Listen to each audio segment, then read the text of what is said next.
people from the Illinois side? Oh, okay. My apologies, I should have asked that question. You think I would know better when I'm in Kansas City, but go Royals. Man, you know what? I've waited how many years to say that over here? Anyway, so my point is that there's still lots of good classic assistive technology out there, and in the ETC program, we have, we focus in on computer adaptations, traditional computer adaptations, adaptive keyboards, alternatives to the mouse, all that type of thing. Traditional augmentative communication devices, a variety of things for folks that have low vision and are blind. And like I said, I don't want people to just jump to the iPad and think that's where the world's going, because there's still a real need for all these traditional kinds of pieces of assistive technology. Does anybody have anybody familiar with this device? Excellent. We use MOAT all the time. Oh, okay. So I probably have at least 14 devices right now throughout my school district. Fantastic. This thing is really cool. If you haven't done it, it would be great for kids with Down syndrome. It's called the scope. And it's like a musical instrument, and it plays all these notes, and it goes with a software program, and it's probably one of the most entertaining and therapeutic things that is out there. There's a pretty significant learning curve with it. But if you want to just, one of the things we encourage people to do, especially people that are in your position, is to just borrow stuff out of ETC to play with it for a while, and that would be something I would encourage you to play with called the Scoog. How do you spell it? S-K-O-O-G. Yeah, it's really, it's a fun thing. I've never seen anything like it. We use that in our music class. We brought Yes. it in so that we can have participation and stuff. That was the first thing we did because we were like, we don't know. Yeah, you can use it in music class, but it's good for cause and effect types of activities. You can use it in OT situations as well. It's a really cool little device. Okay, so back to the meat and potatoes here. So we've just looked at the iPad. Now, one of the things that's kind of been a little bit of a problem with the iPad is that sometimes we've noticed that people don't know what they want to do when they're using the iPad as a piece of assistive technology. One of the best things, yet simultaneously one of the worst things that happened when people began using the iPad with folks with disabilities was that 60 Minutes piece that came out about 3 years ago.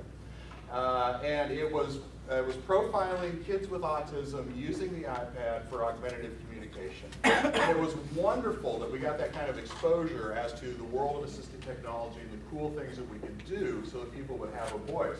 The downside to something like that is that all of a sudden you have this wave of people that go out there and go, well, if I get an iPad, Johnny's going to be able to do X, Y, or Z. It doesn't work that way. I always think, well, my mission, because I've seen this a couple of times in the world of assistive technology, is the last thing we want if we go out and we get an iPad for a kiddo is for it to be a brick or a paperweight, just sitting on a desk being abandoned. We've unfortunately gone down that road a couple of times with some forms of assistive technology, and we have this golden opportunity not to make that mistake again as we use the iPad. So what we don't want is for it to be a brick. What we do want is for it to be like a Swiss Army knife, if we're going to use the iPad in a school setting or an employment setting or anywhere. So if I have a Swiss Army knife, I have this single knife that has all these really, really cool tools on it. And if I know what those tools are for and how to use it, then I have a ton of things that I can do off of a single knife. So our goal is a Swiss Army knife, not a brick, if we're doing anything with the iPad in a classroom situation or an employment situation or where have you. The other thing that we kind of see a lot at Missouri Assistive Technology, and this is an age-old problem in the world of assistive technology, is people don't use good decision-making skills. And that leads to abandonment. And then everybody's frustrated. And everybody's like, well, we don't want to do assistive technology because we've done it before and it didn't work out, and some other kid then kind of gets ripped off because of a past experience. Basically, if you fail to plan, you plan to fail in the world of assistive technology. You need to have some kind of framework as you're working with somebody with assistive technology. Like, who's using the device or the app? What are their kind of characteristics? What are their skill sets? What are the things that they need to work on? And assistive technology is just a tool, and the tool is designed to address a barrier. So what barrier is it that you need to have them achieve if you're using any assistive technology or the iPad in particular? Are they a poor reader? Are they a poor writer? Are you working on cause and effect kinds of things? Or are they struggling with that? What is the barrier that you're going to use that piece of assistive technology for?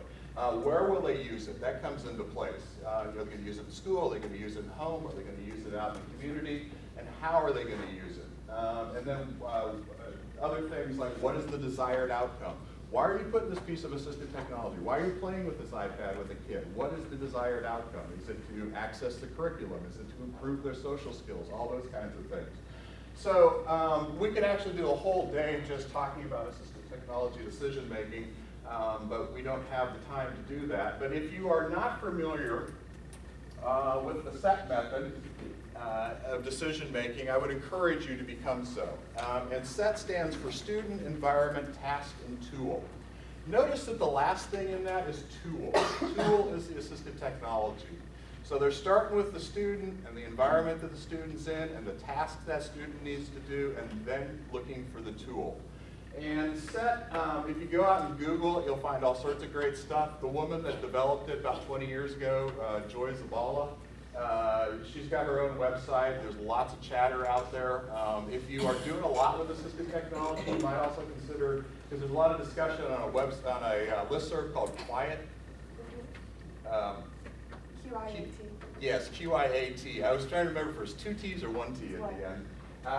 So you might consider getting a little more familiar with that as well. But the SET method is probably the premier method that is used by anybody that has a decision-making matrix that they use when dealing with assistive technology. And I know there's a number of school districts over here in the St. Louis area that practice SET, helps standardize things across an environment, helps you make better decisions, all that type of thing. Something else that you might want to go out and Google and become more familiar with is the concept of feature matching.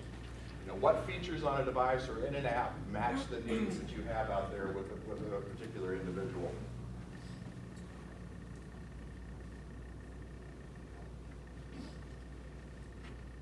Trying to, while we're kind of talking about other resources to wrap your head around just assistive technology and decision making, 2 other groups that I would get familiar with if you haven't already. The first one, actually, you know what, I'm going to scratch one of them because I just looked at the website the other day and it isn't as good as it used to be.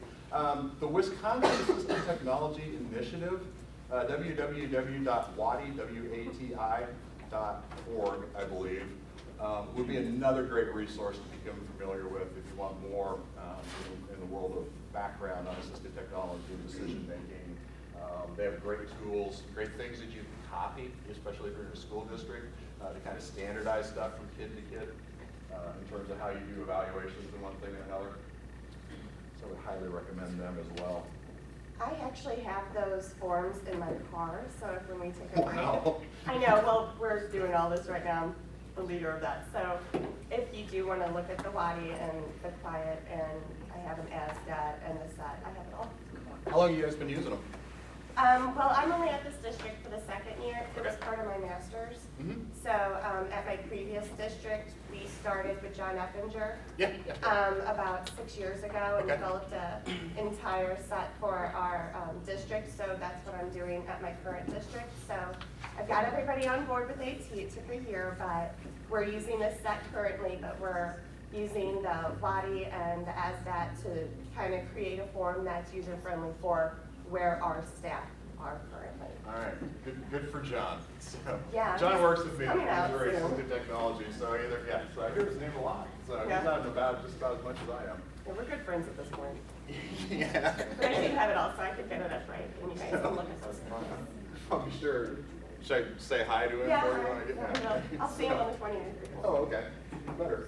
Okay, so that's just a little bit of background on some of the tools that are out there. I mean, our goal is if we're going to use assistive technology, in particular, if we're going to go down the road of the iPad, you know, what are we going to do with it? We don't want it to be a brick. We want it to be useful. Okay, so one of the things that I just have is just absolutely floored me over the last couple of years with the iPad is all the things that we can do that we were not able to do before. The ways that we can use the iPad as a piece of assistive technology where before maybe we didn't have a really good device out there that could enable us to address a barrier or accomplish a goal or get a kid to do something that they were having a considerable difficulty doing. So this is just off the top of my head. I was like, okay, so what can we do with the iPad in a school setting? We can work on fine motor development. We can work on numbers and counting, math skills, time, money, shapes, matching, social skills, spelling, vocabulary, sight words, reading skills, sentence construction, ebooks, speech and language development, visual supports, and more and more. And you know, these are all the things. This is the curriculum. These are the things that you're supposed to be working on with kids with disabilities.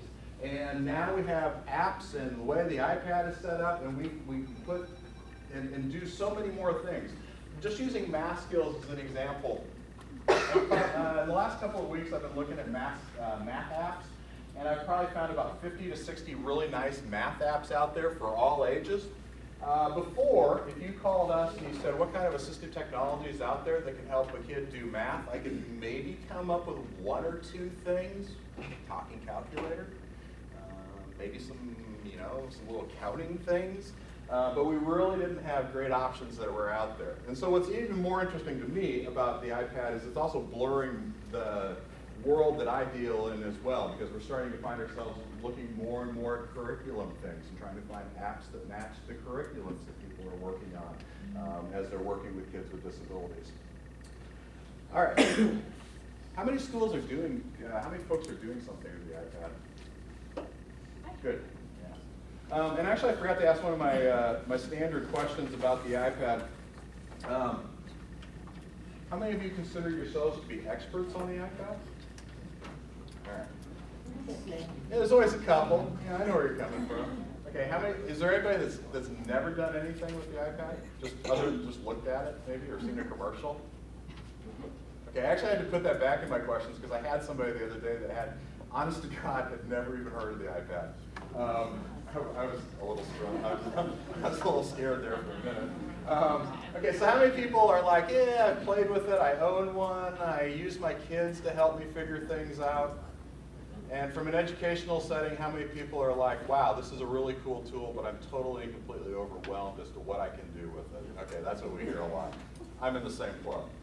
Okay, so what I want to do now is I want to start going through. We looked at that slide where I said, so what can we do with the iPad? And we talked about fine motor skills, blah, and blah, blah, blah, reading, math skills, time and money and shape.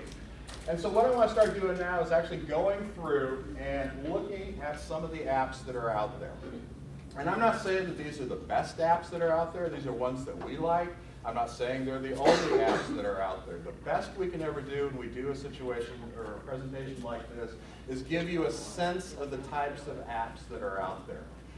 And I'm going to, is anybody at the end, well, what usually happens at the end is somebody says, do you have a list of the apps that are out there for a certain skill or a certain thing that maybe you're working on?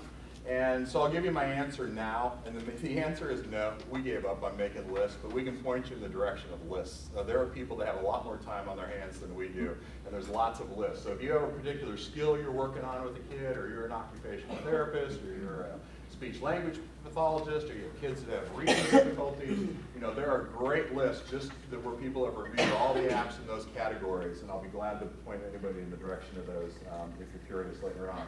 Okay, so this is the first two ones that I want to show are called Dexteria Dots and Dexteria.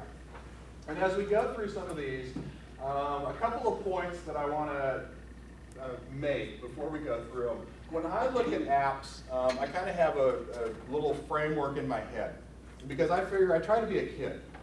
And I figure most kids have an attention span of about 30 seconds.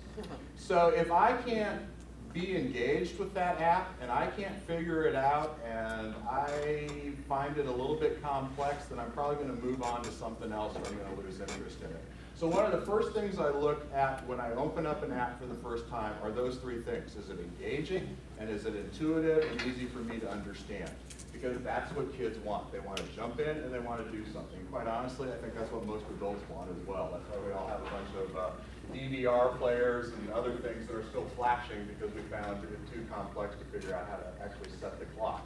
So, okay, so these first two, Dexteria Dots and Dexteria, they're primarily going to be what we sort of refer to as occupational therapy apps. They're designed for the development of fine motor skills. And they are pretty inexpensive, $2.99 and $3.99. And again, one of the things that we always look for is cost. You know, assistive technology can be a lot cheaper if you use the iPad. A lot of these apps are pretty inexpensive, but that does still kind of become an issue sometimes in a school setting or somewhere else. How much is it going to cost? And so I try to find apps that are free. That's the first thing I always look for, good quality apps that are free, because there are a lot of them. You know, somebody comes out with this and charges $2.99, and then all of a sudden out of nowhere, somebody comes out with a free thing that does basically the same. So we spend a lot of time looking for free as well as inexpensive ones. And for $2.99 and $3.99, I think these are great.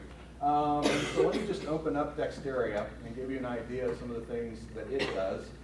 All right, so this one's been around, gosh, for about 3 or 4 years. Whoops. All right, I'll turn it off. I don't want to do that. And what it is basically just 3 exercises, 3 things. The primary thing that it's trying to get a kid to do is work on a pinching move and work on other finger movements. And so it does a wonderful job of that. You have tap it, which is the finger and hand movement exercise. You have pinch it, which is working on the pincher move. And then you can move into some handwriting movements with write it. So it has 3 components in which you can utilize it. And each one kind of moves up in terms of its complexity as you go along. So let's look at pinch it and think about being a kid. There is really nothing. Is everybody this occupational therapist? Wow, okay, I don't think it's ever happened when I've done a presentation. Okay, so my understanding from my occupational therapy friends is they spend a lot of time working on this, because this is basic to holding the pencil somewhere down the road. All right, so I'm a kiddo, I'm like 2nd grade. Okay, do I really want to do something like this all day long and with an occupational therapist? No disregard to an occupational therapist? Nope. If I can find a way to make it fun and do some task at the same time, then I'm going to be all over that. And that's exactly the idea behind this. So we're at the first level, and all I'm going to do, the whole thing I'm going to do is I'm just going to pinch crabs. So you'll notice they're all just kind of disappearing, and all I'm doing is working on my pinching move. I get them all pinched. And one of the things that this does is it also collects data. Data is important a lot of times in school districts. And I move on to another level, and each level becomes progressively more difficult. And so I'm asked to still work on the same movement, but I'm challenged a little more as I go along. So that is one of the things it does. And then let's look at the tap it, which is just working on keeping the thumb stable. And yes?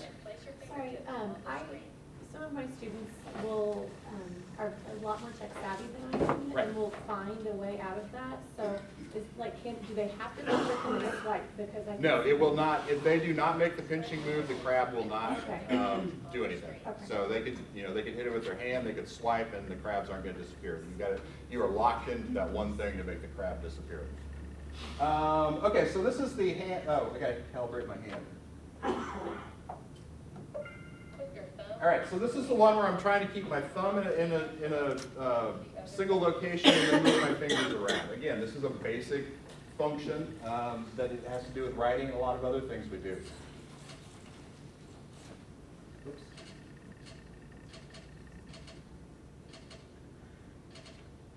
All right, you'll notice that I'm keeping my thumb in one location, and I'm getting those little different colored triangles.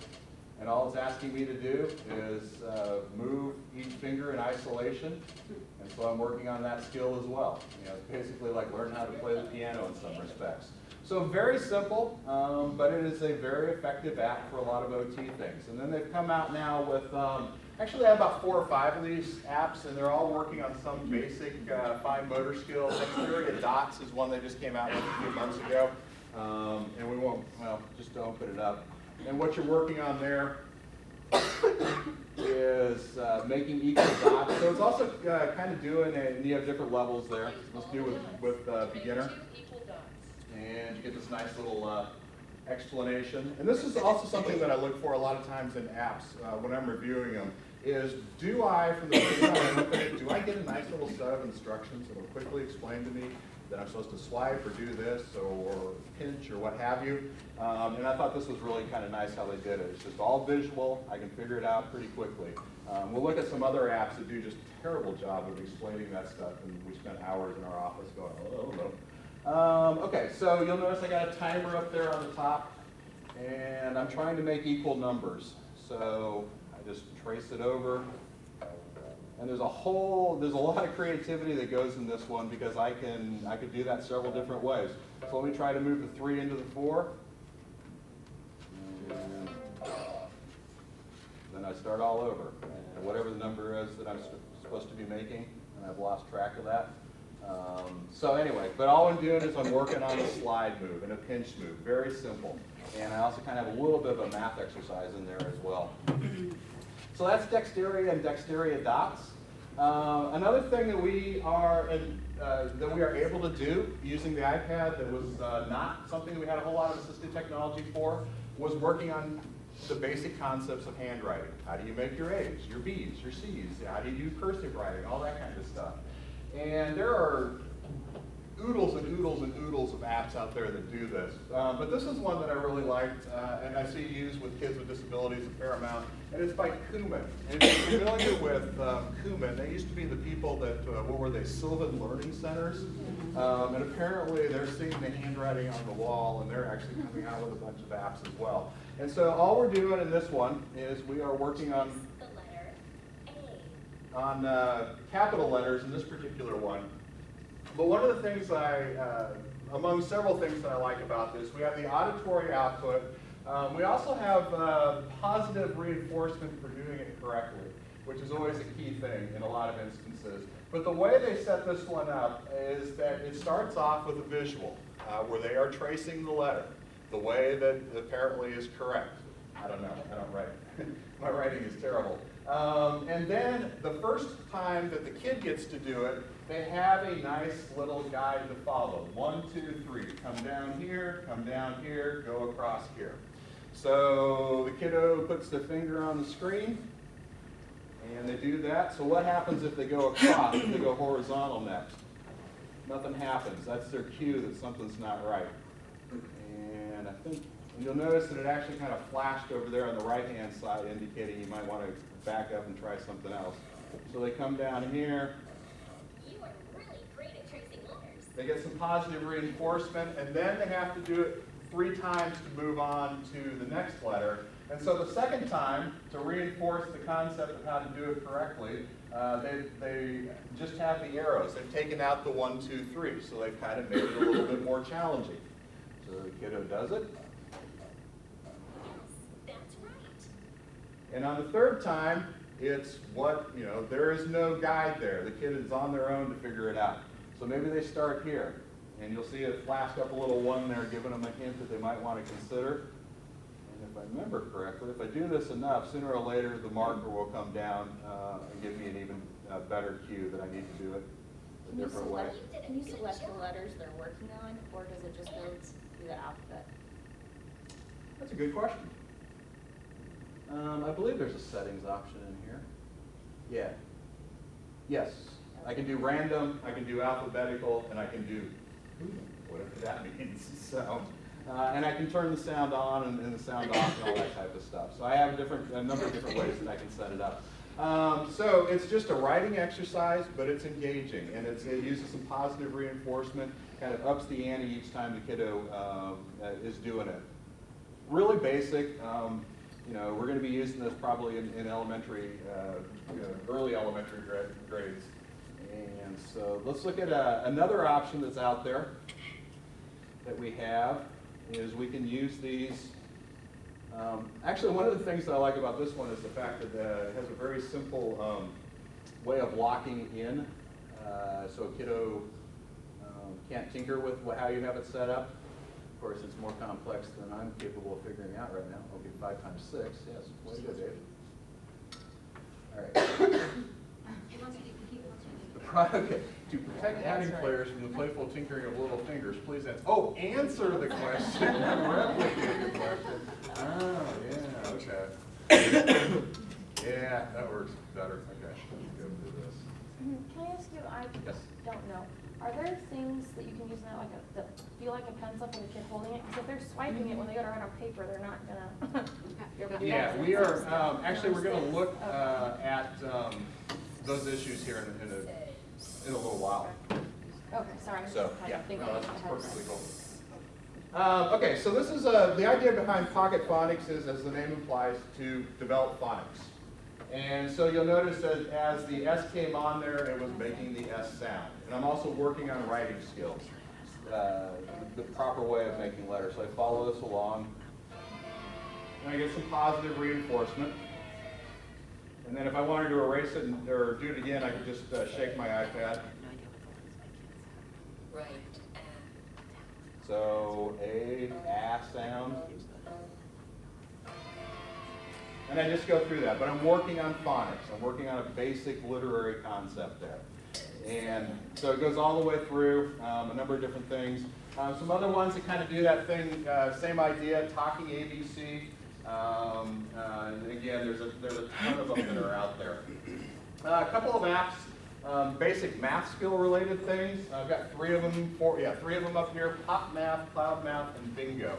And these would be elementary age types of apps that are out there that are useful. Pop Math, I think, is kind of fun and engaging, and it shows up a lot. Again, it's one where I can adjust the different levels depending on somebody's skills, and so I think I have about 5 different levels, and I can do addition, subtraction, multiplication, and basic division. And so it's kind of weird. It shows up right there, but if you're looking at my iPad, it's actually sideways. So the idea here is to take the equation and match it up with the answer. So we have, for instance, 1 plus 2, and we have our answer floating around in there. And so I just, whoops.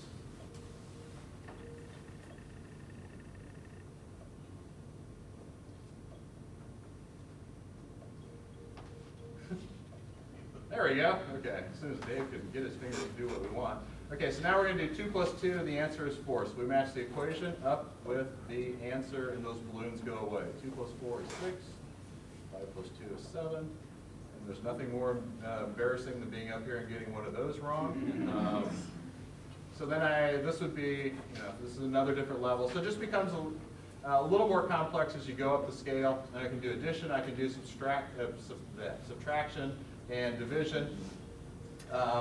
Cloud Math does the same thing. Bingo is another really kind of engaging math app that's out there. But if you're working with kids that are older, we're starting to see some apps that are coming out that can work with, that are useful for kids with disabilities who are older doing more complex kinds of math. There's one called MyScript, where they can do a math program just on the iPad by tracing.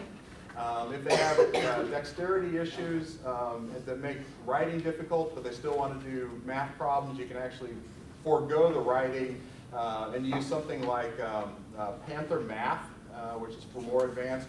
And then last night, while I was sitting in the hotel room and I was checking my email, and I was on the Quiet website, which I mentioned earlier, and I know I verbalized it, I hope I didn't disturb my neighbor, but there's a new app out there called Math Cloud, I think is what it was called. And this is blowing my mind because apparently now I can take a picture of an equation with this app and it will solve the problem for me. So it's basically advanced algebra types of things. And so if you have that kiddo, I'm trying to think of a good example. I had one last night. But it's brand new. I haven't had a chance to play with it, but it's one of the few that I've seen that does the more advanced, that would be great for algebra, pre-algebra, and more advanced types of math that are out there. And so, again, they all tend to be relatively inexpensive, and it's just a matter of kind of finding, what it is that the kid's working on and struggling with, and how can we find an app or use the iPad to help them be able to do it.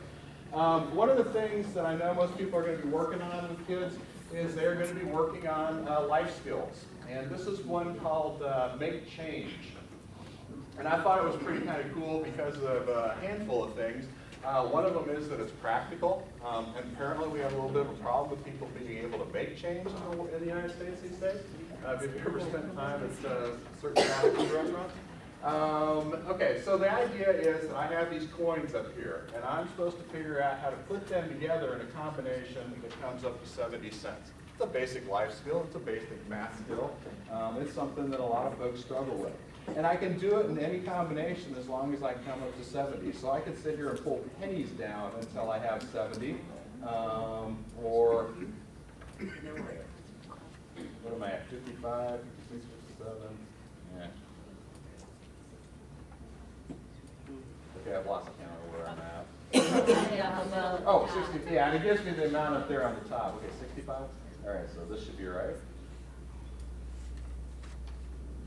Count my change, and I need to come up with 70 cents, and I correctly came up with 70 cents using a combination, and then it shows me another way I could have come up with that same amount. So, and then I can just keep doing problems from there. Now my goal is to figure out how to put together a combination that equals 72 cents. Okay, so again, it's a basic math skill that you're working on. You could actually use it for some mobility types of exercises as well. It's a life skill. It's all these things rolled into a single app. Now, you can use a lot of apps you can use in a classroom setting, and that's where you'll probably be using it. But one of the other things that I think is really cool about the iPad is that a kid that's inspired to do something is going to go out and get this app and use it wherever. If they have a little downtime, they might open an app and do some of these types of exercises. So there are opportunities when you're using the iPad to do something outside of the classroom, because there are so many iPads out there, or maybe they have their own iDevice, and maybe they don't have an iPad, but they have an iPod Touch or something of that nature. So that's one of the other things we've noticed is that kiddos will go out and do exercises that traditionally might have been kind of considered homework because they can do it whenever and wherever. Mom and dad are at the grocery store. Put the app on something and give it in front of the kid, as opposed to playing Angry Birds all day. Use your opportunities to work on something, because it's, the apps might be just as engaging as playing a game of Angry Birds. Not to say there's anything wrong with playing games, because if you actually stop and look at a game like Angry Birds or something like that, there's actually a lot of skills that you can work on, especially with younger kids. Here's I have a question about yes. the apps. Yes. We're talking about the iPad right now, but Right. are these apps also like on Android systems too, or are they only Apple? The reason we talk so much about the iPad is the fact that that is the platform that the vast majority of people have developed apps for. Oh. There are a number of good disability apps for the Android platform, but there's just not as many people are developing them, and they're a little bit harder to find. So, not to say you don't have options. You have to work real hard to get those options. Okay. So let's actually take a gander at a couple of other things, just to kind of give you some idea of some of the other types of apps that are out there. Telling time, going back from a digital clock to a traditional clock, that's a concept that a lot of kids struggle with. You have apps like Telling Time. That's the whole thing that it's based around, is matching up the time on a digital clock with a traditional clock. All sorts of shape and puzzle types of apps that are out there, where they are, just to open this one up real quick. This one's actually combining some basic ABC stuff along with matching up shapes. And this is, it's amazing to me, because one of the things that I see frequently in apps is that they're really old style games or puzzles or those types of things that have been updated to the electronic age, and this is a great example. So so it starts off, and I have this scene. And what I'm supposed to do is, all these animals have been broken down into a series of shapes, and I'm supposed to put those shapes together to make the animal. Okay, I remember growing up and having all these puzzles that all I did was put these shapes in the puzzle, and I'm sure I was learning something in kindergarten. Same idea, only a little more engaging and a little more portable. So let's do our elephant. And so the elephant opens up, and I have my outline of the elephant. And now I'm supposed to pull the pieces in so that they goes together and makes the complete picture. All right, I'm thinking, okay, I got that one. Whoops. I got that. That must go there. And I pull this down. I think maybe it's the leg. Oh, nope, it's going to jump back. So I got to try something else. So, oh, maybe that's what I want. Whoops. And you really have to get in there so to get it to recognize it. So the kiddo has to really work on some fine motor skills. Let's pull the other pair of legs over. Looks like that goes there. Looks like that has a tail. Whoops. Elephant. And I get a little positive reward. Again, nothing really complex behind it, but we're working on some basic skills. And we're also working on kind of spatial relationship types of issues, and problem solving, and a lot of the other things that are all basic skills that I'm sure a lot of you are working on with your students. This is an app called Time Timer. And there's a number of different ways. One of the things I always say about assistive technology is that it's 10% knowing what's out there and it's 90% creativity. And I think Time Timer is one of the number of examples of this. There's so many different ways that this could be used. Essentially what it is it's a bunch of countdown timers or count up timers, and they're colorful.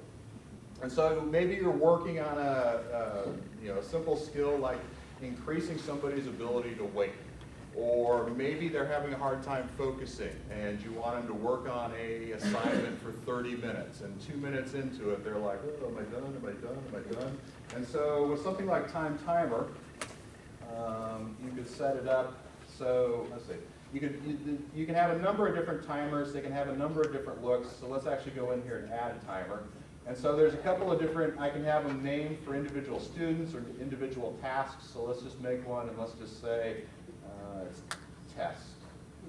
And I can have it look like it is up there, or I can have a sort of a custom look to it, or I can have it look more like a traditional clock. And then I have my little roller wheels, and I can set the times. I can either set it to count up, or I can count down. And so let's go ahead and save that timer. But say, for instance, you have 2 kids in your classroom, and they're working on a test. And one of them's named Kale, and the test, he's supposed to work on the test for 45 minutes for the homework assignment. Max takes a little bit more time, so you give him a little more time. And so you can set up individual timers for them, and you open them up, and you play them, and you start them, and they start counting down from the minute that you open them up. And then I can accompany them with an auditory reminder. So I can have it at the end when time expires. I can have it beep once, I can have it beep twice, I can have it beep a number of different times. So they're real simple, and they basically mimic, I've seen a number of classrooms that have this multicolored timer that's like this tall, and it goes red, yellow, green, and it does the same thing, but this is just a way to do it on the iPad. You set up multiple timers at one time in your class that are working on things. All right, so those were all pretty simple, basic kinds of apps that are out there working on generally early learning types of skills. One of the, so let's kind of move into a different type of app, and that is, Can I go back to one of your math apps, please? Huh? That math app you were talking about that you could take pictures of the equation? Yes. I can't find that. And so I didn't know if Yeah, you had remind me it. later. It's on my other Awesome. iPad. I saved the Very message. So yeah, I was just absolutely stunned when I came across it last night. I'm sure I had a verbal response sitting there in my hotel room, and it probably wasn't G-rated either. So anyway, okay. So let's move on to some more kind of different types of apps that are out there, and then we'll look at the iPad itself a little bit and why some of the features related to accessibility. There's a whole slew of these coming out, and they have kind of since day one, and I don't really know how I feel about them. And this is one called Quick Cues.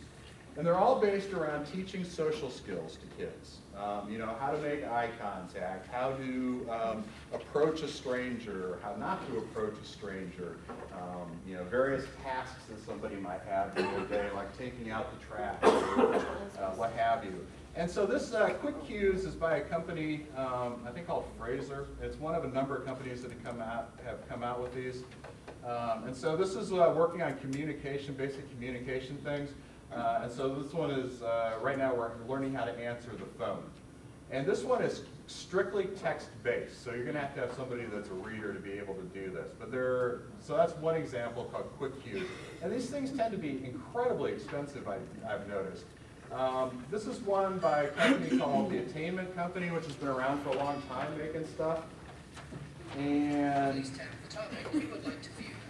so there's a number of different topics that are already built in. So like these are more practical day-to-day types of things. It's very picture-based. There's auditory output with this one.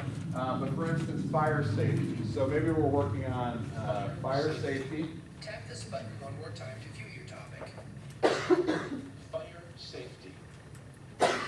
And so all I do is go through. There are many reasons why you may need to start a fire, but if you do, take these safety precautions. Okay, so what I think when I look at these is two things. Fire safety. And I know I haven't had the opportunity to talk to a lot of people who have used these. I think the idea is actually really good. I mean, these are all skills, and there's lots of skills that we're working on with the folks that we work with. But if the iPad has a camera built into it, and I can take pictures on the fly, I often wonder how realistic this is for a kiddo that you're working with. You know, I understand why they use kind of the cartoony pictures and all that kind of stuff. And they're also kind of laborious, you know, they kind of go through fire, safety, blah, blah, blah. So I always wonder kind of how long the kid's going to be engaged. But there are a number of those out there. But you do have, let's see. And sometimes people don't realize this. A lot of, okay, that's not what I wanted for this.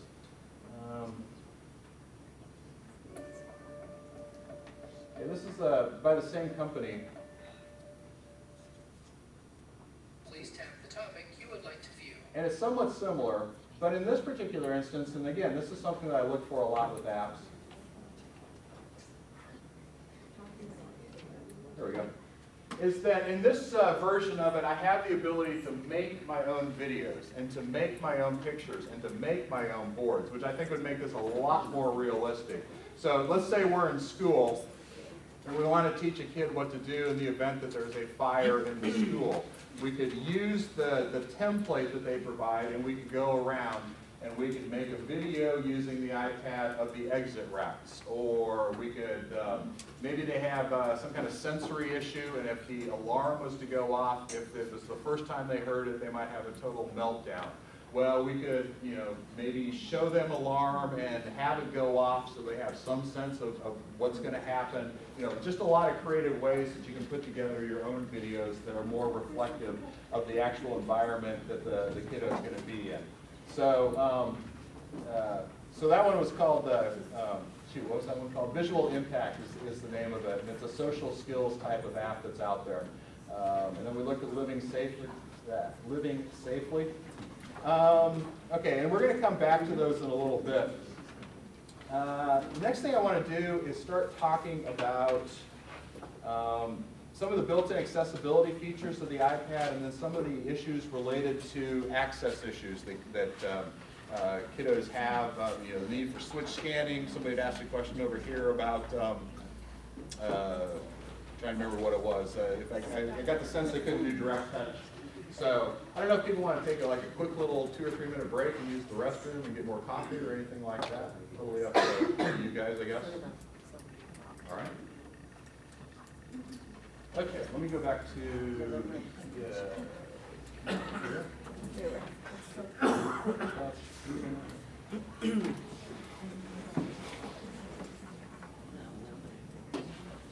all right. How many people are familiar with the built-in accessibility features on the iPad? All right, 1 hand, 2 hands, 3 hands, a handful of hands. Yeah. So, all right.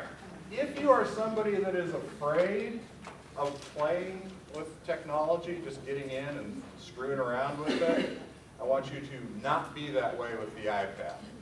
I teach a class on the iPad for senior citizens in Blue Springs. And the first thing that I always tell them is that any fear that you've ever had of screwing up a computer, make it go away. Because there's very little you can do to screw up the iPad.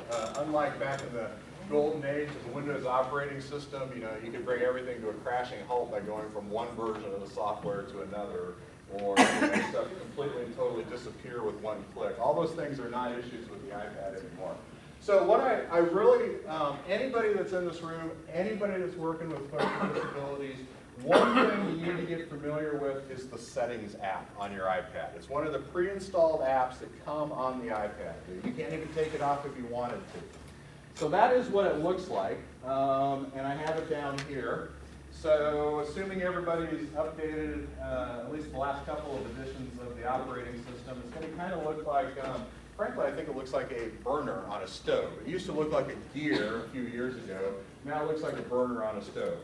And the reason that we want to be familiar with this is that if we are familiar with it, and I'll walk through this in mine, there's one setting called General, and if you go into General, there's this thing called Accessibility Settings, and it is so cool. And again, that's one of the reasons that the iPad was so attractive to people with disabilities the minute it came out, because in the brilliance of Steve Jobs and the Apple people, they built in, their whole idea was to make a device that had universal design behind it. Meaning that anybody, regardless of their abilities or disabilities, could take it off the shelf and in a matter of minutes configure it so that it was usable to them. So if I'm somebody who's blind and I'm in the Apple store and there's somebody next to me who's not blind, we can go both buy an iPad and in a couple of minutes we can reconfigure it so that it will work with our abilities. So if I'm blind, I can turn on VoiceOver. I may not need that, but I can open up the box and get the iPad working just fine in a matter of minutes. Okay, so let's go into the settings. And like I said, down in General, you have a whole bunch of different settings you can turn on and off for a variety of things, your apps, you know, passcodes, all those types of things. But General is where you're going to find all the accessibility settings. And so you go in there and you scroll down, and they move it around from time to time, and it's labeled accessibility. And you go in there, and voila, there it is. This used to take us hours of working with folks to address some of these assistive technology issues. So from day one, if I'm somebody that has a visual impairment, I can turn on VoiceOver. VoiceOver is what we refer to as a screen reading software option. So it will, you know, since the iPad is very graphical based, everything that's graphical, everything that's on that screen that I may take in visually can be voiced to me. And all I have to do is I go in, and this is why I tell people not to worry about screwing stuff up, because most of the things that are in the iPad in the accessibility settings or anywhere else are just little toggles. I just turn them on and I turn them off. And I just have to remember which ones I've turned on and off, and it's usually not too hard to figure that out. So let's just look at VoiceOver real quick. I just take, and it's turned off, and I move that little slider over, and it's green, telling me I've done it successfully. I like positive reinforcement. That's positive reinforcement. And you'll notice that as I began touching after I turned it on, this little black box showed up. That's for people like me, obviously not for people who are visually impaired. And so what that little black box is doing is it's just telling me where I am on the screen. Okay, button. Settings. All right, so now I have access, if I'm blind, to everything that's on my iPad. And all I have to do are various kinds of... Use pitch change, use sound effects, speech, radio, button, button. And I just turn that on. I just open up, I can just open up the device and turn it on. Before, that was a piece of assistive technology that cost me like $1,000, built in. And that's, okay, so that's what's always tricky about, I always have to get out of it when I do these things, which is easier said than done. Double tap to turn voiceover off. Got it on the first try there. Okay, so that's VoiceOver. If I have low vision, I have zoom, I can change the contrast, I can change the text, a number of different things. Some stuff for folks that have hearing impairments. But the two things that are going to be most relevant to all of you in the room, the first one is called guided access. How many people are familiar with guided access? Okay, good. We got a handful of folks that are. What is the idea behind guided access? The idea behind guided access is that if I have a kiddo and they have a tendency to jump out of an app and go do something else, and say we're using dexterity, we want to work on some OT types of skills, but the minute I turn my back, that kiddo jumps out and starts playing Angry Birds. Okay, we don't want that. So what guided access does is it enables me to keep somebody locked into an app. And I'm hesitating here because there have been some issues. I might be locked into not being able to do anything more on my iPad after I show you this. So there's been some problems. They just did a new operating system update. There's been some problems with guided access and LCD players. So we'll see what happens here. Okay, so I go into to my settings app. I go into the general area. I go into the accessibility features. I find guided access. And again, I just move my little clicker, and I can set a passcode. And so let's go ahead and do that now. and let's make it 1, 1, 1, 1. Would somebody please write that down, because I've been known to screw that up when I've gone back to turn it off. Okay, so we should have a passcode, and they actually have just added this, which is time limits, so I could actually do a couple of other things that I wasn't able to do before that were related to limiting how long, basically shutting down the app after a certain amount of time.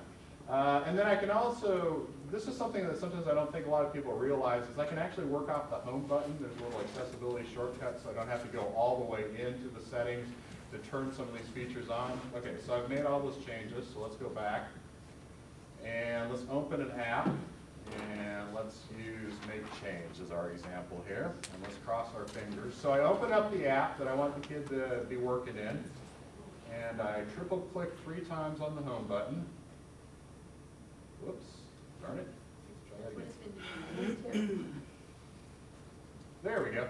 Okay, and so everything will shrink. And once it shrinks, that's telling me that I've got guided access kind of operating as well. And then all I have to do is hit that start button up there. There's a couple of other things I can do, but we won't go into those. But that's how it's visually telling me that I'm ready to start guided access. So I click start, and it gives me a little box there on the screen that says guided access is started. And it doesn't matter what I do, how many times I hit that home button, I am locked into that app. That kid is not going to get out of that app no matter what they want. But it is going to ask me for a passcode when I hit the home button. And so the kiddo takes a gander at it. They try to guess what it was that you had as the passcode. And they fail. And so they're locked out for about, I think, like 30 seconds the first time. So they guess again, and they get it wrong the second time. Then they're locked out for even more time. So they give up pretty quickly because they keep getting locked out every time they guess incorrectly.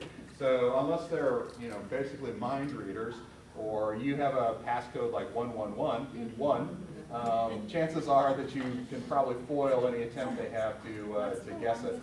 You can get locked out though, like, does it It get can up be days. to like? Yeah, it keeps going up by pretty big time chunks, and we've always wanted to kind of figure out how long can I ultimately be locked out. Because that would be no bueno. Yeah, I think you can get locked out pretty far into the future. Okay, so that's guided access, and that's kind of a really, okay, let me get out of it. Oh, no.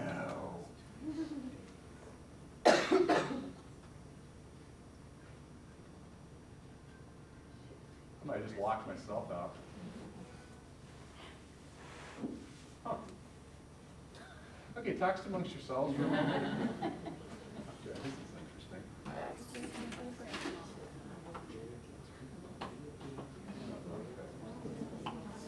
Ah, there we go. Woo. Okay, so then when I want to exit it smoothly without any issues, I just have to put in that password that I remembered, and then I can touch end in the upper left-hand corner, and I'm out of guided access. That's a really important feature of the iPad to be familiar with, especially in schools, because one of the arguments that we've heard from time to time when we've been working with schools is the argument the kid's going to get out of the app and they're going to go out and play Angry Birds, so we're not really using it for educational purposes, and you just show that administrator or whomever guided access one time, and you make your point that I can lock the kid in the app and we can use it for successful, good education-based types of things.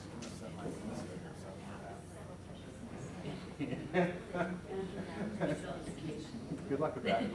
So, a couple of other things related to built-in features that would be useful for the population you guys are all working with. You can use switches with the iPad. Early on, there wasn't a lot of switch access, but now there are a number of different, they've actually built in switch access into the operating system. So if you have somebody that needs to use external switches to be able, they can't do direct select, then there are options out there. There aren't a lot of companies that make switches. RJ Cooper makes switches for the iPad. AbleNet makes switches for the iPad. But that is an access issue that we sometimes see with folks with disabilities. And then There's one called Assistive Touch, which I think is absolutely amazing, and I use it all the time myself. And so I will explain what it is. All right, so when I turned it on, you might have noticed that this little gray box with this sort of white circle shows up on my screen. And it doesn't matter where I am, it's going to stay there. And I can actually move it around anywhere that I want on the screen. Oh, there's that lovely YouTube album that they so nicely gave us all. Anyway. Okay, so what this does is it prevents me, or doesn't prevent me, it makes it so that I don't have to do any of the external features on the outside of the iPad. You know, we have our home button, we can increase or decrease the volume. Those are all little buttons that are around the side. And sometimes that's really hard for folks to remember, or that's a difficult move. They don't have the fine motor skills to do it. So this is a workaround. Assistive Touch is a workaround for some of the physical things that somebody might have to do to operate the iPad. So if I can't, let's say I want to increase the volume while listening to this YouTube album, then I go in and I just touch that little icon that's going to be floating around on my screen, and I can increase or I can decrease the volume. And then I can do other things. If I can't hold down the sleep awake button and the home button at the same time to take a screenshot, I could do that off of that. I just took a picture of that particular page. If I can't do the home button, I could touch and go back to my home screen by touching the home button that shows up in Assistive Touch. But what's really cool about it is that if you have somebody who doesn't have the physical skills to be able to do one of the common things that we do on the iPad, you know, we make swipe moves and we do pinch moves and things like that, there is a way in Assistive Touch that I can build workarounds based on their ability. So let's say I can't do, that's probably not a good example, let's say I can't do a pinch move this way. I can find a movement that I can do consistently, and I can build a movement into Assistive Touch that will enable me to have the iPad do the same feature, but maybe I just touch and hold my finger there for a certain amount of time or something like that. So I can customize movements based on that I can't do that are common things. I can make customized versions of that, which is a really useful feature for a lot of folks that have physical disabilities. Okay, so let's go back to our PowerPoint here again, and just kind of review some of the stuff that's already built in. Guided access, incredibly important to remember for anybody that's working in particular in a school setting with kids with disabilities, because that's the thing that's going to leave you locked into an app.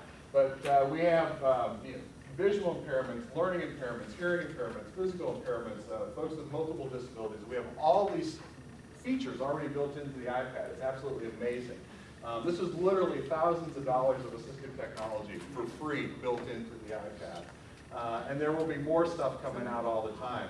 And Apple does a really nice job. They have an accessibility guide on their website. So if you want to get more familiar with any of these types of things, I strongly encourage you to go in and spend some time on it. And you will learn what they all do. The one that I really hope that someday they'll develop a little bit better are the ones for folks with learning impairments, because there's some cool tools that will take print text and read it back to you. But I also find them a little bit cumbersome. But they're great for kids that have learning disabilities. All right, something else. One of the questions that we get a lot, and there's a freebie already built in, is speech recognition. Are there apps out there that do speech recognition with the iPad? A lot of people are familiar with Dragon, which they've used for a lot of years with traditional computers, which enables you to basically skip the mouse and the keyboard and just talk to the computer. And there is a Dragon app that's out there. But after the third version of the iPad, they actually built speech recognition into the iPad. All right, so I'm going to show how that works, but I'm also going to, before I do that, do a little service announcement about the iPad and apps. One thing that sometimes folks don't realize about apps is that there are two kinds of apps. There are apps that are internet reliant, and there are apps that are non-internet reliant. And this would be an example of one that's internet reliant, this voice recording feature. And what that means is But some apps, they are working because they are going out to the cloud and getting information and bringing it down to your iPad. So you have to be within a Wi-Fi network for that app to work fully. Then there are other apps, let's use Making Change as an example, that it's not going to be reliant on being anywhere in the Wi-Fi. All the features of the app are going to be available to me no matter where I am at any point in time. And there's no magic formula by which I can read a description in the App Store and learn that fact. At least if there is, I haven't come up with it. But it's just something to be aware of. Sometimes people will call us and they'll be like, well, Johnny was at home and that app wasn't working correctly. And the first question is, was he hooked up to the Wi-Fi? Because certain features in some apps are only going to be able to work if you are using them in the Wi-Fi network. Okay, so built-in voice recognition on the iPad. If you have an iPad 3 or above, when you get your keyboard up on anything that you're using, we're using Notes as our example, you should get a little microphone icon.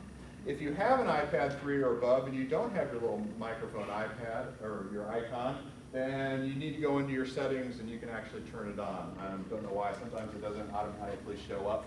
But what this enables me to do is not have to type or anything. I can just touch it. Whoops.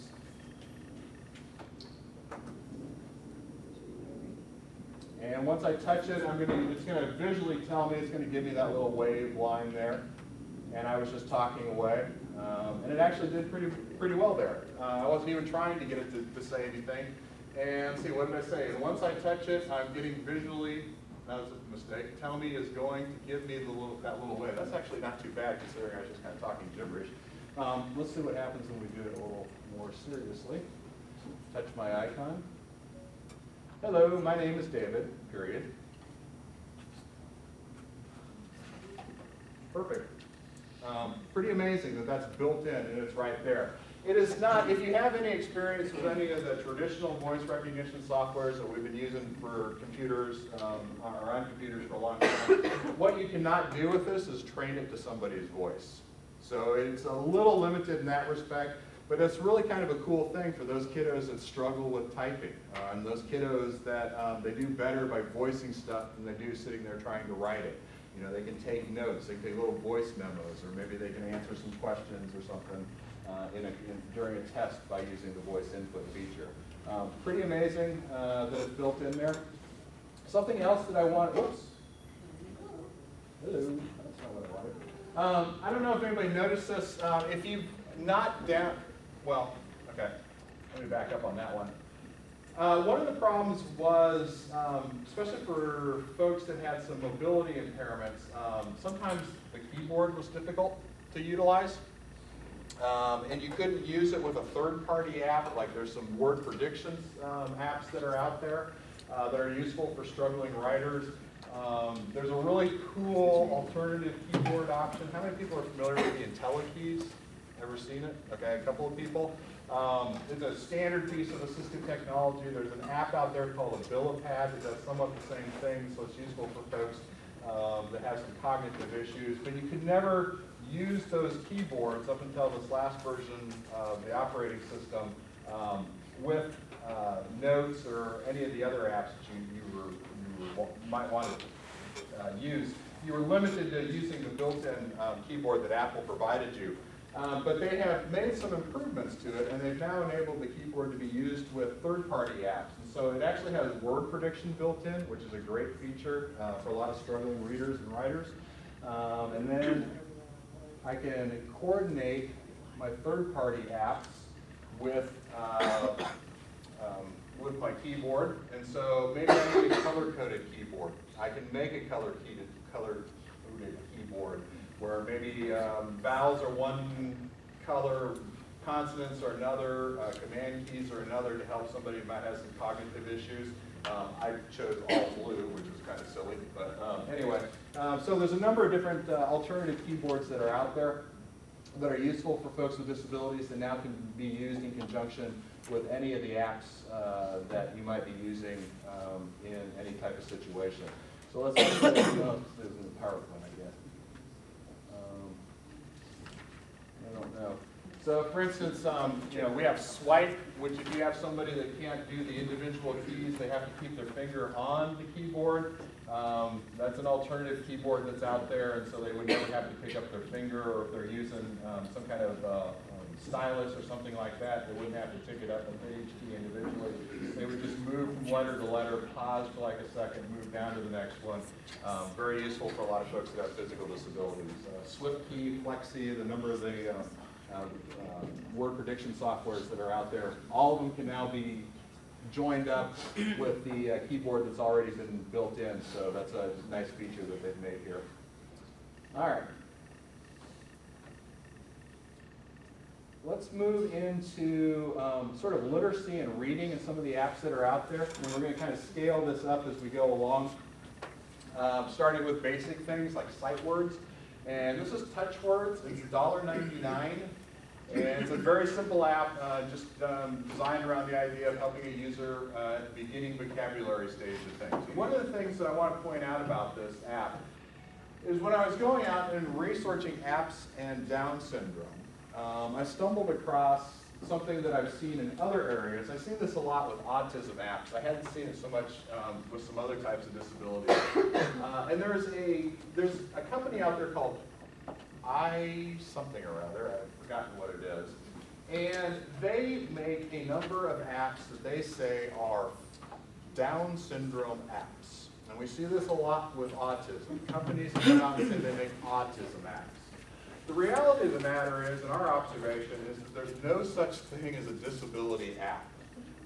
Because a lot of the things that I see in these specialty apps for certain populations, I can find those same features in other apps that aren't, that don't say disability app on them. And so I'm not wanting to knock these companies that are marketing to certain segments of the disability population, but I've also noticed their apps tend to be slightly more expensive.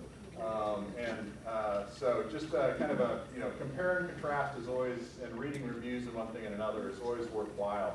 It's easy sometimes to jump to the thing that seems to be most in line with who we're working with. So just an observation I've made as I've gone through and looked for apps. And just kind of going back to what I said, there is no such thing as a disability app. If you go out into the App Store and you try to find a disability category, it doesn't exist. There's an education, and there's some special education apps that they kind of have highlighted underneath that. But the beauty of apps and the iPad is the fact that we're finding apps that can be useful for folks with disabilities in all sorts of different categories under the App Store. And I work a lot with kids that have learning disabilities, kids that are poor readers, poor note takers, all those types of things. And if I go into the business section under productivity in the App Store, I find zillions of cool apps that are designed for the business community that are really useful for those kids. Same thing applies with a lot of your early learning apps, a lot of the apps that we looked at earlier for ABCs and all that kind of stuff. They're not disability specific, they're just in the App Store for early learning or education or something like that.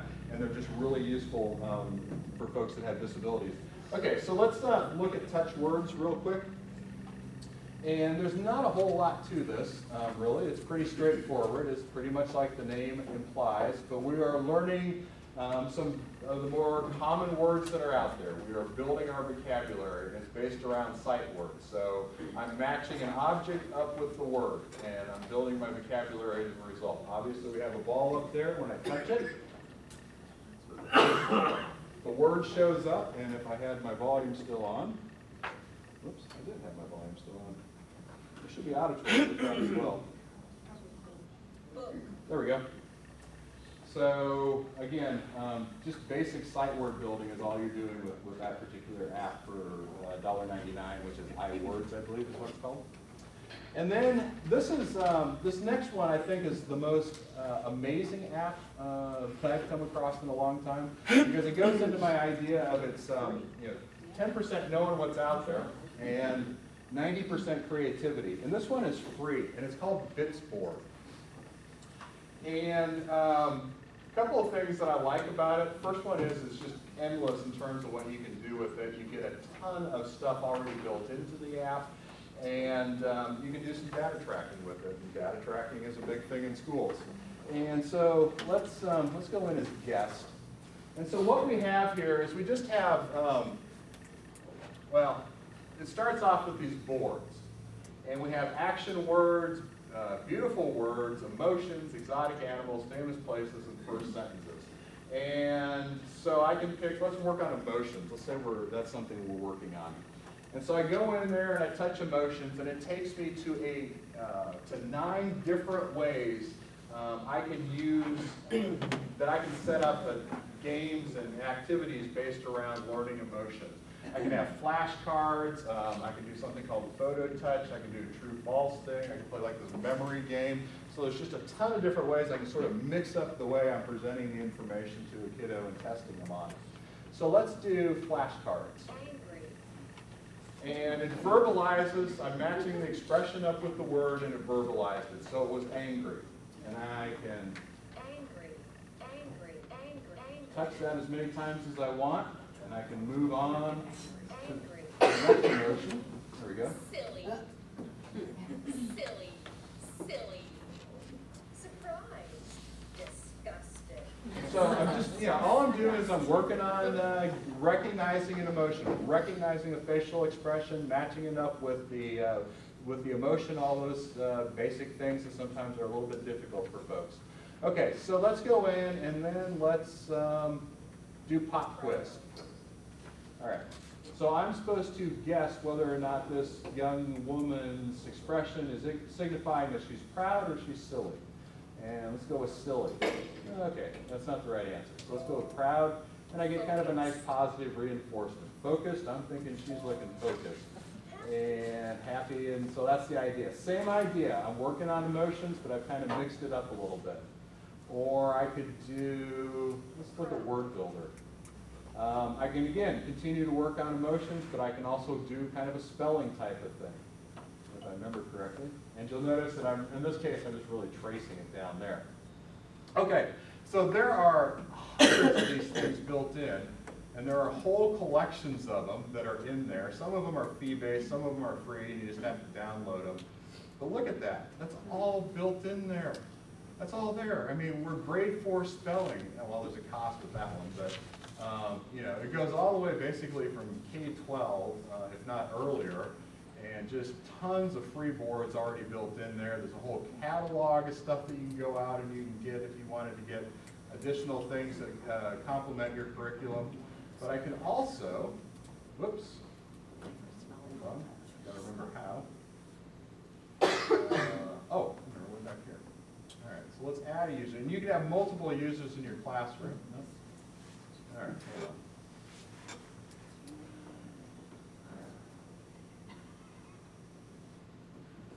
Make it a user, that's optional, that's optional. Yeah. So I've just, where'd I go? I'm not there. All right. All right, that's what I was really going after, was to show you this feature. Okay, so I can go in, I've got the catalog that we looked at. I can have other boards out there for maybe other kids that I'm working with, and I can download those, or I can save stuff up to Dropbox. I wouldn't be surprised if there's not some group of educators that have started a little club and they're sharing boards through Dropbox out there. But I can create a new board. And again, one of the things that I said earlier about the iPad, or any of the iDevices, is the fact that I got this built-in camera and I've got this built-in microphone, so I can make things that are in my real environment. And so I want to make a new board. And so I can actually go to my photo library, or I can take a picture on the spot. So let's take a picture on the spot. And that's what we're going to have as our picture. And we want to use that. And then I could add text, and I could add a description. I could voice stuff in.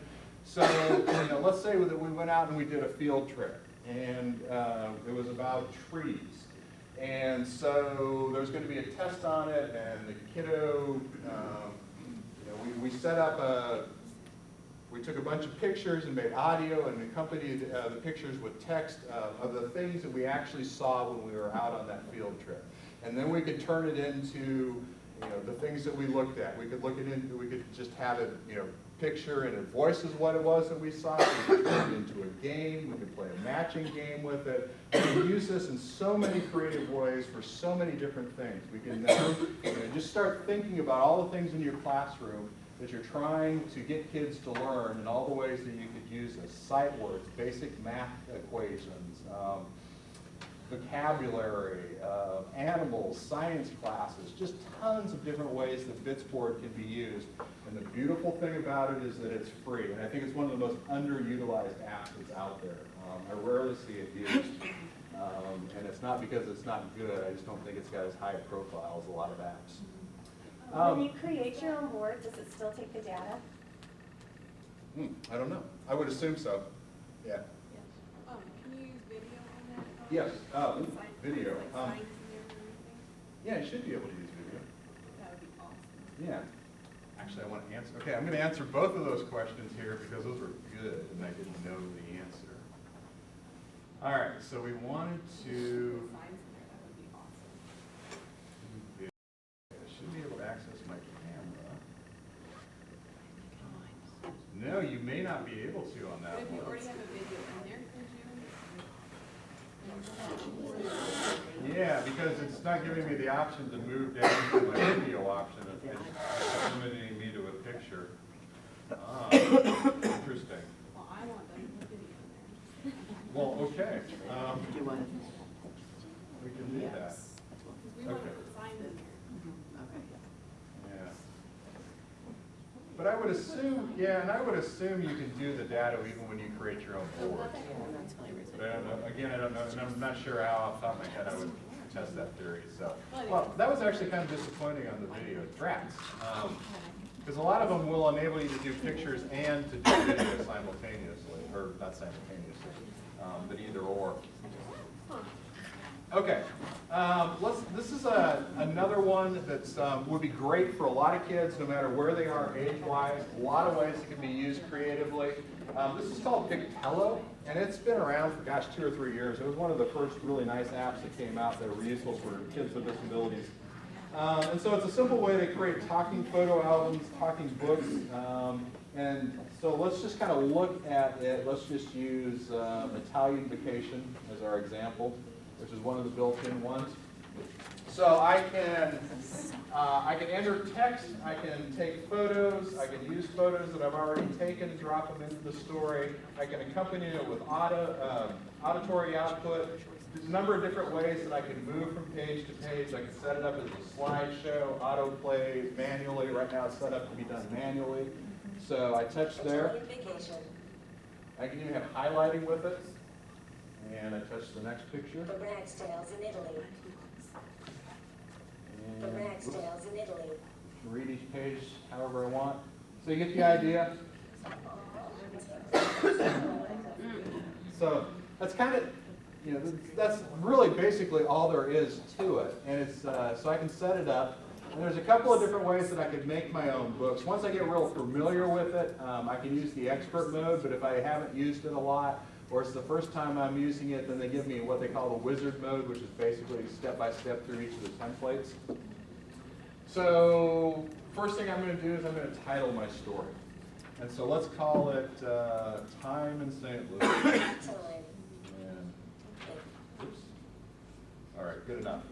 And then I move on to the next page, and it walks me through that, and I choose a cover picture. And so again, I can either take a photo, or I can choose from my photo library. And gosh, you know what? This one did the same thing. It doesn't allow me to do video either. I just learned something today. So I take a photo, I like that photo, I choose Use Photo in the bottom right-hand corner there. And it's dropped it in. So it's, all it is just entering text and audio and pictures. And then I can go all the way through, and I have a storybook. Okay, so let's think about this for a second. I'm done with this story, and I'm going to save that story. Okay, so let's think about this and using it in a classroom. What are the things that we can do? We have somebody who's really, really shy, who isn't engaging with their peers. This is a way of telling their story. They can make a story about themselves and share it with other kids in the classroom. Or maybe you have somebody who, for whatever reason, doing a traditional homework assignment is not something that comes easy to them. Then you use this to enable them to be able to do that homework assignment, to show that they actually have gotten the content that is the whole game that you're shooting for. And so this would be a way, an alternative representation that they can use to make it so that everybody understands that they got the curriculum, they got the content, that they got the same understanding that all the other kids did. You could use this for book reports. There's just a lot of different ways that you can use this, and it's a very simple app the first couple of times that you've gone through it to understand how to set it up and to include the pictures and to include the text and the video and all that stuff that goes to making these storybooks. You could also use it for learning lessons. We looked a little bit earlier at a social stories app. Drawing a blank on the name right now. But I was talking about, it's Quick Cues, and I was talking about how there's a number of those out there that are not, they're just kind of pre-done and you go through and you follow the story. You can do that same kind of thing on an app like Pictello, where you can tell, you can teach somebody how to do a job. You can teach somebody how to meet a stranger, all those types of things. So it's a wonderful, it'd be actually what we consider a little bit expensive for an app at almost $19. But it's just a wonderful app that's out there that has a lot of different ways that it can be used, especially in educational settings. And there's a cheaper version of it that's pretty good called Book Creator that I think is like $3.99. And so, okay, so this next, moving up the sort of the chain in terms of writing and literacy and all those good things that we work on. This is, is this Co-Writer or Clicker? Clicker Sentences. Clicker is a company that's been around for a lot of years. They've done a lot in the world of assistive technology. They're pretty much, they're staple in a lot of school districts. But they used to have like Clicker Docs and Clicker Sentences and Clicker Words. There were a lot of these programs that were out there. And they too have seen the handwriting on the wall and are now, look, Cale has now finished his test. So good for him. Max will be about 15 minutes behind. You're sitting at your desk, you just got a little reminder that you need to go pay attention to Cale again. Okay, so the idea behind Clicker Sentences is it is a writing app, and it accompanies a couple of things, puts a couple of tools together to help somebody become a better writer. And it's a sight word-based app. So kids that have Down syndrome generally tend to be pretty good at sight words. And so this kind of makes it a nice app for that population. So let's see, let me get to a grid here. All right, so there's a number of different ways that we can set this up. And let's add a new board. All right, let's do this. We'll call this test. All right. Well, that's not really what I wanted to do there. Okay. What's the difference between Clicker 6, Clicker Connect, and Clicker Sentence? Clicker, I'm sorry? What's the difference between Clicker 6, Clicker Sentence, and Clicker Connect? Are you talking about on a traditional computer or? I have Clicker 6 on my computer. On a And then is there something called Clicker Connect? Yeah, they've had a number of products over the years. When you say on your computer, not on an iPad, but on a desktop, And yeah. it looks like that. Yeah, it does. It's exactly the same company. They've moved into the app world. They've had a picture-based sort of language system, word-based ones. They've had a number of products over the years. There's really no difference other than kind of a skill set that you're working on. So, okay. So we go back to. If you buy the Clicker Sentences app, like you know how they just went from Clicker 5 to Clicker 6, Yeah. do you automatically get that update as opposed to having to buy the new program? I believe Because so. like when Yeah. we went from Clicker 5 to Clicker 6, we had to buy it, but if you have the app, do you automatically Yeah, they get just do access updates. to that update? Yeah, they just do updates to the So app it every ended up now being and then. cheaper and Yeah, you a don't lot have to more. buy. Yeah, that's one of the things that's nice about apps is you don't have to buy updates all the time like you used Right. to for software programs. And a lot of times the software program updates were driven by the change in an operating system. right. And that's kind of been reversed with the iPad because Apple updates their operating system, everybody scrambles to update their app, and you just download the updated version. So, okay. So here's the idea behind clicker sentences. So I can create a sentence, and we have a sample sentence up here right now. Tap the words to write a sentence. And I can set up these boards in any number of ways that I want to. I can have a sentence modeled. So let's do that. Let's put it on the grid. And I can move the word order around there. We could have alphabetical, we could have random, we could have guided order where it's going to highlight and I tap the word. So let's use guided order. I could even change the color of the words, or maybe we want to write a sentence about a dog, and I could actually have a picture of a dog there. It's just a lot of different ways that I can set it up. So I've set it up, and I want the kid to work. We're working on writing sentences, obviously. And so I've got my sample sentence right there. Tap the words to write a sentence. That's what I want the kid to put up on the larger screen. And we went with guided order. So it's going to highlight the first word, and I put it in there, and it'll tell me it's the correct word because it just voiced it back. And then it moves me to the next word, and I just work my way through it. And if I don't know a word, I can get a little little option to have the word said to me before I actually decide if I'm going to put it in the sentence. That sounds right. And so, all we're doing is we're working with sight words. We're working on putting sentences together correctly, understanding sight words. It's a writing skill app, very simple. It comes with some examples built in, but you can also use it whatever sentences that you want to put in there to have the kid work on. Not an overly complex app to figure out by any stretch of the imagination. And again, it's one of those apps that the more creativity you put into it, the more ways you're going to find that it can be really useful for developing writing skills in a classroom. And then Don Johnson Company, who's been around for a zillion years, making a lot of stuff that's used in particular with older kids, junior high age and high school for writing and reading.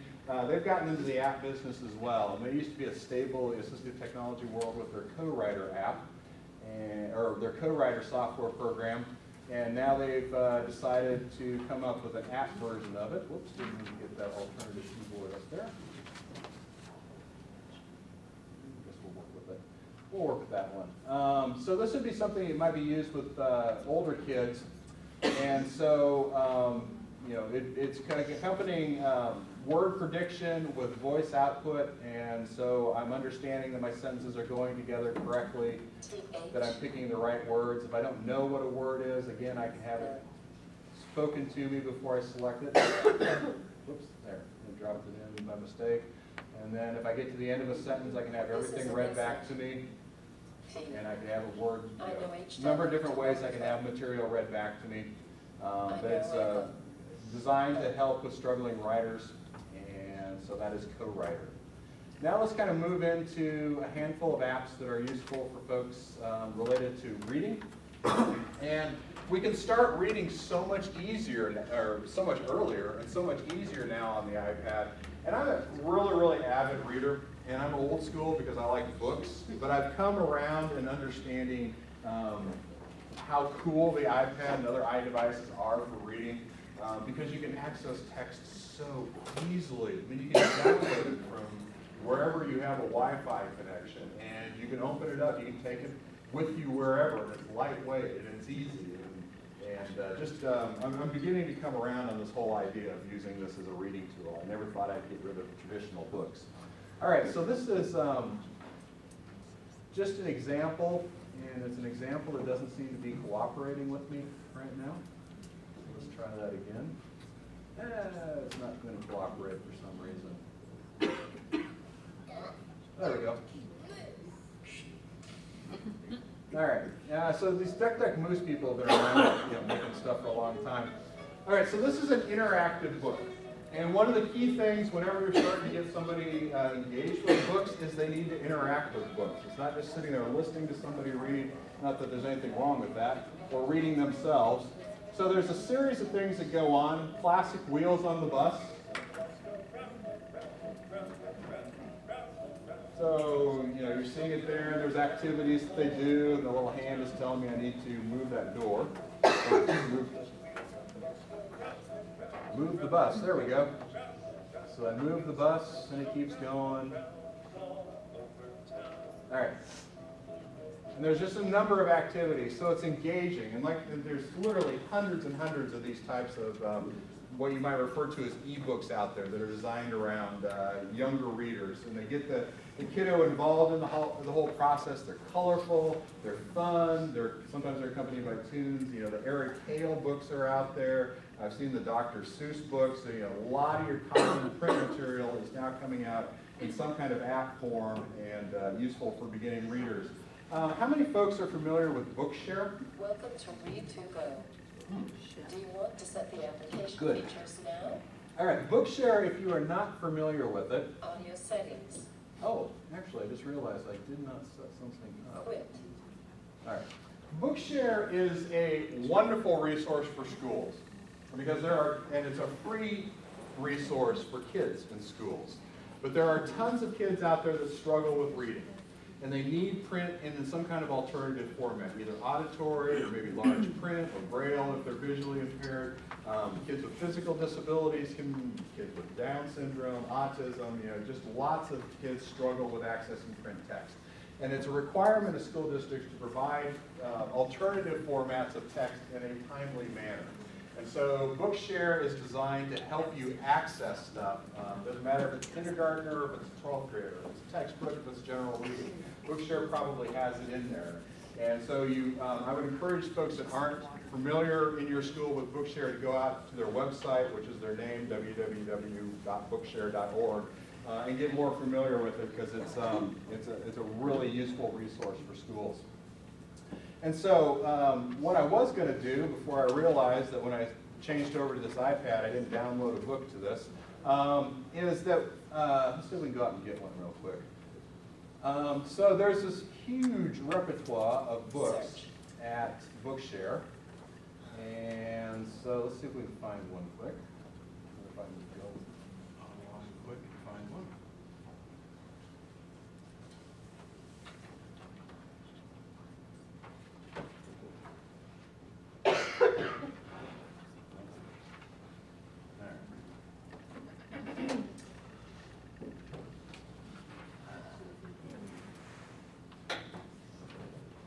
All right, well, that's not going to work for me. So this is the part where we have to use our imaginations a little bit. But theoretically, what I could have done is, let's say we're a 7th grader, and we're reading The Outsiders. And you have a kiddo that's struggling with accessing the traditional print version. I could have gone up to Bookshare and I could have pulled that book down and I would have it on the iPad and it could be read to them with highlighting along the way. So I could accompany the text with auditory so that they can still continue to get the information in the book and stay up with their peers.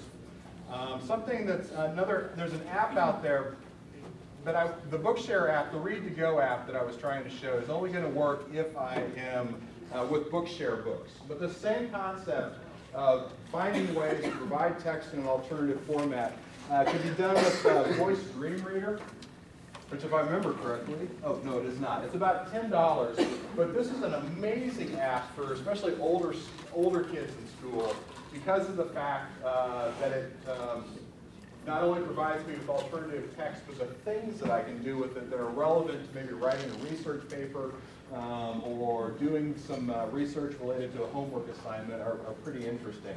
So I've downloaded a couple of things here, and I'll show you how this works. So this is an article off the CNN website that I'm reading, say, for a current events paper that I'm having to write.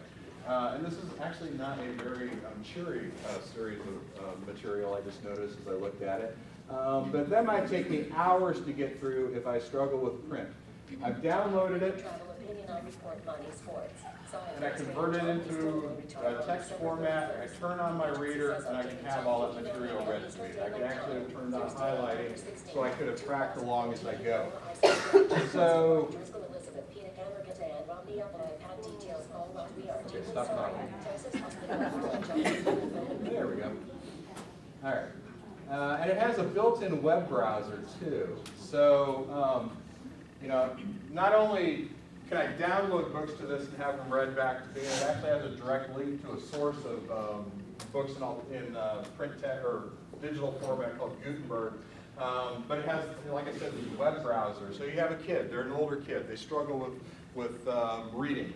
And so they have a research paper they need to do. They can go do everything else that everybody else is doing and get it converted into a format that they can access. And all I have to do is open it up, put it in the website like I would with a traditional browser, and I can pull down various articles that might be relevant. Okay, I always use CNN as my example, and every single time I think I'm going to change that, because I swear, anytime I've ever opened up CNN, there's nothing good going on in the world. So, at least there's no mass shootings this time around, which was what happened last time I opened it up. Okay, so let's change gears from literacy and reading and look at some apps that we would refer to as social skills apps, or visual schedules would be another term that you might use. And in schools for a zillion years now, everybody's been making visual schedules. You've been cutting stuff out and putting Velcro on the back of them and putting them up by doors and on desks and giving them to kids to take out of pockets to go through countdown exercises and all that kind of stuff. Those days are over. Almost all that stuff can now be done via app. And I wanted to show a handful of them, and kind of what I want to emphasize is there's none of these that I think are any better or any worse than any of the others. But what I want to kind of emphasize are the tools and the things that you can do in some of these, and in particular with ChoiceWorks and Video Schedule, and kind of walk through those. All right, so this is ChoiceWorks, and this is another one of those really weird ones where it shows up correct on the screen, but if I'm looking at the iPad, it's actually sideways. And I have no idea why that happens. But what I have is I have 3 boards here. I have a schedule board, so I have a visual schedule. I have a sort of a social story where we're working on waiting. I have a board for that, and then I have another sort of social thing that we're working on related to feelings. And so all these are related. And let's look at one of these. And so let's do my nighttime schedule. So I can independently do this, or I can do this in conjunction with somebody. But before I go to bed at night, these are the things that I'm supposed to accomplish. And so I open up the app and I touch. My nighttime schedule. And it reads to me what it is, and I can actually have them all read to me. My nighttime schedule. First I need to eat dinner, take a bath, put on pajamas. So it's telling me everything that I need to do between now and the time I go to bed. So I have this. And one of the things about visual schedules, when we've used them in schools, is that, they're just around. We don't necessarily always have somebody taking responsibility for things. But if I have this app, I'm trying to learn how to be independent and do things on my own. And I have this app on an iPod Touch or my own iPad or even my iPhone, then I can open it up and I can go through these activities and I can do it independently. So first thing I do is I eat dinner. I'm done with dinner, and I can move it over there, and I move on to the next thing. I can't remember what it is. It'll tell me what it is. And so all I'm doing is at the end of the night, as I've gone through all my tasks, I get to choose what it is I want to do. I can kind of have reinforcement at the end. I can spend some time reading the book if I've accomplished all my tasks, or I can go to sleep. And then they have these kind of neat little books that are built in where, oops, nope, that's not what I wanted. Skip that idea. Okay, so let's go back and look at one of the other boards. Let's look at the feelings board. And so, okay, so I'm starting to learn how to keep my feelings, my emotions in appropriate boundaries. And so I'm feeling upset, and I can open up the app. I'm upset, I can get help or take a break. Then I can watch the video or play a game. Okay, simple concept. This is what I'm feeling. These are the appropriate actions. I get reinforced at the end if I choose the correct one of the 2 correct actions. And then they also accompany these with these kind of nice little books about feeling upset. You know, it's okay to feel upset, but we have to learn how to keep our emotions in check, blah, blah, blah, all the stuff we all spend our entire lives working on. And so those are kind of fun and kind of useful as well.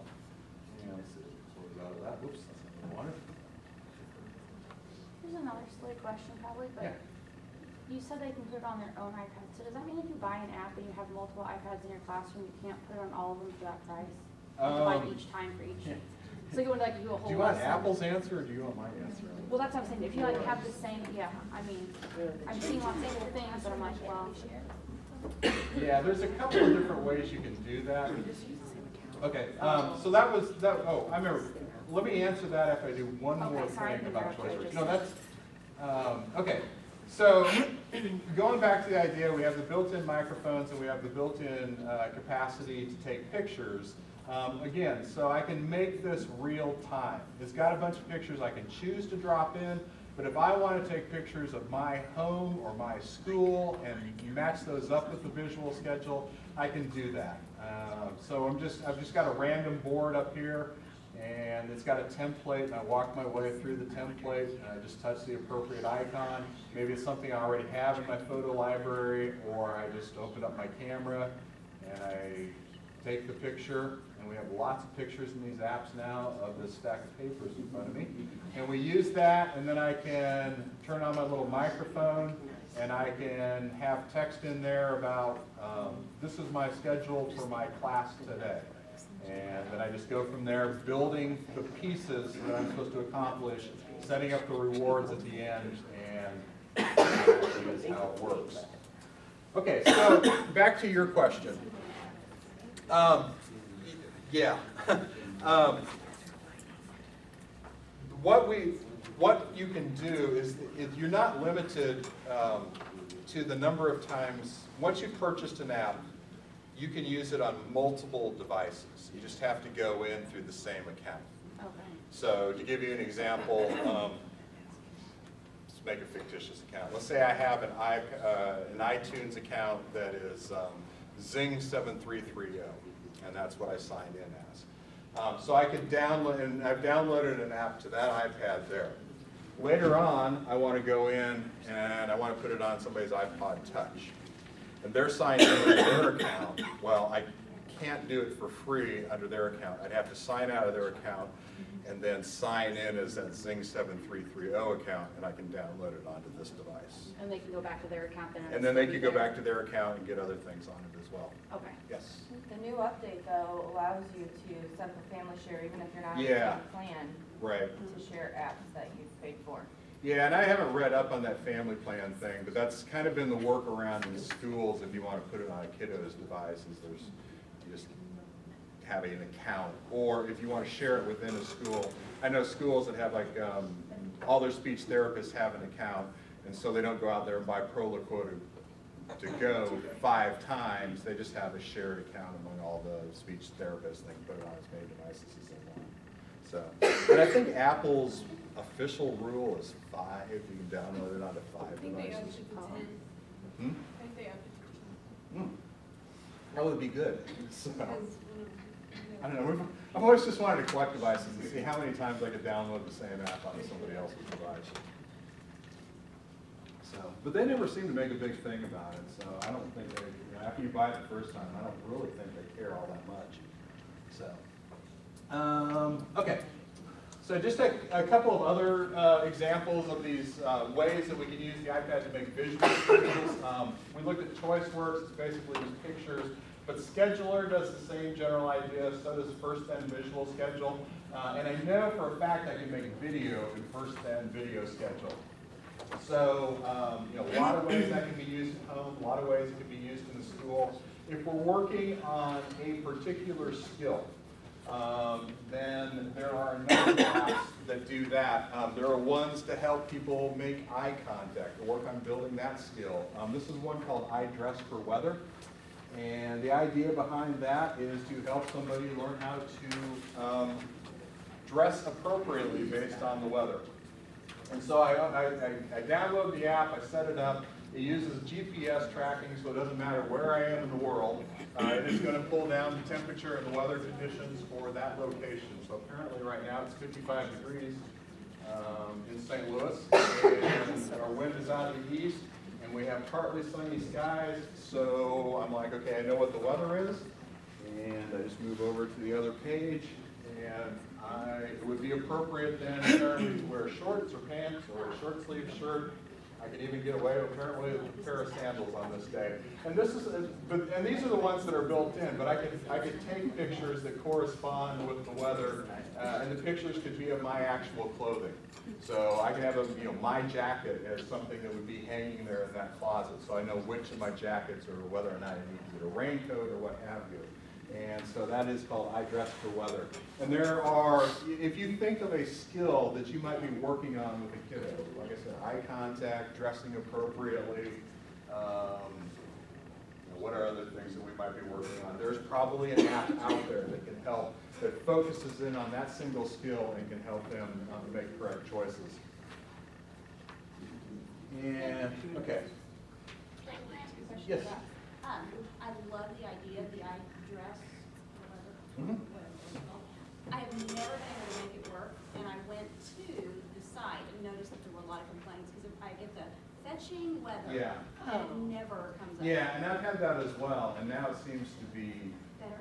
working. Okay. Okay. And what I've observed on that is that it depends. Yeah, sometimes it gets a little wacky because did you do all the updates as they came out along the way? No, honestly, no. Right, okay. Because it Yeah. never worked from the day I got it. and Yeah. Yeah, sometimes, here's another word of advice about apps in general, is that when apps come out, they sometimes have bugs. So it could be it's not corresponding with your actual GPS location, or it's closing automatically or something like that. And it's easy but updates on apps come out all the time as well, because companies realize pretty quickly something's not right. And so they put out an update. And being humans, we tend to be kind of lazy sometimes, and I do this all the time. And in our App Store app, it'll tell you how many of your apps that you have that have an update to them. I'm not like religious, like you have to run out and every single time there's an update to an app, then you need to get the latest version. But my kind of rule of thumb is that if an app isn't working quite right for me, maybe it's closing out early or it's not lining up geographically with where I am to give me that information, then chances are there was probably a bug and I just need to go in and do the latest update on that app. And then some people, but every now and then, they're just plain screwed up. So, okay, another, I'm not sure if I have this on the PowerPoint or not, but another one that just real quickly that's kind of related to working on skills is, and I think these are kind of fun. This is one called I Earned That. There's another one called Countdown to the Special Day. These are sort of reward system apps. What I really like about I Earned That is I can take a picture of something. Like let's say I'm working, the goal is that if I give 5 great days in a row in school, then we'll go have a chocolate shake down at Quick Trip afterwards. And so I can actually take a picture of that chocolate shake, and then it'll divide the chocolate shake up into 5 pieces. So each day that I do something correctly, at the end of the day, I move a piece into the picture so that on the 5th day, I've got a complete picture of that chocolate shake, that reward. And I think these things are just kind of fun and sort of motivating, especially for younger kids.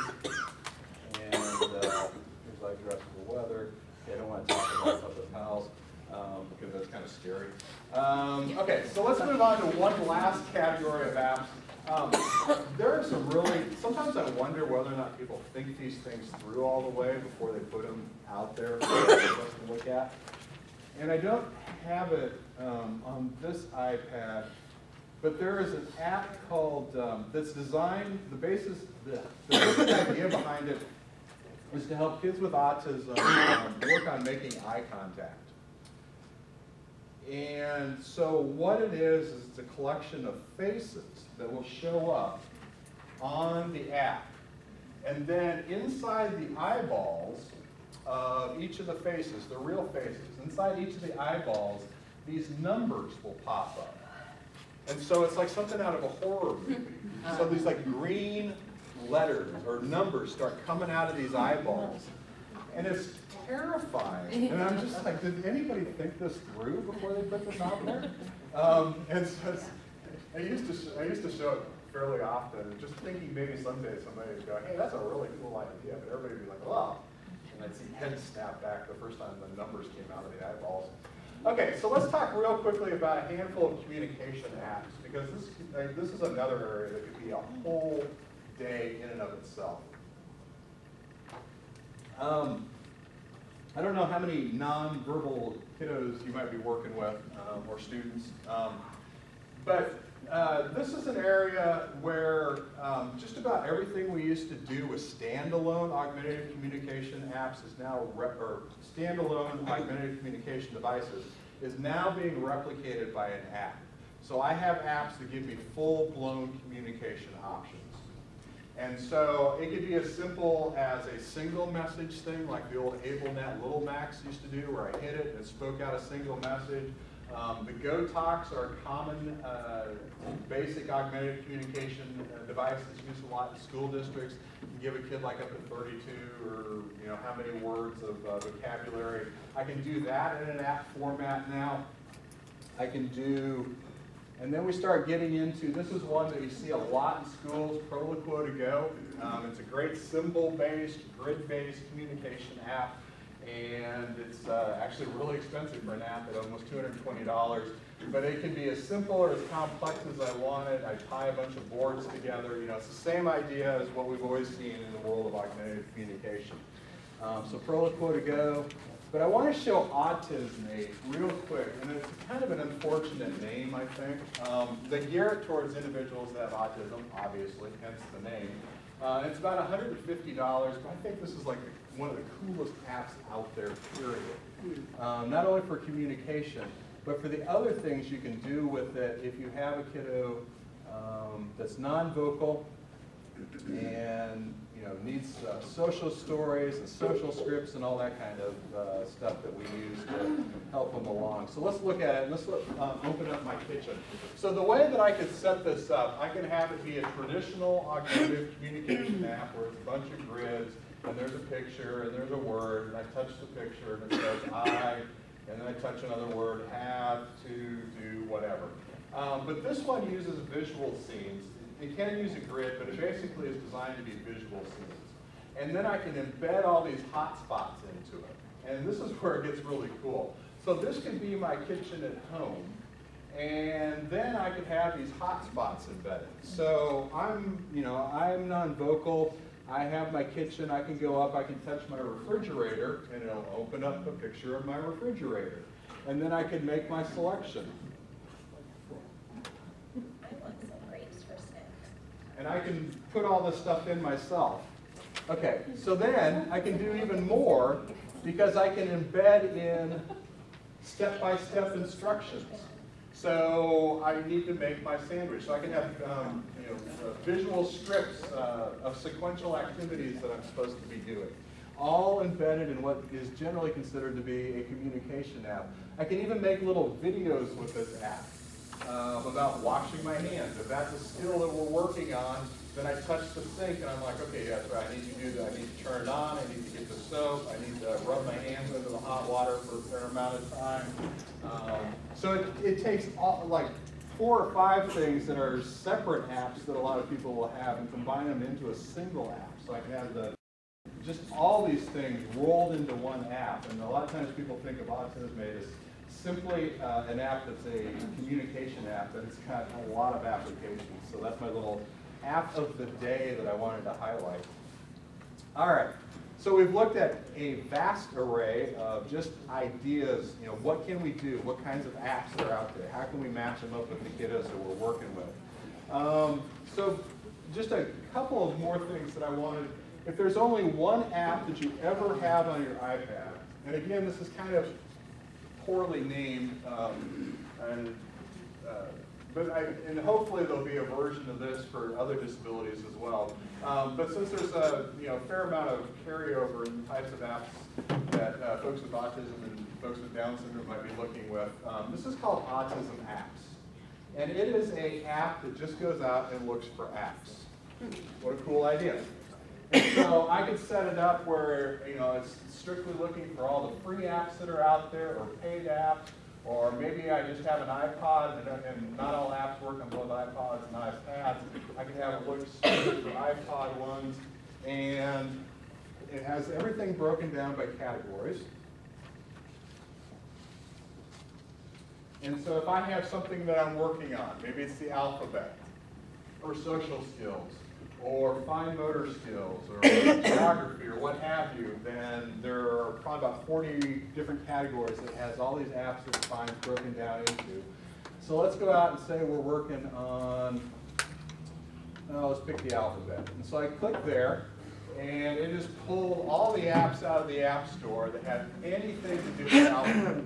And as I said earlier, there's no such thing as a disability app. So it's going to pull out from a number of different categories that I might spend hours trying to find these apps.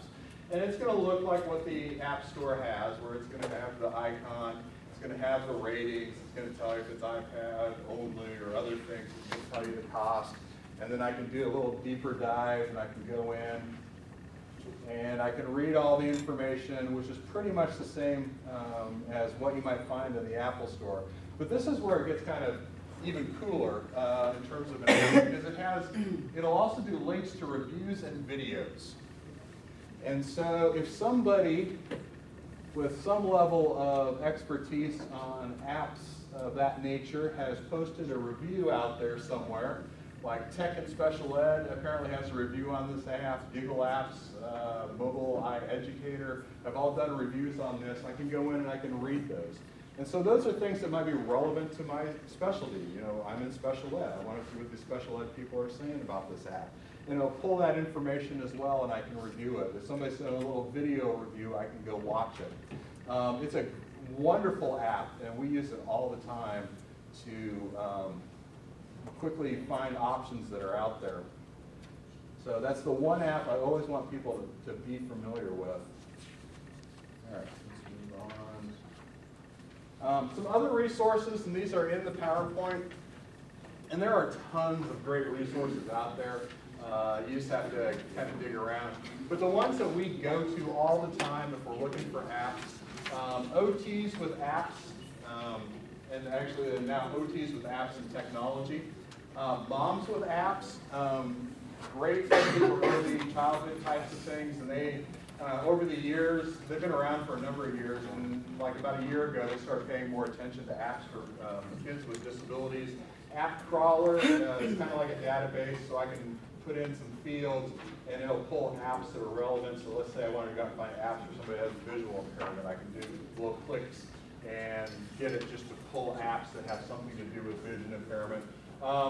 Two that I use all the time. The first one is Bridging Apps, which is actually associated with the Easter Seals Foundation. And they do lots of reviews. They are constantly highlighting new apps that come out, because there's 5, 6 great apps for folks with disabilities every day that come out. And then Apps for Children with Special Needs. This website's amazing, and I don't understand.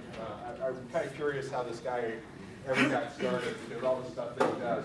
But one of the things that he does on this is he video reviews tons of apps. So in 2 minutes, somebody walks me through all the features, and I have a much better feel for what it's going to do and what its features are and who it might be most effective with.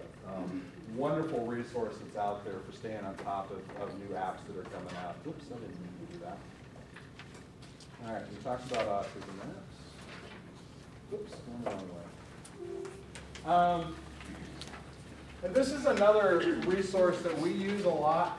And again, it's geared a little more, actually it's very much geared towards folks that have autism. But it is really hard to figure out, among all the apps, how to break them down and approach them.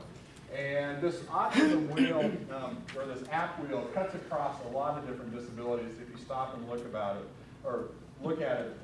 But it's broken down by things like common learning characteristics, common learning traits, and then it has these various categories that you look at. So let's say, for instance, you're working on social skills. That would be, you start here, and then particular types of social skills, and then it takes you out to categories of apps that you might look for, and then it makes some suggestions of some particular apps. And this idea has been kind of expanded, and we're seeing this used with other disabilities now. But it's just a way of breaking down out of the millions of apps that are out there, kind of categorizing them and helping you break it down based on various characteristics that somebody has and various skills that you're trying to work on.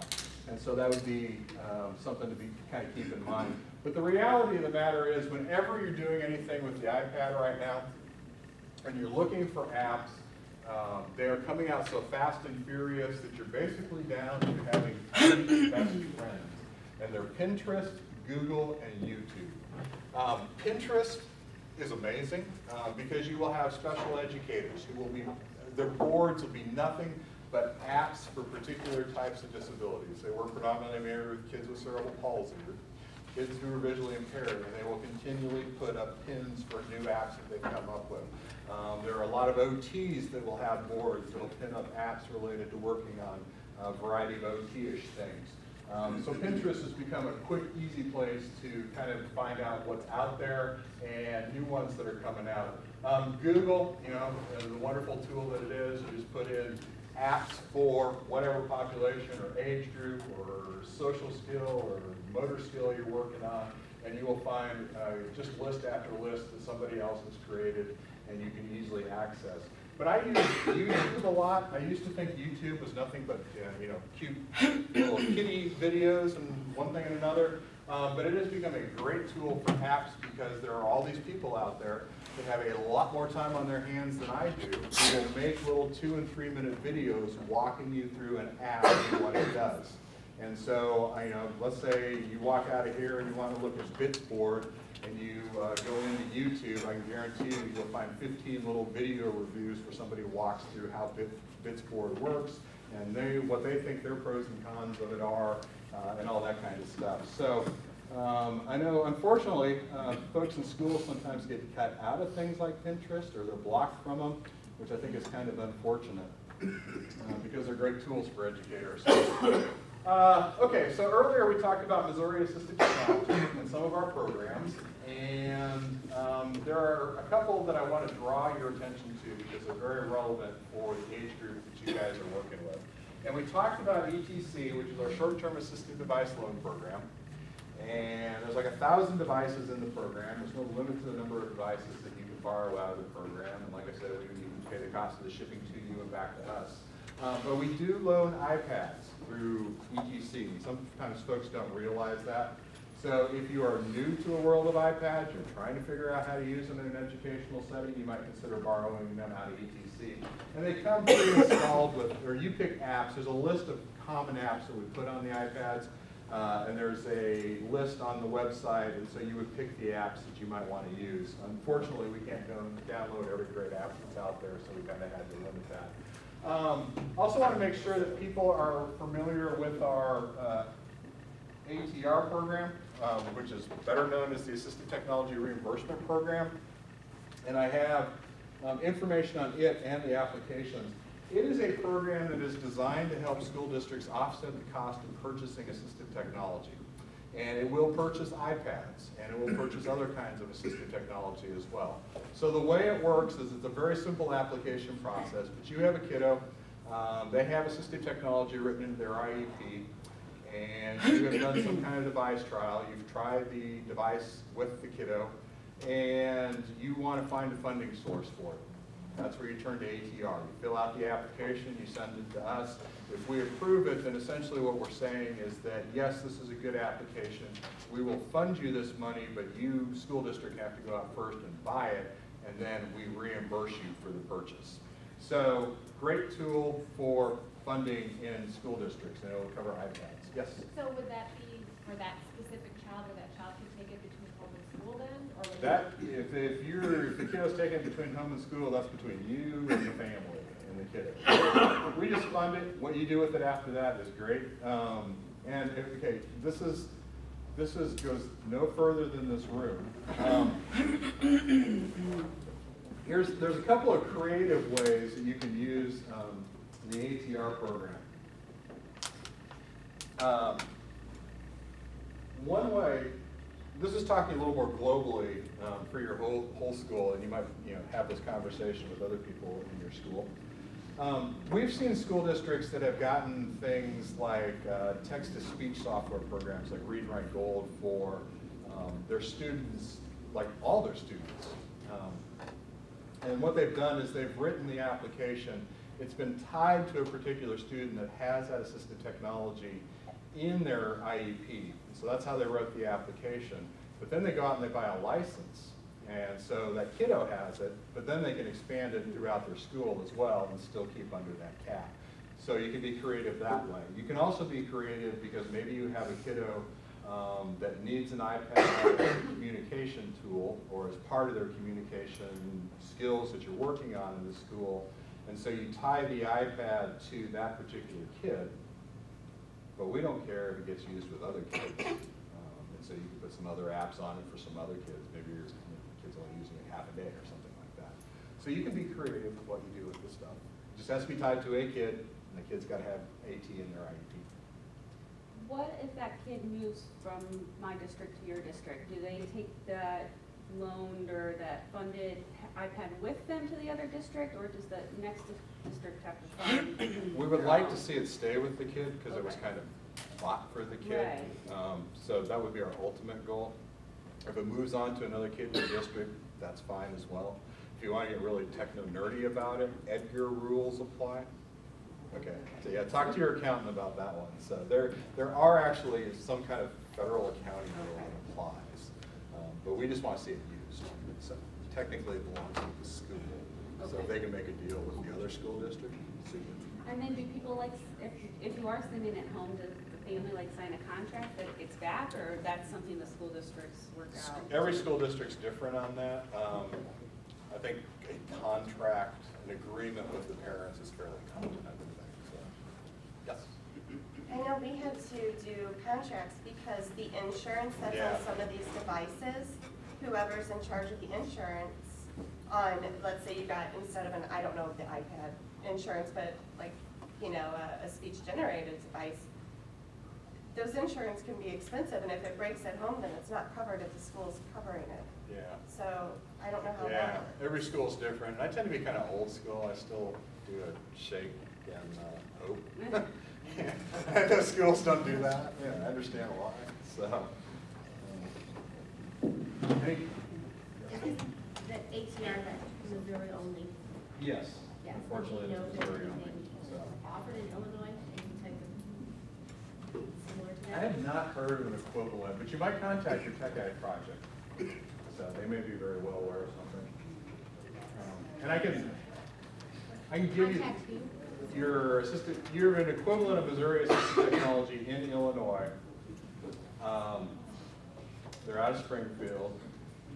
Just Google Illinois Assistive Technology and it'll pop up. It's like IPAT, Illinois Project for Assistive Technology, I think. And they would be aware if there's anything like that on the Illinois side. Another program, actually we have and this is on the sheet, the Kids Assistive Technology program is designed, it's more for home use, and it's a funding source of last resort, but you might get familiar with it because it's a funding source for probably some folks that you work with who need something today, like an adapted van or a home modification or something like that. And so just kind of something to keep in the back of your mind, because I imagine a lot of you get that question from parents, or you're aware of situations where mom and dad are going to have another disability under their roof because the kid's getting too big to pick up and move out of the bathtub or something like that. And then we have a funding directory on our website. And so what we try to do, we try to keep that up to date, because depending on the disability, depending on the age and depending on the type of assistive technology you are trying to get, funding sources are, they kind of switch around. You know, there's a lot of times there's a funding source, maybe for a kid, but not for adult. Or there's a funding source for kids that have cerebral palsy, but there's not an equivalent for kids that have autism. Funding for assistive technology gets really, really weird. So we try to be as on top of that as possible, and that's what that funding resource directory is. And there are some options in that funding resource directory for funding of iPads. But there are not, outside of schools, there are not a lot of folks that are funding iPads yet. And hopefully that'll change. But there are three that I want you to be aware of. And the first one is probably a fairly well-kept secret in Missouri. And that is the Medicaid waiver programs. And I'm thinking you probably are working with kids that might be on the Medicaid waiver. And there are 5 of them in the state of Missouri. There's like the Sarah Lopez, and there's the comprehensive, and there's an autism waiver, and there's 2 more. And like I said, these are Medicaid waivers, but they've opened them up in the last year or two to cover a lot more assistive technology. And they very adroitly wrote in tablet devices. That's iPads. And if you've ever tried to get an iPad funded through Medicaid, they don't do it. But if there's a lot more kids are getting on these waivers. So that is actually, if you know the family has a waiver, they're looking for an iPad for home, they might want to have a discussion with us or with their regional center or their case manager through the state about these waiver programs. And one of the observations we've made is that there's a lot of case managers that still haven't figured this out. So parents kind of need to be in charge to start that conversation. A number of the SB 40 boards, the Senate Bill 40 boards, and what is it in St. Louis County, it's the Productive Living Board, I believe, seem to be doing some funding of iPads at a local level. And then there seem to be a handful of private organizations around the state that are doing funding. And I tried to look some up in the St. Louis area before I came over here, and I didn't get a chance to do that. So trying to think of an example, like I think the Variety Club over in the Kansas City area has been funding some iPads. Some of your traditional sort of nonprofit funding organizations have been funding them. So still really, really hard outside of schools. If you're a parent looking for funding for iPads, it's still really, really hard. So anyway, well, that's weird. I'm not sure. Oh, nice. This T should be here. If you have any questions or anything you want to get a hold of me about or anything I can provide you with information, then I'm david.bkr@att.net. And again, our website is www.at.mo.gov. We do one thing, and that is assistive technology. And we develop programs, and we are a resource for that. So please keep us in mind. We try to stay on top of this stuff. And it changes rapidly, and we do a fair amount of training around the state. You'd mentioned John, who's kind of my cohort and running around the state. We come in and we talk to a lot of schools, everything from iPad 101 to discussions about using the iPad as augmented communication device. So we can do pretty much tailor anything to where somebody is on the journey of figuring out how to use iPads. Is there a question in the back? I just had a question. We have a vision impaired student that needs what's on the Promethean board to be on the iPad. And I know Splash Top, that's one option. Do you know of any other? Oh, there's one called Join Me. Yeah. And, it should be able to look up. Okay, and is it an app?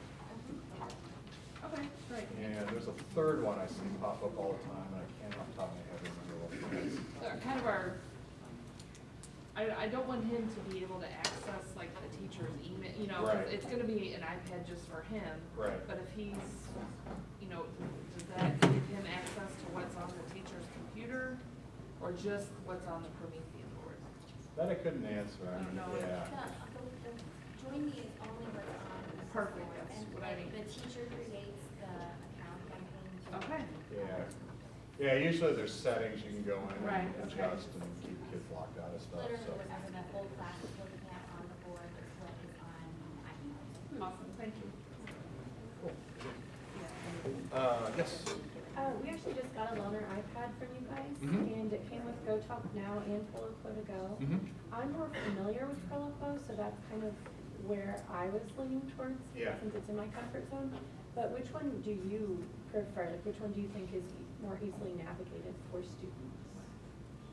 Between GoTalk and Proloquo? Actually, that's not the question I would ask myself. The question I would ask myself is there growth in the future for communication? Because you may only have one shot at getting an app over a couple of years. So since you can scale down Proloquo to be, 4 symbols, 2 symbols on a page, and then scale it up to be like 64 symbols in multiple pages, I would go with Proloquo just because, I can expand it over time as the vocabulary and the skills develop. So, of course, you ask John in our office, he'll give you an answer probably, but that's just kind of my observation. You always build in for those things you don't know a kid can do today. And sooner or later, probably with GoTalk, they're going to max out. Thank you. Somebody over here had asked about styluses, I think. Yes. And there are now a considerable number of styluses that are designed for various kinds of disabilities. And so if you followed up like with an email and just kind of describe the kid or kiddos. I just didn't want them practicing tracing the letters with their finger and then have to use a pencil, because they're not going to be able to trace that on a piece of paper to learn how to write their name. That's what I was actually. I thought you were talking about Yeah, like styluses. transferring, like how am I going, are there things that they can just hold it, like as if they're holding a pencil? Yes, That's not then going you would to- go with Okay, I just didn't know, I'm not good with technology as far as. Yeah, they could use a Okay, stylus to that do makes that sense. same idea, and if they need an adapted stylus, there's a variety of those. Okay. And they also, I've got numerous just ink pens now that have the stylus at Yes. the end. Is that just a little plasticky thing? Yeah, it's like this little smushy. I don't Okay. know. Right. But even then, it's the exact width of a pen. You could put their pencil grip or whatever, if you have something modified on it, and it works on there, and then click it. And if you're cheap like me, and if you go to conferences right now, they always have the freebie pens at a lot of booths. That seems to be the hot thing to give away, are the pens that have the stylus on them. Okay. Yeah, so just scoot, Nothing special. put in the bag and run. Okay. So. Couldn't tell you. All right, any other questions? All right. Then it's 11:29. Sorry.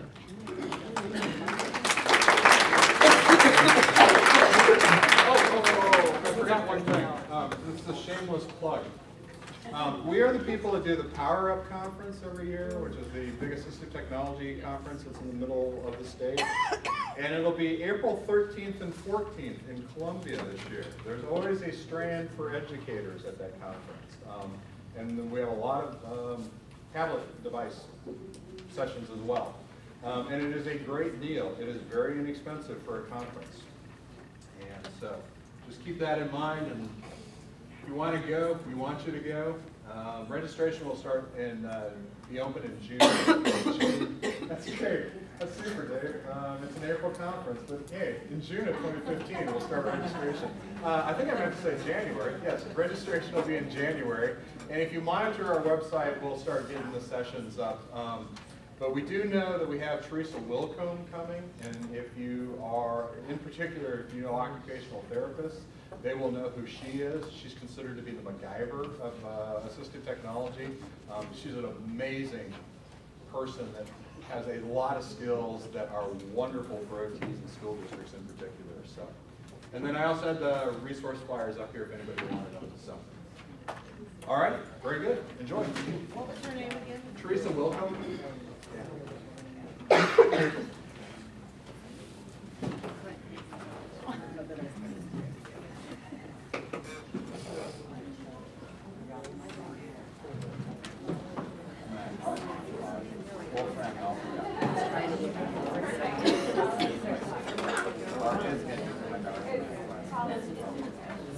By technology guy. Oh,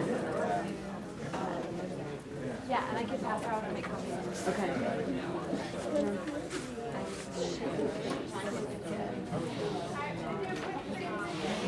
Speaker. Chrissy Peck. So, you need to take a break, use the restroom, get some fresh coffee and stuff. Lunch will be here. We'll probably have lunch for 2 days. Yeah, if you want to do that, actually, because I was going to look up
Right. I wonder if people who buy a lot of tickets, well, that's what it is, tickets are ticketing or something. On there, it's much ads. So if you go, you have to know for sure yeah. Which is kind of stupid. So that's just like buy my stuff out. I know my friend, how to build my own stuff out.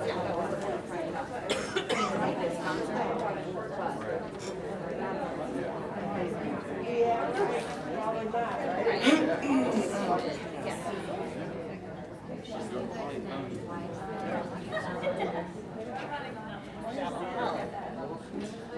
Yeah. You're gonna hurt yourself. You're gonna play like 8 today. What? Every 2 hours. Exactly. No wonder they're medicine, and that's why they. I see you like eating them like big Tic Tacs. Yeah, right. It's like, there was like, Yeah. and there was like tears stick. Oh my And then gosh, there was like I was Right, exactly. I Seven steps. like really get sick when I was sick, but it was the last Thanksgiving that something was going on, and every one of my family members got sick. All of us grown-ups, my sisters, their husbands, my husband, my mom and dad. And it was like potent, strange. And then all the kids. And it all happened because we are always together from Wednesday before Thanksgiving to Saturday. Yeah. So it happened like on that Monday, it's like 48 hours after we all had been just with each other. We don't know who brought it in. It's awful.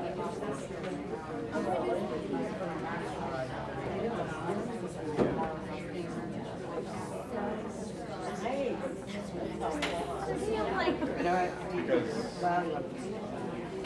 We're all good when we share our resources like that.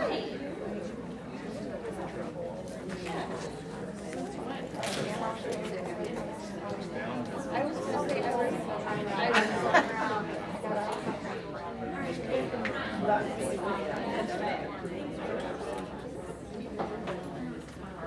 You can get 4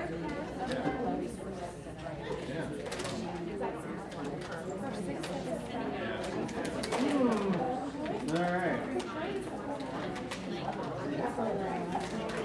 Yeah, I don't know about if people want to do AT or that stuff. That's true. I have a second career. Let me find that app for you. It's what is it? Yeah, the basic idea behind it is it uses the OCR technique. But it's all From one equation that shows the steps. So it's kind of like Khan Academy. Right. Yeah. It's just Yes, because we're on stuff. See, we're on an iCloud account together, but I can't get in for some reason. The password won't work anymore. So I haven't been able to. Keep finding great apps, but I can't download because you have to have the password. I have something in my thing, but it didn't work for me. So that's why I have it. It doesn't work right yet.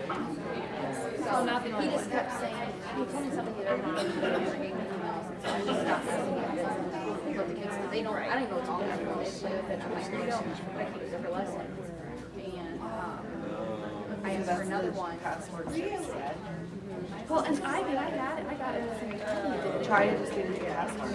Well, I tried that. See, he set up the account. Right. But so it's under just Well, just set up a new account. Pay that password. Not, no, don't start over with a new email. Just send off saying, hey, I forgot my password. And tell Chip, it's got like 700 on run. Tell Chip that there's going to be an Apple email coming with a new password. And it is I would start there. It's an iPhone app. Because it's been like, since he handed it over, that I've not been able to add new apps. You know it's right. You can load it on the Yeah, I'm pretty sure it was like capital P, Panthers, when they're going in and searching for iPads. I asked for an iPad, they're doing it like Friday. Okay. Okay. Yeah. Awesome. I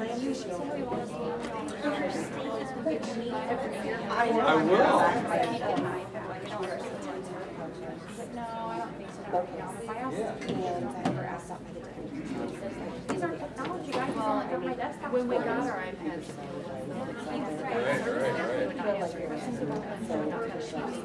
Why? He was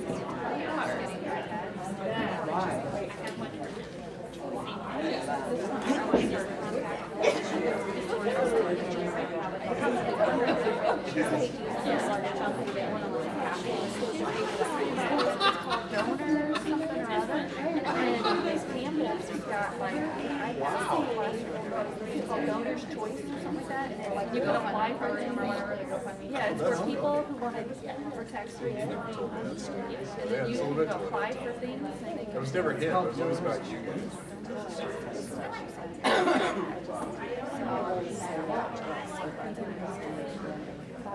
Yeah, I know.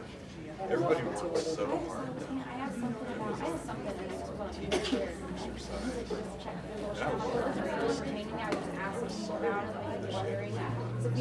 and that other one, I don't know what her name is. Yeah, she's just like, awesome, I just showed her. Right, exactly. She has a vision. She's going to get there. Yes. And I didn't see her at all down there. So she was down there, she basically I came, I walked in, I started. No, not yet. Oh, not yet.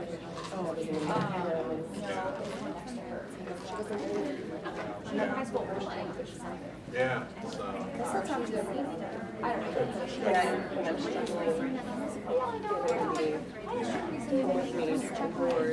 Thank you so much. Really wonderful.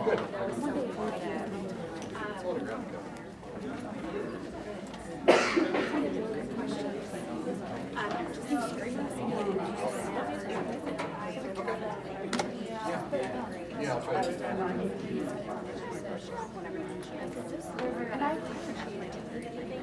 Okay, how about we start in like 2 minutes, and the reason why I'm saying that is, I know a lot of you are like on your text devices and you wanna wrap that up, and then I put 2 articles over on that purple table, so that'll give you time to kind of get that and make sure we're all settled.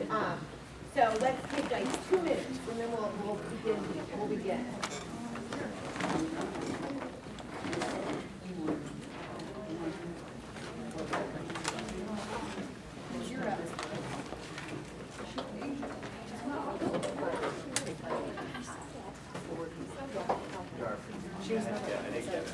Hilarious. So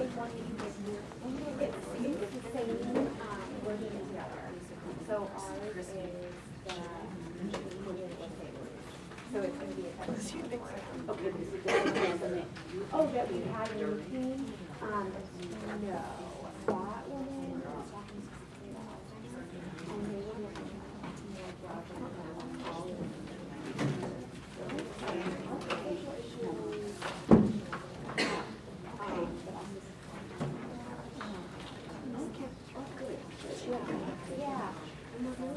Because I can never figure out where she is, what she does. And she doesn't look like she's married. Yeah. And she's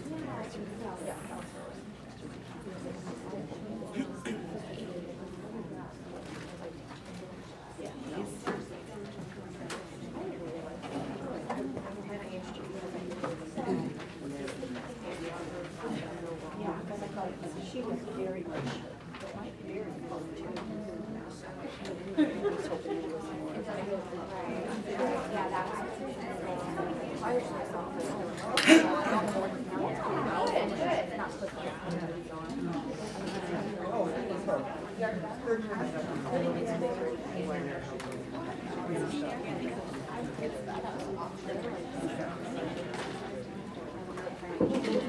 Nope.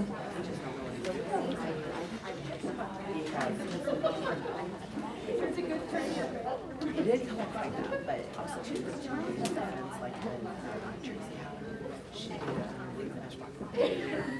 when City did it, another Tracy for like 6, well, 3/4.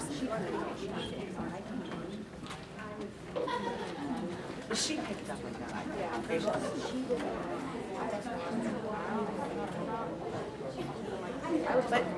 But in also, I don't know.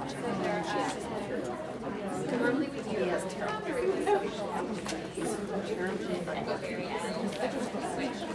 We think we figured it out. Because that's what it was. Yeah, because I said, I don't know what she is. She's like, this. I said she does. Well, I was just like, kind of bothered me.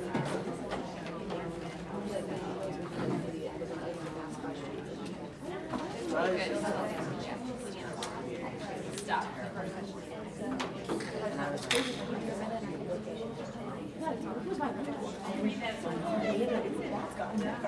It was worse than that. Okay, let's go ahead and kind of take down all the things you're working on and we'll come together here. Thanks. And I already did a little intro at the very beginning of the day, so we can. So I'll just say a little bit. Yeah, tell yourself. We'll see if what I say and what you said match. It's like a game show or something. How well do I have my stage? How well does she really think she knows me? We'll see. I'm just kidding. Okay, it is so fun to be here. I actually found it without getting lost, which is always a huge thing because typically I've got mugged every other time. But I did go past it and then have to turn around. So I don't do directions and I don't do technology. That's why Erin has to hook me up all the time. I'm just like really back behind the time on technology and I'm really putting up the barriers and I'm not doing it. So I'm old fashioned and I'm okay with that. So it's really nice to be here. Part of what is so fun is that I often forget this piece, but I go back to how this all really began and the sort of seed that was planted many, many, many years ago when two ladies came to me and said, here's what we're kind of thinking. Would you help us do this? And so I was like, okay, well, what are you, let's play around with it. And it has really evolved mostly the last couple of years because Erin is so amazing that she and Jeremy have this great educational vision for kids with Down syndrome and their families and what education can look like across a lot of spectrums and in a lot of different areas. So it's fun to come back into it. I had left it for a while and then to come back into it, and they've done an amazing job. So it's always fun to come and see who the new folks are every year and kind of like where you're all out. We're going to focus a little bit this afternoon on social learning. So you kind of in that first session talked a little bit about the academic piece of what we call inclusion.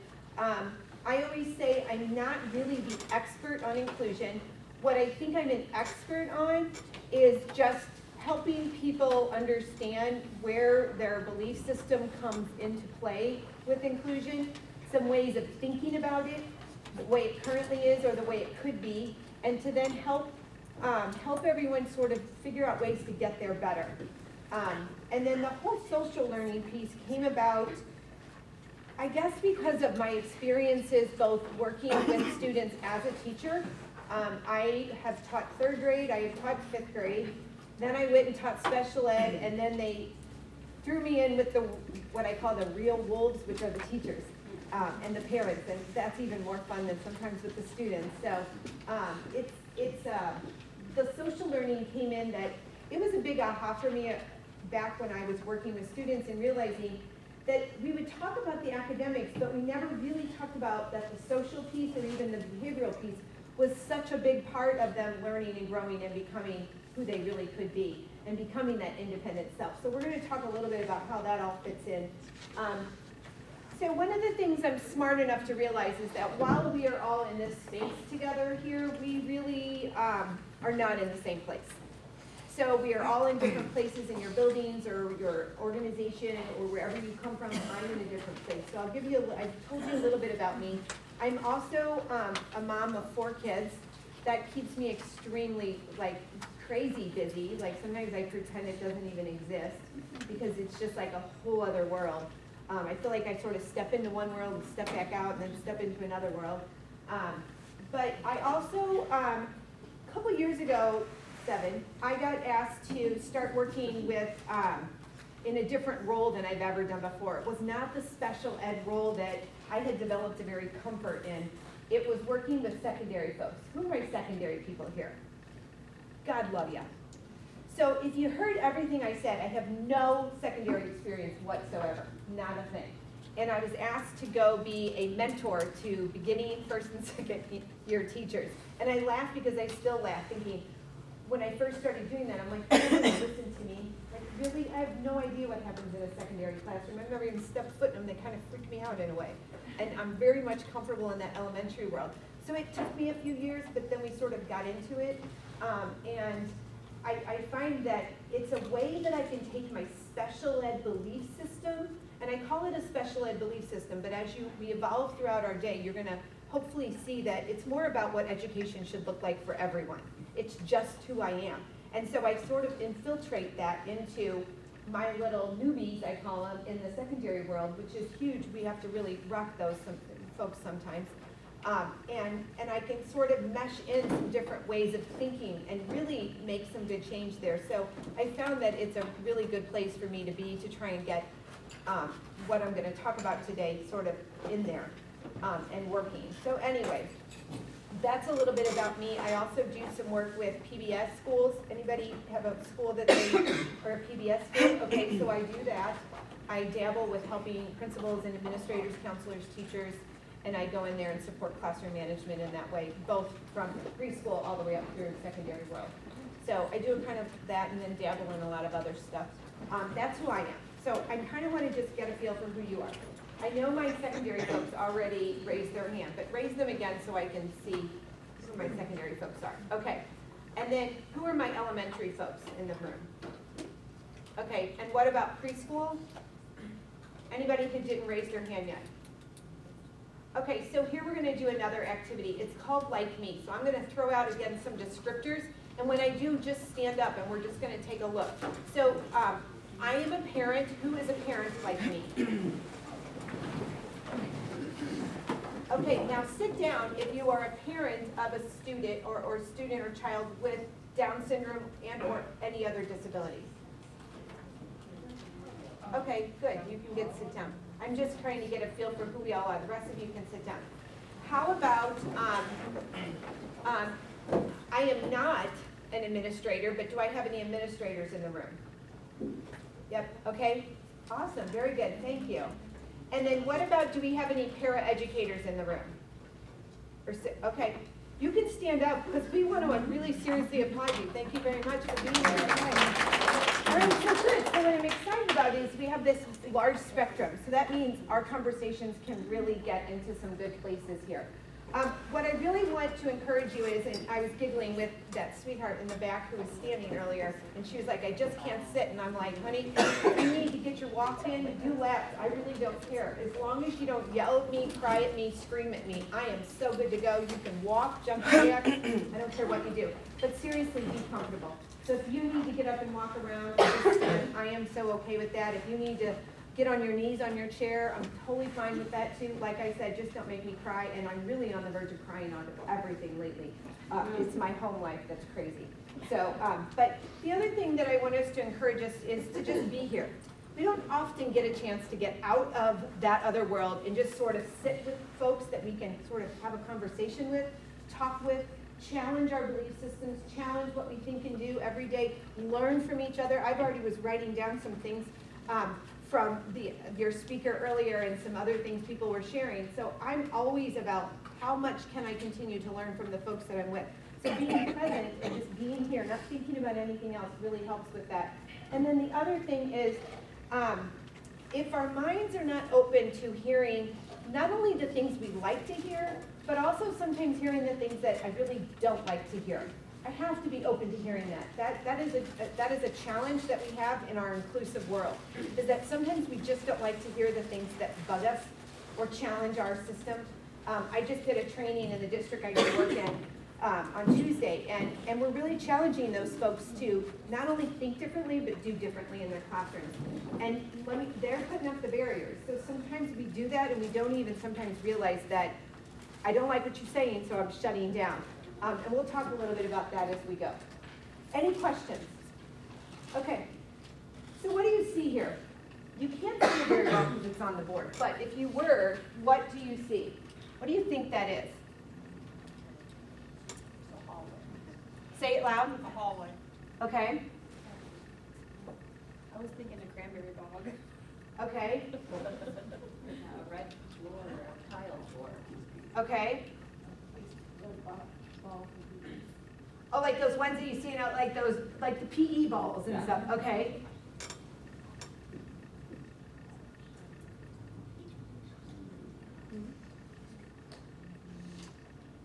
Anybody else want to take a guess? What are you guys sharing up here? Better or worse? Better. Now you can really see it. Anybody else? It's a bug's eye. So why do I show you that? I show you a bug's eye because what we see and what we label is pretty much based on our belief systems. It's based on what we know. It's based on our experience.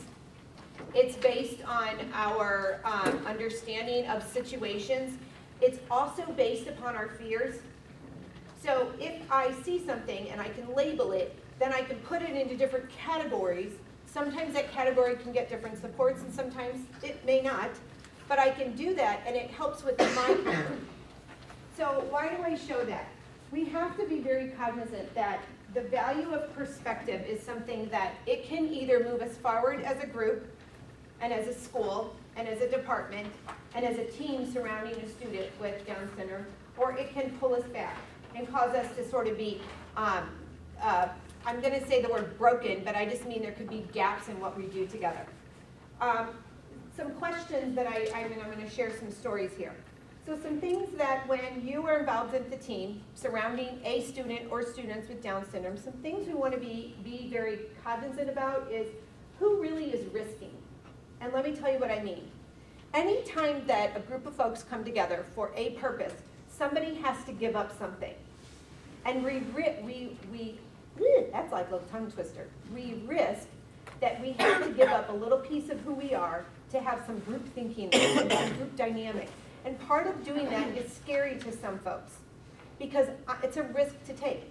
So who's risking and what are we risking? And let me give you some examples of how that plays out.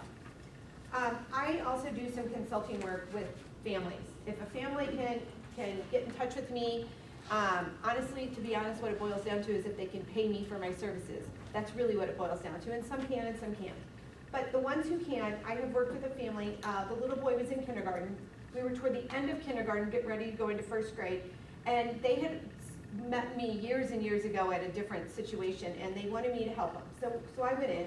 When I go in to work with the family, I typically will meet with the school team, I want to observe the child in different ways in that school just to get a background of what the child can and cannot do. I read all the documentation, and then I go into the home to watch the child and the family interact and find out what's really the disconnect here and how can we pull all that together. And so this particular family started to share with me various things, and I watched the little boy. He was a sweetheart in terms of just very kind and loving. Did he follow directions? Yes, to a point, okay? I don't know what kindergartner totally follows directions like 100% either, because they kind of seem to be all over the place. But, okay. But as I started talking to the family, you start to uncover some things about who they are as a family unit and who they are individually. One of the things that made me aware about who's risking is it's not about, oh my gosh, I have a child with Down syndrome. It's not about that. It's about, I don't know how to do this. I only know how to do school the way I was raised doing school. These were two very, very professional adults. They were very intelligent. They were very smart. They didn't understand the aspect of your child is amazing and smart too, but it's going to look somewhat different for you. It's not going to look like you think it's going to look. You have to be open. And that was going to be risky business for them because they felt that if they let go and allowed it to be what it was and allowed their child to really learn in the way that their child would learn best, and that we could bring in resources and help create an educational experience for their child that would allow him to flourish, they would have to give up. And what they would have to give up is that other vision of what they thought it should be. All they knew of is you go to school, you do what the teacher says, you make good grades, you go to college, you do all this. And so for them, it was risky business. Sometimes we have to ask ourselves, do we want to win or do we want to be influential?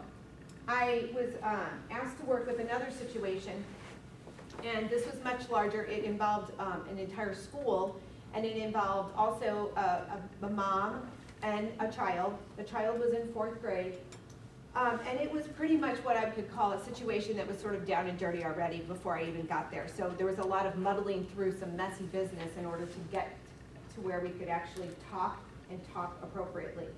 But part of this, why I bring this example up to you, is sometimes we have teachers, principals, parents that are so gung-ho to win that they forget what we're even winning. They just have to win the war. And this situation goes back to the day that the mother had the child. A nurse in the birthing area said to the mother, when the nurse saw the baby, and they all saw the baby, and the mother and father were very well aware they were having a baby with Down syndrome, and the nurse said to them, and this was many, many years ago, nothing recently, but the nurse said, so I brought the papers for you to, for the adoption. And she was like, what? And she's like, well, I know you're going to give your baby up because there's something wrong with your baby. Now, for that mother to really share was huge risking on her part. But for her to share that with us helped us kind of piece together all the brokenness that had happened up until then. And the team sitting in the room was like, oh, they got it. And here's the reason why they got it. Because the mom was more about winning the win. She had to win. She couldn't be influential. And she was a smart cookie. She knew stuff. She could have been influential. But it got to the point where anytime a teacher said, I can't do that, or that may not work, anytime an administrator said, we got to rethink that a little, and they had very good reasons for saying that, and it wasn't that they didn't want to be inclusive in their practice. It was just dynamics of the building, dynamics of the instruction, dynamics, and it wasn't that they wouldn't find a better way or find a way that would work. But anytime she heard that, all she heard was that inner whispering voice saying, your baby's not good enough, you need to give your baby up. And so this has to be a dynamic that we have to be aware of. What battle do you want to win? Can you let go in an effort to win the war? A couple of years ago, I have an older son who's 15, 16. And back when he was in 7th and 8th grade, he was really causing us a ruckus. and my husband was just beside himself, and we were struggling with how do you deal with all this anger, craziness, and this teenage hormonal kid, and the things he was doing. And so, at the time, my husband's boss was saying to him, you know, they were just chit-chatting and talking. And he said to him, Myron, sometimes you have to figure out, do you want to win the battle or do you want to win the war? And Myron's like, what? He goes, here's the deal. The war is, what do you want from him, that vision? What's that ultimate vision? And Myron said, well, you know, we want him to be a good person. We want him to be independent. We want him to be able to take care of himself. We want him to be, okay. And so sometimes you got to let go of the battles and just say it's a battle. Let go. Let it pan out on its own for working towards that bigger vision. So sometimes we have to think about the perspective of what's happening there and be aware of what are all those dynamics of that perspective as we try to move towards more inclusive practices. Questions that kind of guide our work, and I really am going to have this guide your conversations today with either your people at your group or people from another table. We're going to have these kinds of conversations, but thinking about currently in your situation, wherever you are, your school, your building, whatever, what are you doing that's working, and how do you know it's working? So we're going to talk about some different characteristics, and I want you to be thinking, if it's working, how do I know it really is working? If it's not working, I'm just going to think about this. Then our big questions that we always need to be is, if it is working, how can I still make it better? Because nobody's perfect. We're not a perfect situation. Education's not perfect. Even if our situations are going well, there's always room for growth. And then what do I need to get rid of? And part of that is we have to acknowledge what's not working and get rid of it and not just keep it. But we don't want to get rid of good stuff either. We have to celebrate the good stuff, keep what's not working, be willing to let it go so that we can find better ways. And I realize when I say this that some of the things we're going to talk about today, you're going to be wrestling with. And I'm always comfortable with the wrestling because I think when we wrestle with things, that really is part of us individually challenging ourselves to do it better. Challenging ourselves to take a step more towards inclusive practices, inclusive thinking, inclusive schooling, and inclusive education. Because life, if you look out amongst us in the real world, we're very inclusive. But sometimes we have gotten in such a rut in our school systems that we're not very inclusive in our schools, when we are very inclusive elsewhere. Let me give you an example. There are not 2 McDonald's. There are not 2 grocery stores. There are not 2 restaurants. There are not 2 churches, so that people with Down syndrome who have behaviors can go to that church, and then people who can handle themselves can go to this church. There's one church, and we all go together. There's one McDonald's, and we all come in together, and we order our cheeseburgers and our chicken nuggets, and we go in there and we eat together. So we have to make our school classrooms more inclusive so that we can represent what really is going on and give everybody the tools for being able to learn and do and just be the very best of themselves. So take a moment, and with those you're sitting next to, what does this mean to you? School is the home of the mind. I'll give you about 30 seconds to have that conversation. Go. That's where it's kind of like growing and fostered or takes all the pieces.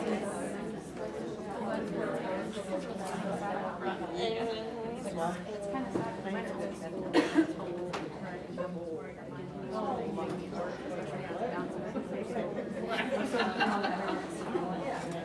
that's kind of what I was thinking when I was talking about what's working, what's not, like all this like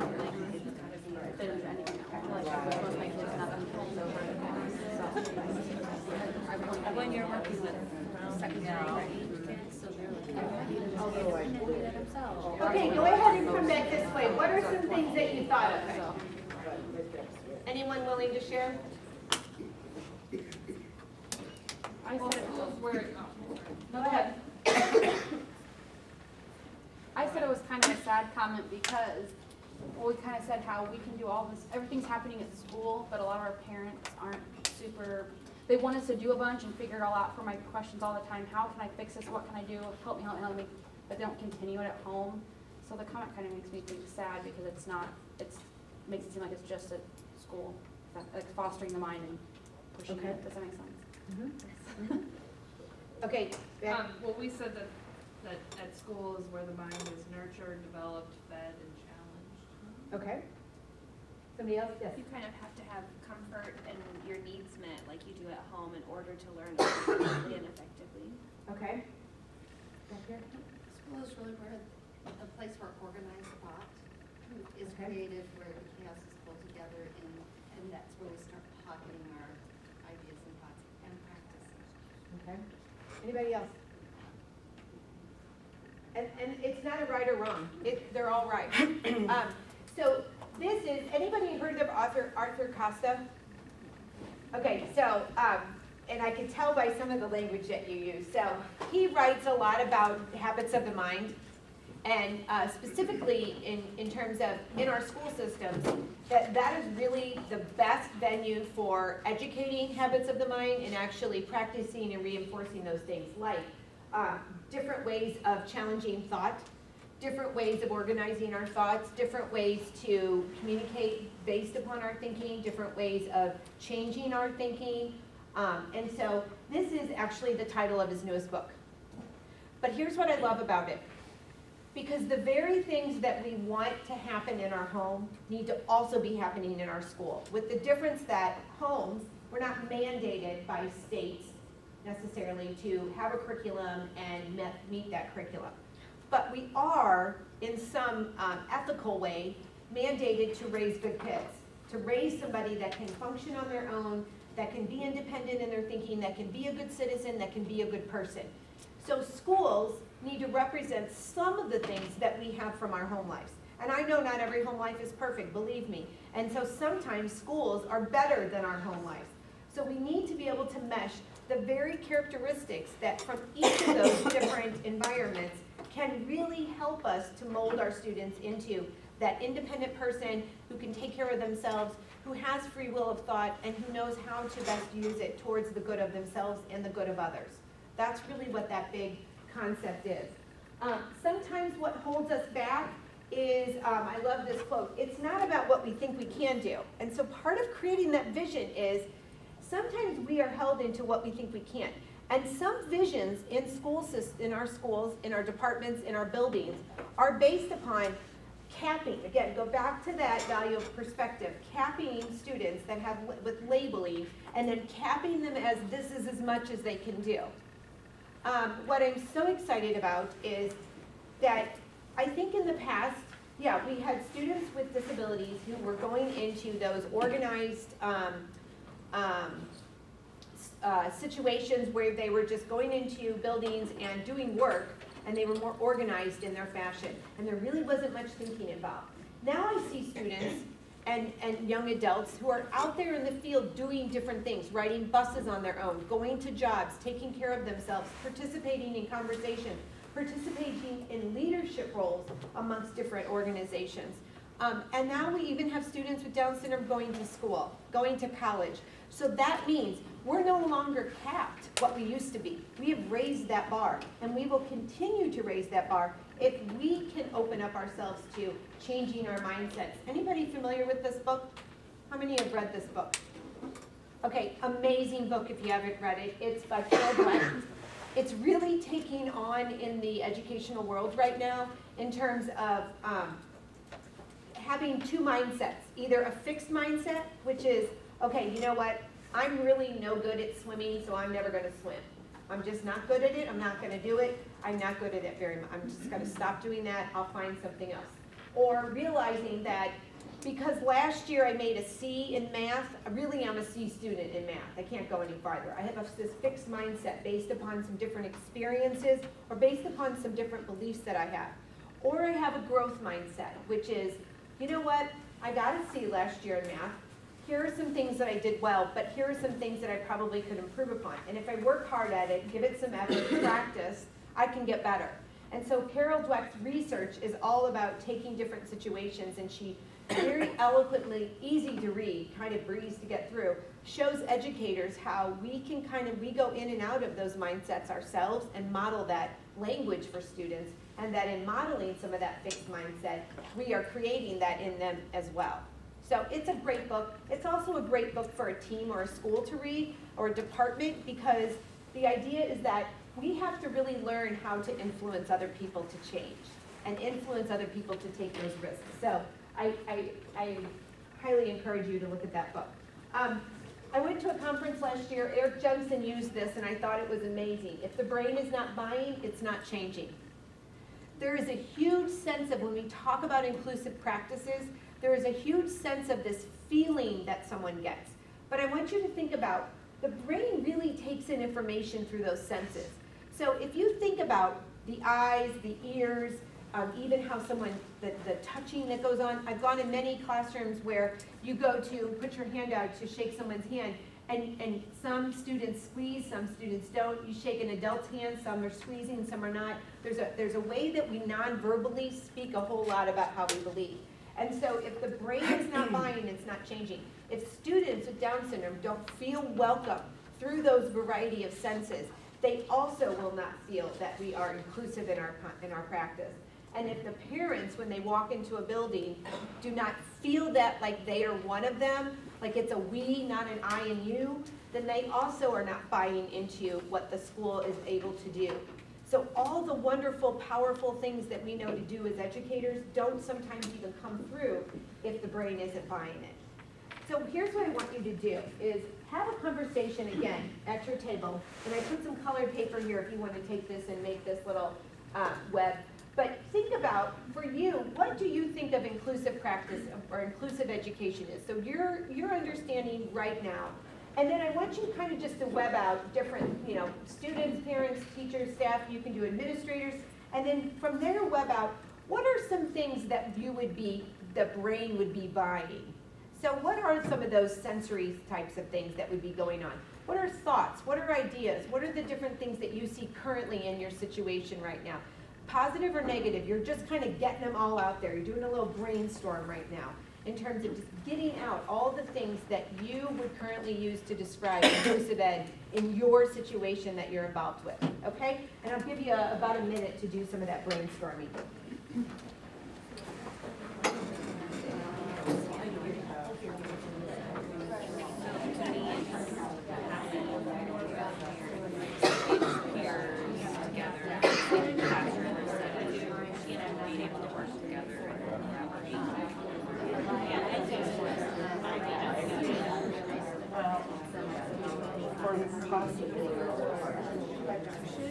Is it realistic that it's not the same age group? Everybody's 20, they're all functioning at such different levels.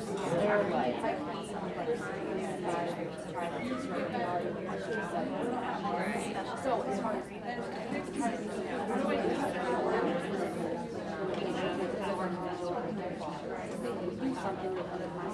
Well, you do pals, right?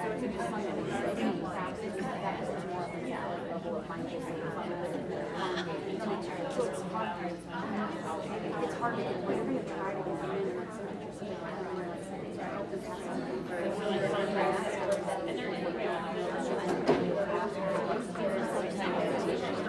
so I'm like, kind of we're trying, I'm in preschool, so I'm at another end of the spectrum, but. now mine, most of my like by working on it, Right. I have some teachers that just teachers on so it's How do I reach those kids where they're at? And it's just like, really feel the same for us is people that are getting ready to go to kindergarten. They're still working on doing level how can I start to listen for 30 minutes to body and diseases and injuries that they are still working on there's change or whatever. for my level is really separated.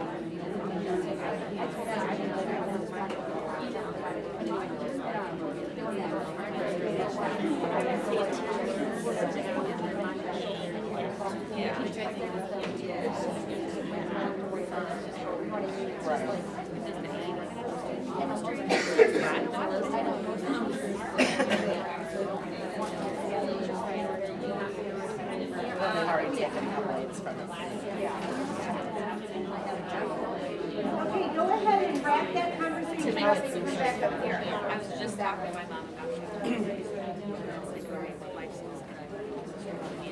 It's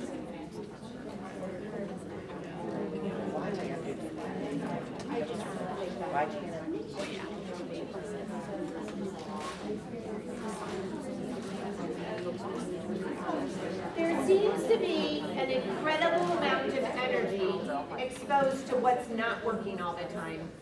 This is not working, this is not right, this is not going well, this didn't happen, I need this to happen, this didn't happen, and it goes on and on and on. And what we're gonna try to do this morning is to take your current reality and sort of figure out better ways to have conversations or to see it differently so that we can shift that energy to, here's what is going well. Here's what is working for all of us. And then realizing, and this comes from that book set mindset, and realizing that where I want to end up, because I love this quote, I can't start where I want to end up. And so often we want to start where we want to end up. We want it to be right the way exactly, perfectly. Remember, there's no perfect in inclusion, to be honest. And it's going to look different in every single situation that you have. Every single situation. It's going to look different. If you have 5 students with Down syndrome in your second grade or your elementary school, it's going to look different for 5 students with Down syndrome. It is not going to look the same. There are some concepts, conceptually, we can make some connections to some very similar types of thinking and similar types of actions, but it will all look different because it has to start with, the bullseye is the student and who the student is and what the student needs and what are really our big long-term goals and objectives, what are our short-term goals and objectives for that student, and then we build from there. So what we're going to try to shift is, what are we doing that's going well? And we need to practice the art of celebrating those things on a regular basis, every time we talk. And then we need to shift into, where do I want to end up? That's what I'm working on. And I just haven't gotten there yet. The concept of yet is talked about in the book Mindset, and I highly encourage you to read it. And at this point, we're going to stop because I'm smart enough to know that no matter what I say now is going to happen, because there's food back there. And I know you're all aware. So let's stop and let's take a break. I don't know how long we're going to take a break for, so let's just stop and I guess get in line and eat, and we'll talk about when we're going to come back together. Okay, let's go.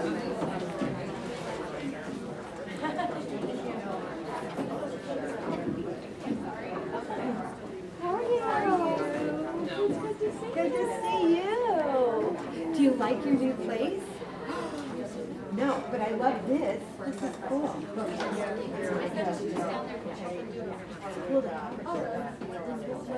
Okay, I will.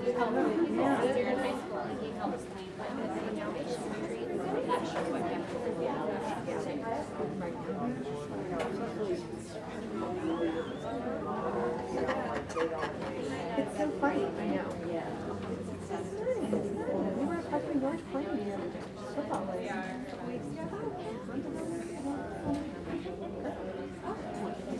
Yeah. Don't worry about that. I'm not about that. It's sad to me now when I go. Yeah. Well, all of us do. The little ones. They are. We are. I know. I'm hiring them. I think we can. What do you but he's just, hey, you can run. So nothing else, you can grab the ball and run. So we'll find a spot. I know. I know. Either do I. They've been big, and he's playing for 5 or 6 years, but I don't know football. How are you? Yeah. How's it going? Amazing. Are you so thrilled? I was impressed with their band that day. I was like, okay, you know what I mean? And so here we are, and I'm like, whoa, this is like huge. Yeah, yeah.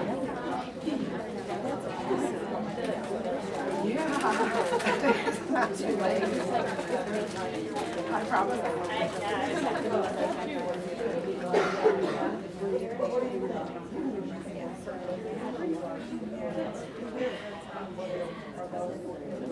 That's amazing. Oh, it's awesome. Everything else going well? Go. You do amazing.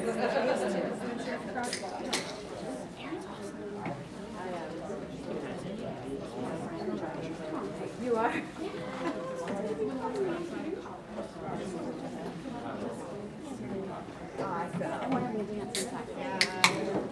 Really?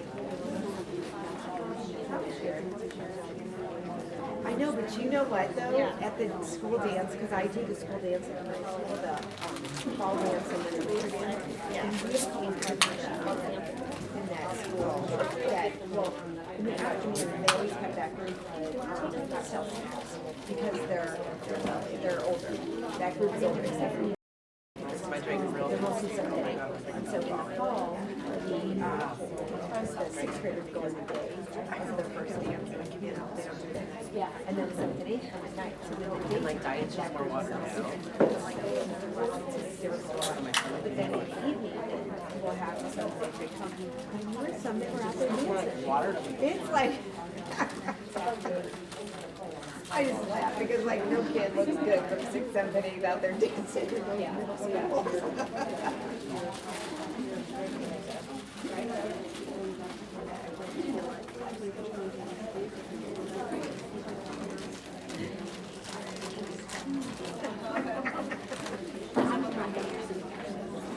They get in there. Yes, they do. Music, yes, yes, a lot of them do. And that's their strength. Oh, there we go. I know Erin just turned the lights on. That's funny. I will. I will. Thank you. Hi.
Yeah. I mean, I love it.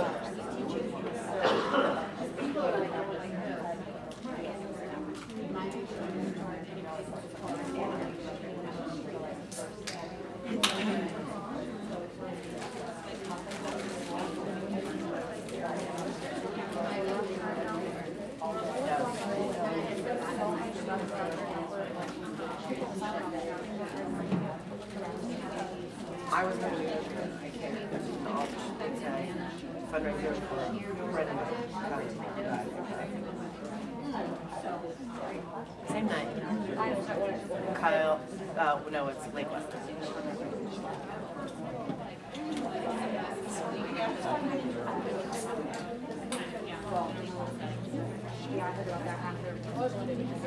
Yeah. Where, oh, your biggest prize is the liquor bag. Oh, okay.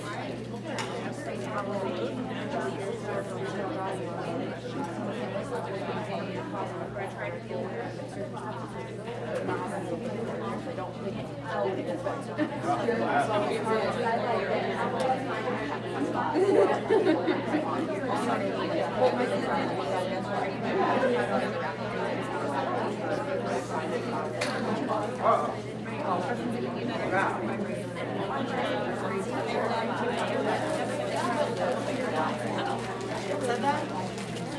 Why? What's the other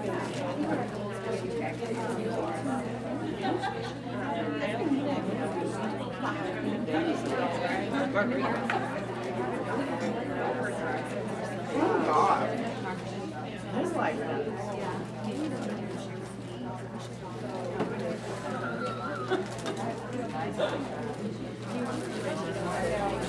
Yeah.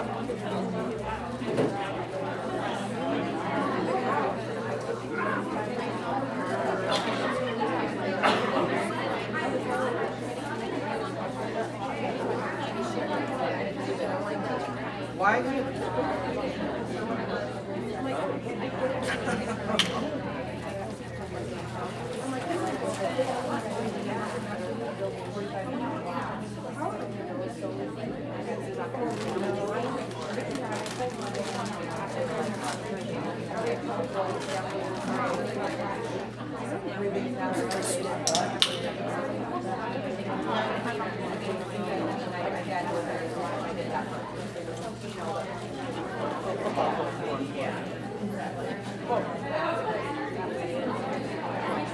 I am. I have noticed that.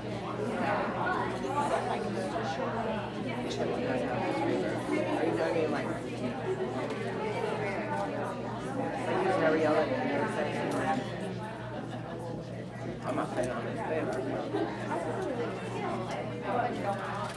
Like you hit him on the shoulder. What?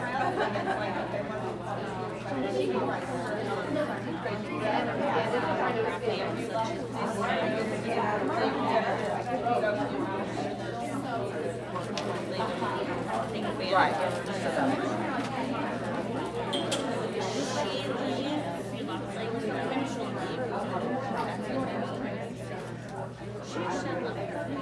Right, no, I know. Well, I'll be back for that.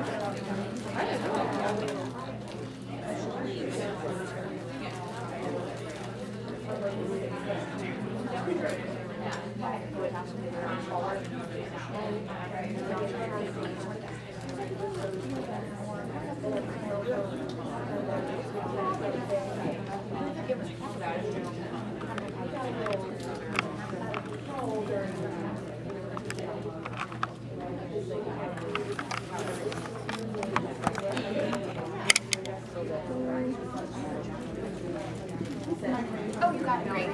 Where is theirs? I did. You don't get anywhere if you don't ask, Damolka. Oh, this is my other camera cord I've been looking for. Yeah.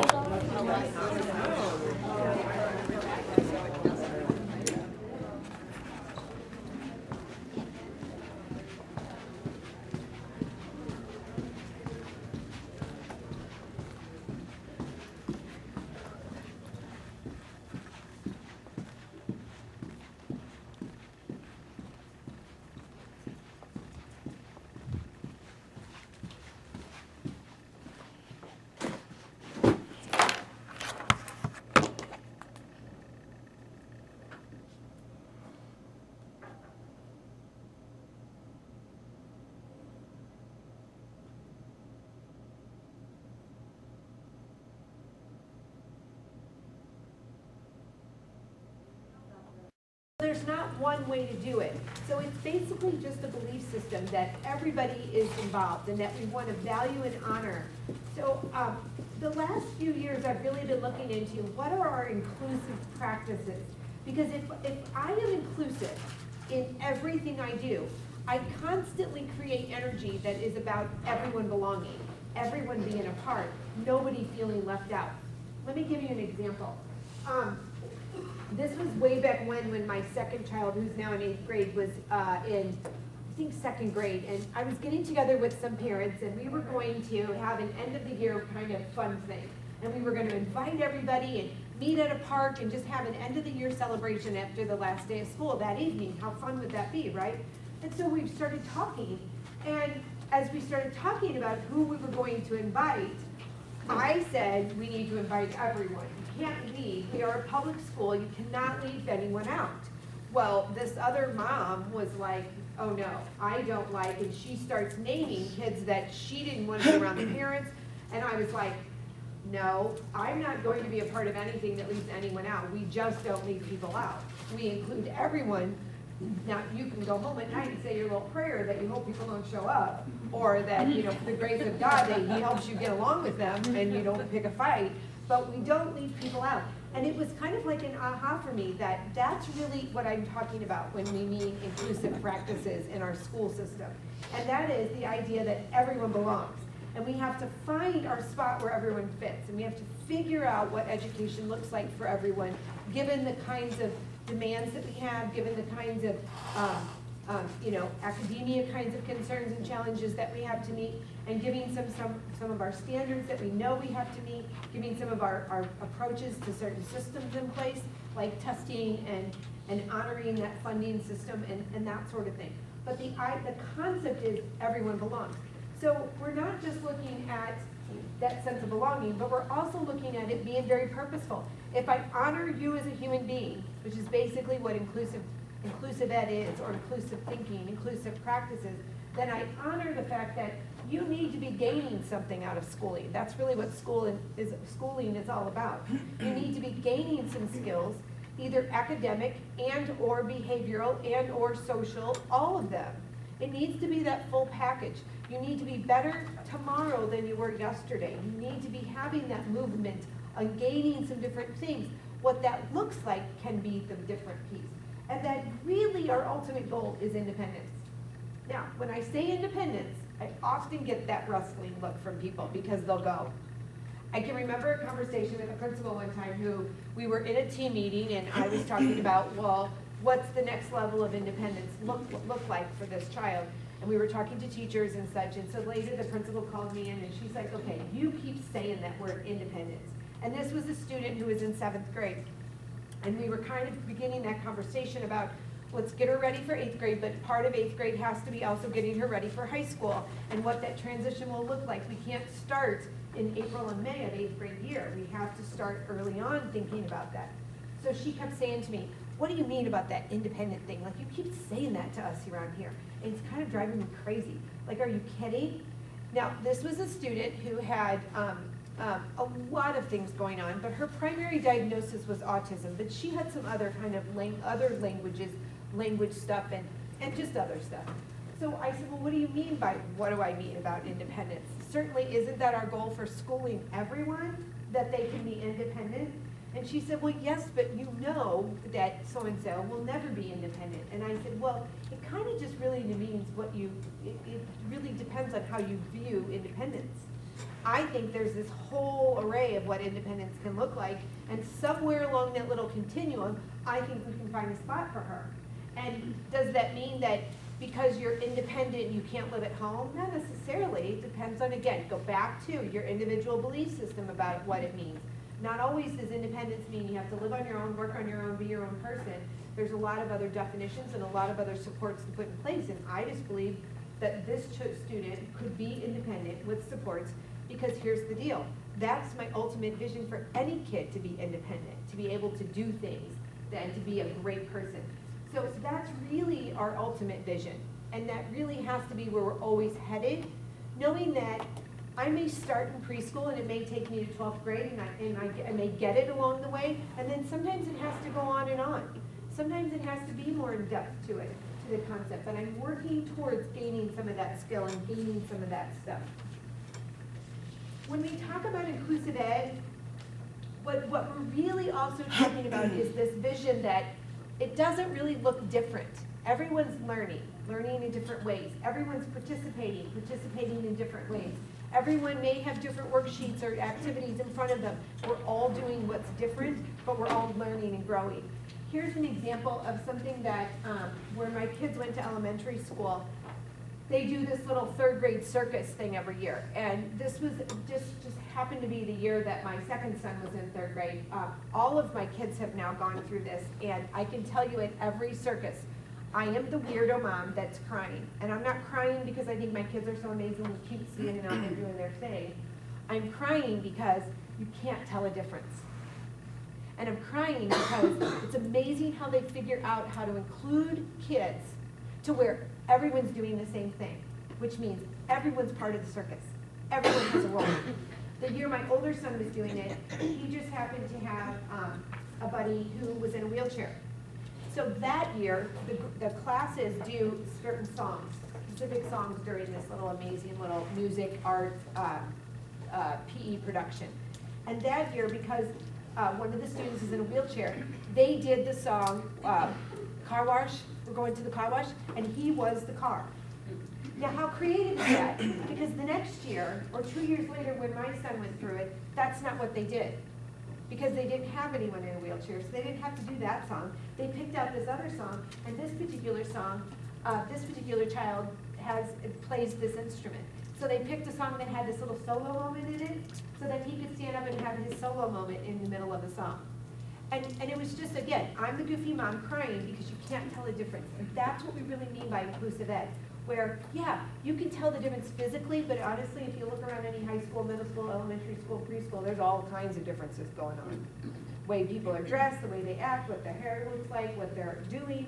And so, but we want it to be meshed together, that all of us are learning and growing. So what does learning look like? Watch the way I'm gonna talk about this, and then we're gonna connect it to it. So learning should be opportunities where things are meaningful and purposeful. Learning should be things where we're connecting people, we're connecting each other, we're connecting us into this space in this room, how we all think and believe, and challenging our belief system, connecting us to the outside world through technology and bringing that involved. Learning should be getting our minds and our bodies working. So not just up and movement around.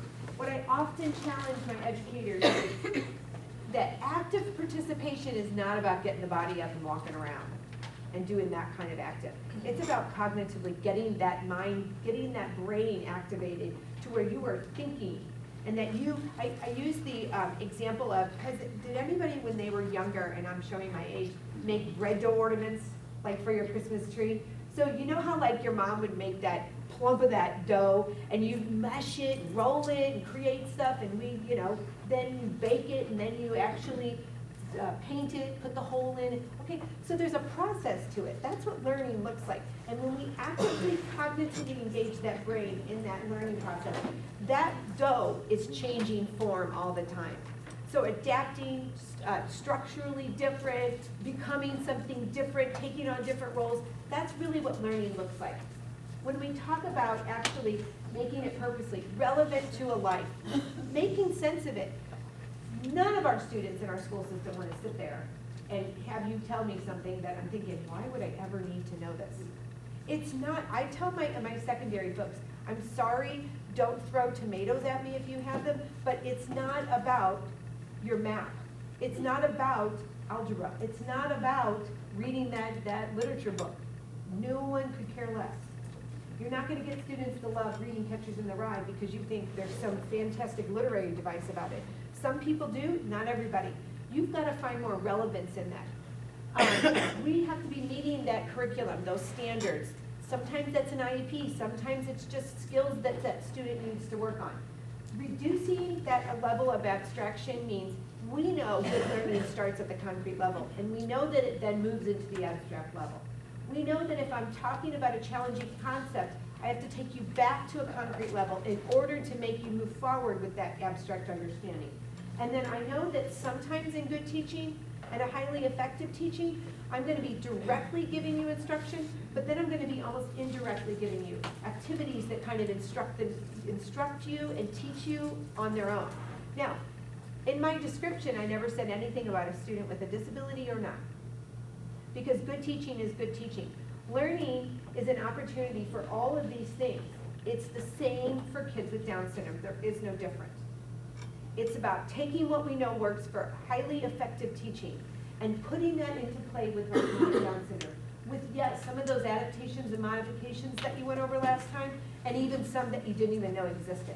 Some of those techie tools that you just talked about, and those assistive technology ways of getting access to that learning, and then sometimes things, again, that you didn't even know existed.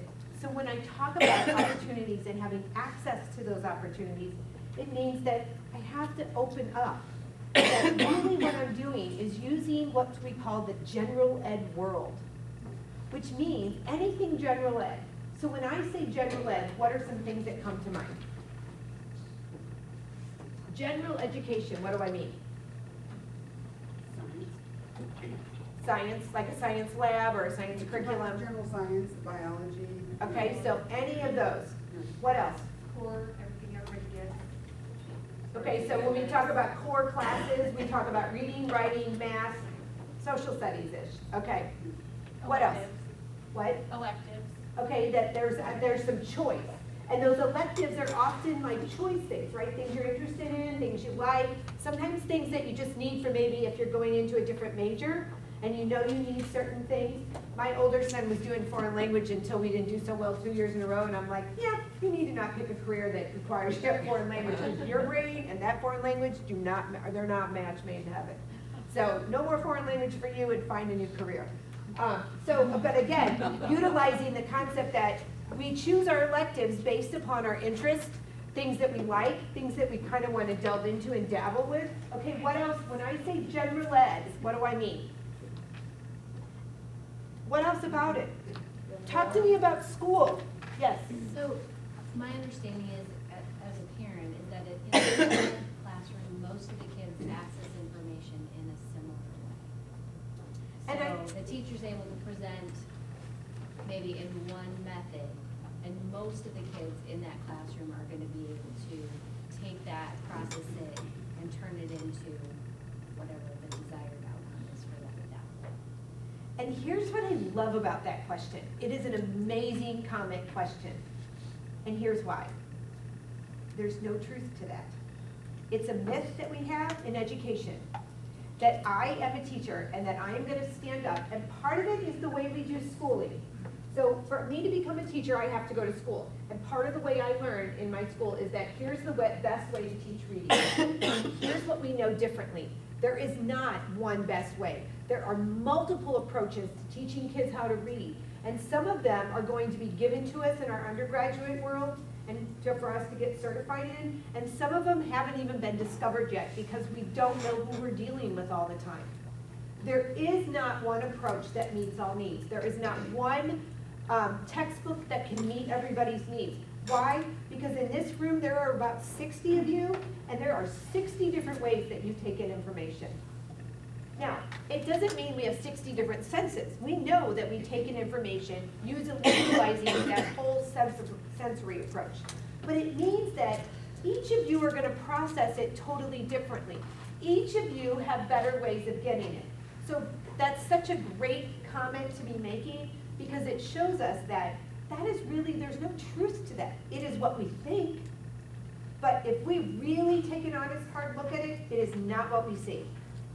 And why we have just even more than kids with disabilities failing in our schools is because we're not doing that. We're not charging ourselves with figuring out better ways to instruct our kids.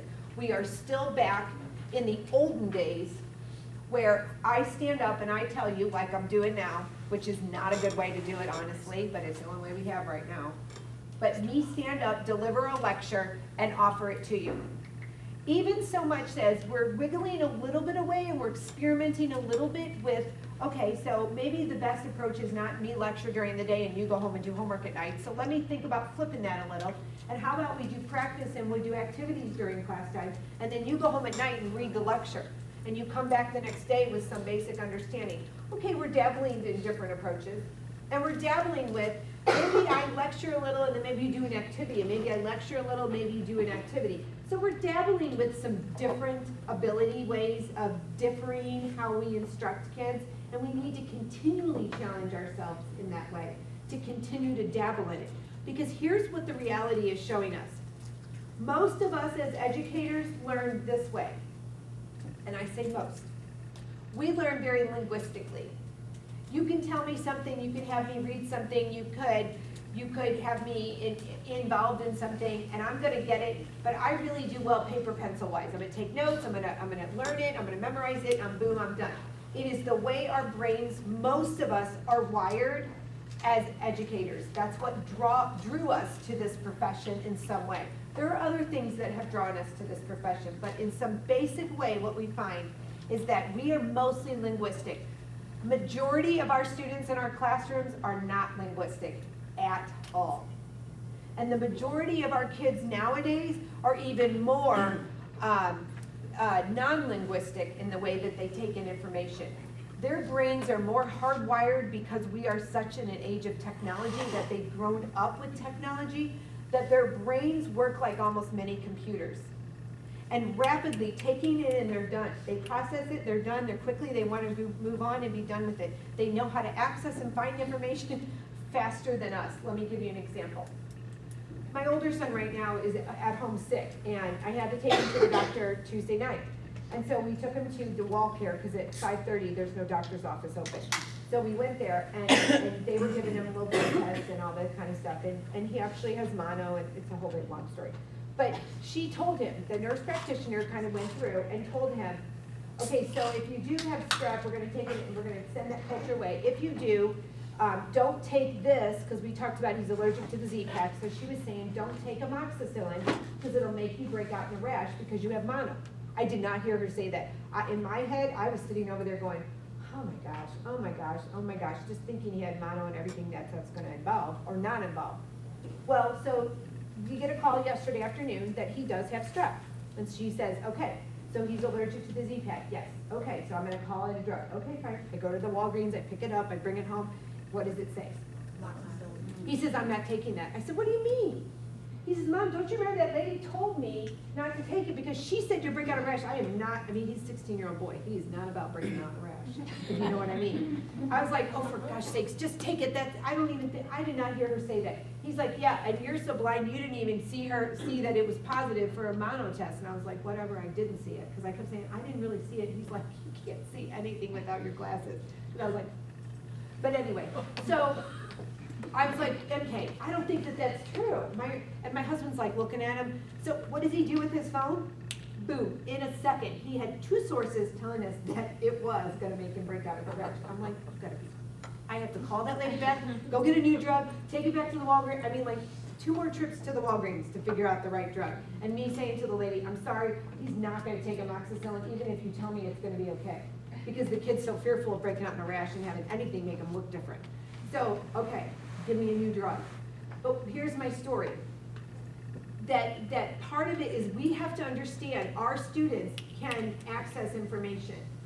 A lot of our students with Down syndrome are smarter than we give them credit for in that age of technology. They know how to move in and out depending on sometimes the way that they were raised. I worked with a family one time, and their daughter, she was in 8th grade, and they had called me in because they were struggling in the middle school. There were just some behaviors going on, and they were just all of a sudden struggled. And this family raised her. She was so independent. She got herself ready in the morning. She got her breakfast. She got herself figured out. She played her music on her iPad. She knew how to navigate the laptop to go do, what's that program where you can see pictures of somebody you're talking to over there? Skype. So she would Skype. She was one of 10. She was the middle one of the middle ones. So she knew how to get on the laptop, Skype her brothers and sisters from wherever they lived outside of St. Louis area, and talk with them. She knew how to navigate a lot. And yet everything she was doing in school was paper, pencil, worksheets. And she would just flat out throw it on the floor. She didn't want to do that. And they kept saying, oh, she's not doing what we want her to do. It's about following directions. And it took a bunch of us saying, no, it's about, she's ready to go to the techie piece. Put her on that computer. Let's maximize what her skills already can do and her strengths. And let's move from there. When we started to shift them in that thinking and open that world up for them to be able to utilize some stuff, it was amazing what they got her to do. She then took on a different role. So when we talk about the general ed world, we're talking about accessing it. Why? Because it's there. Lunchtime, recess time, all the school events, all the school clubs, anything before school, after school, any of that kind of stuff. We have lots of stuff going on in that general ed world. I'm just talking about the school system. So anytime you could utilize that. The other part is accessing this opportunity is about knowing that there's a sequence of skills, right? So what happens when a baby is born and they begin to do what? What's the next thing from they lay there and they kind of coo and cry and all that? What do they begin to do? They roll around, right? Rolling back and forth all over. And then what do? Crawl. And then what do?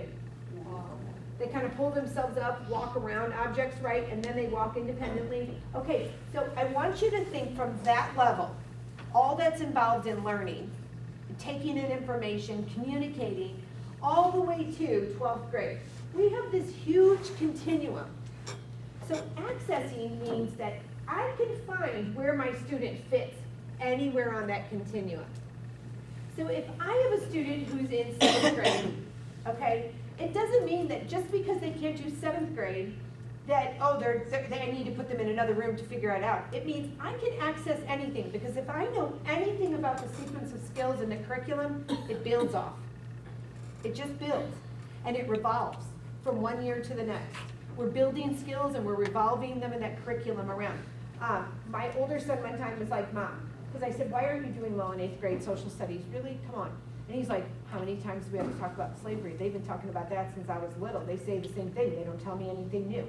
My point here is that constantly things revolve.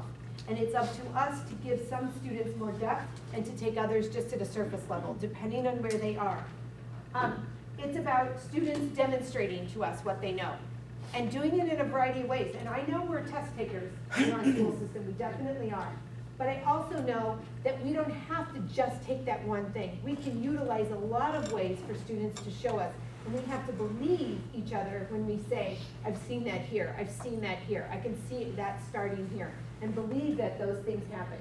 It's also, again, utilizing the curriculum, the classroom, the environment, the peers, the teachers, the adults in the building. It's just using them. It's probably the only time in our lives we can really use people and feel good about it. But it's the concept that we're using them to build what instruction can look like. So we're not forced into this little box that it has to look like this. It's opening it up to, we don't even know all the different ways it can be. It's not that we're replacing the idea of functional skills. Those things are meshed into it. Those things are supplied into it. It's also not just only letting go of, okay, we're not individualizing, everyone has to have the same thing. No, that's another false way of thinking. And again, we have traditionally adopted those ways of thinking and done it without even understanding why we continually do that. But we have to, in education, challenge our viewpoints and challenge our thoughts and our thinking and challenge the ways we've done it before to actually get to a newer place. Because without that, we're not going to be able to provide the right service for the students we have nowadays, who are a lot brighter, smarter, and capable of doing a lot more than we give them credit for. I love this quote by Wayne Dyer, because we're so afraid that if we make a decision, it's our life. And what I love about this is, when your group gets together and you talk about what your next step is, because you haven't gotten there yet, and you talk about what your next step is, the idea is that it's not a forever. If the next step doesn't pan out and doesn't work, and we notice some things happen but some things don't, we can change. Anything can be changed, and we can make different choices and different ideas. My kids play football, and because I sit and watch a lot of it, I'm amazed at how much it is a metaphor for a lot of good quality stuff that goes on. In football, everyone's a part. There is a sense of belonging for every person on the team. Even so much as the kids who get hurt and can't participate, they are part of that team. I will still watch how those kids sit on the sideline and people high-five them, nudge them, shake them when the team is doing well. It is a team approach, truly. Football also has talked about how they push students to take little risks. Try something else. Push yourself a little harder. Be better today than you were yesterday. The same kinds of things we've talked about, football can really be that metaphor for us to take a look at and say, never really thought about that before. So I love using it because it's a lot of it. So the goal is this. To be inclusive in our practices means we're changing belief systems so that we're changing from I and you to an actual we. So we change to that whole group thing where everyone kind of believes in the same kind of thing and we kind of know where our vision is. We're changing to always begin and end with the student. Thinking about what the student's needs are and not so much what everybody else's needs are. And then utilizing everybody who's a part of that school system to help us identify what this can look like. I'm going to give you a few minutes to really talk about the concept of, do you remember your web? You talked about what it was, right? That's where you are. I'm going to give you a few minutes to talk about your web that you talked about, where we are, that's right here. Now you're going to add to it, and you can do this on the back, but where would you like to be? So where's your end vision for what you think it could look like, or would look like, or the capability of where you want it to be? Not tomorrow, but where you want to work towards. I'll give you a few minutes to dabble in that conversation.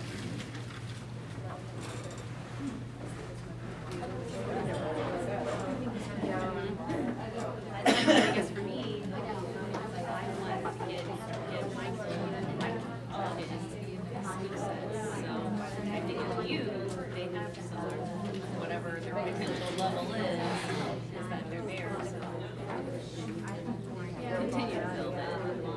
Instead of coming to you and being like, well, I've been with you for the last 20 years.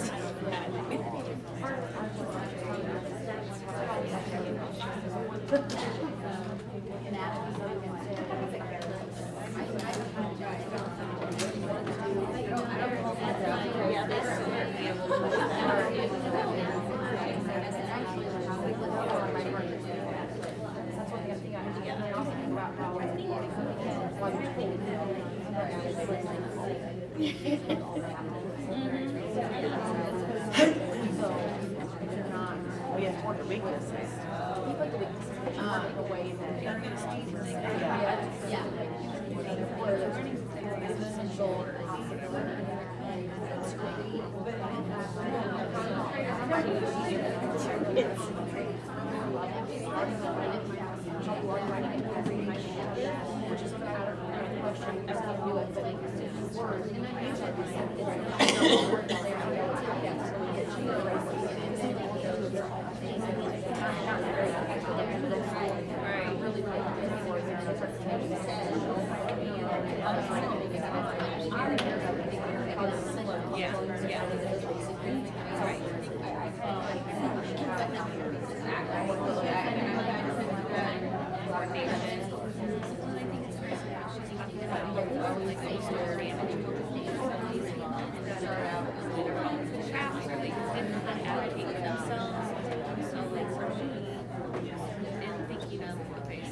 Okay, go ahead. Have that conversation and come back this way.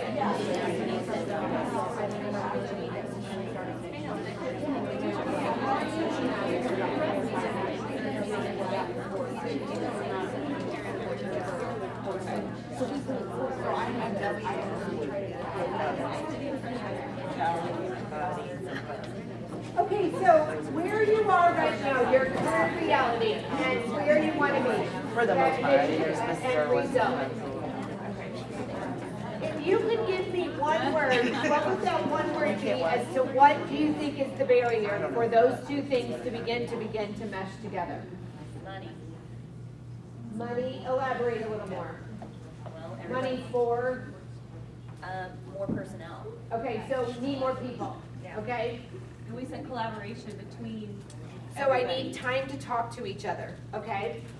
Vision mindset. So recognizing that we really don't have a good vision for exactly where we're heading with Yeah, inclusive. there's like a disconnect between individuals, right, giving the suggestions and then the follow through in the classroom. Okay, so having the necessity to have everyone on that team actually hold the same vision in our thinking, okay? And it may not be where each of us want to be, but we have to have that group dynamic of holding a vision, that this is where we're headed for this, okay? What else? Yep.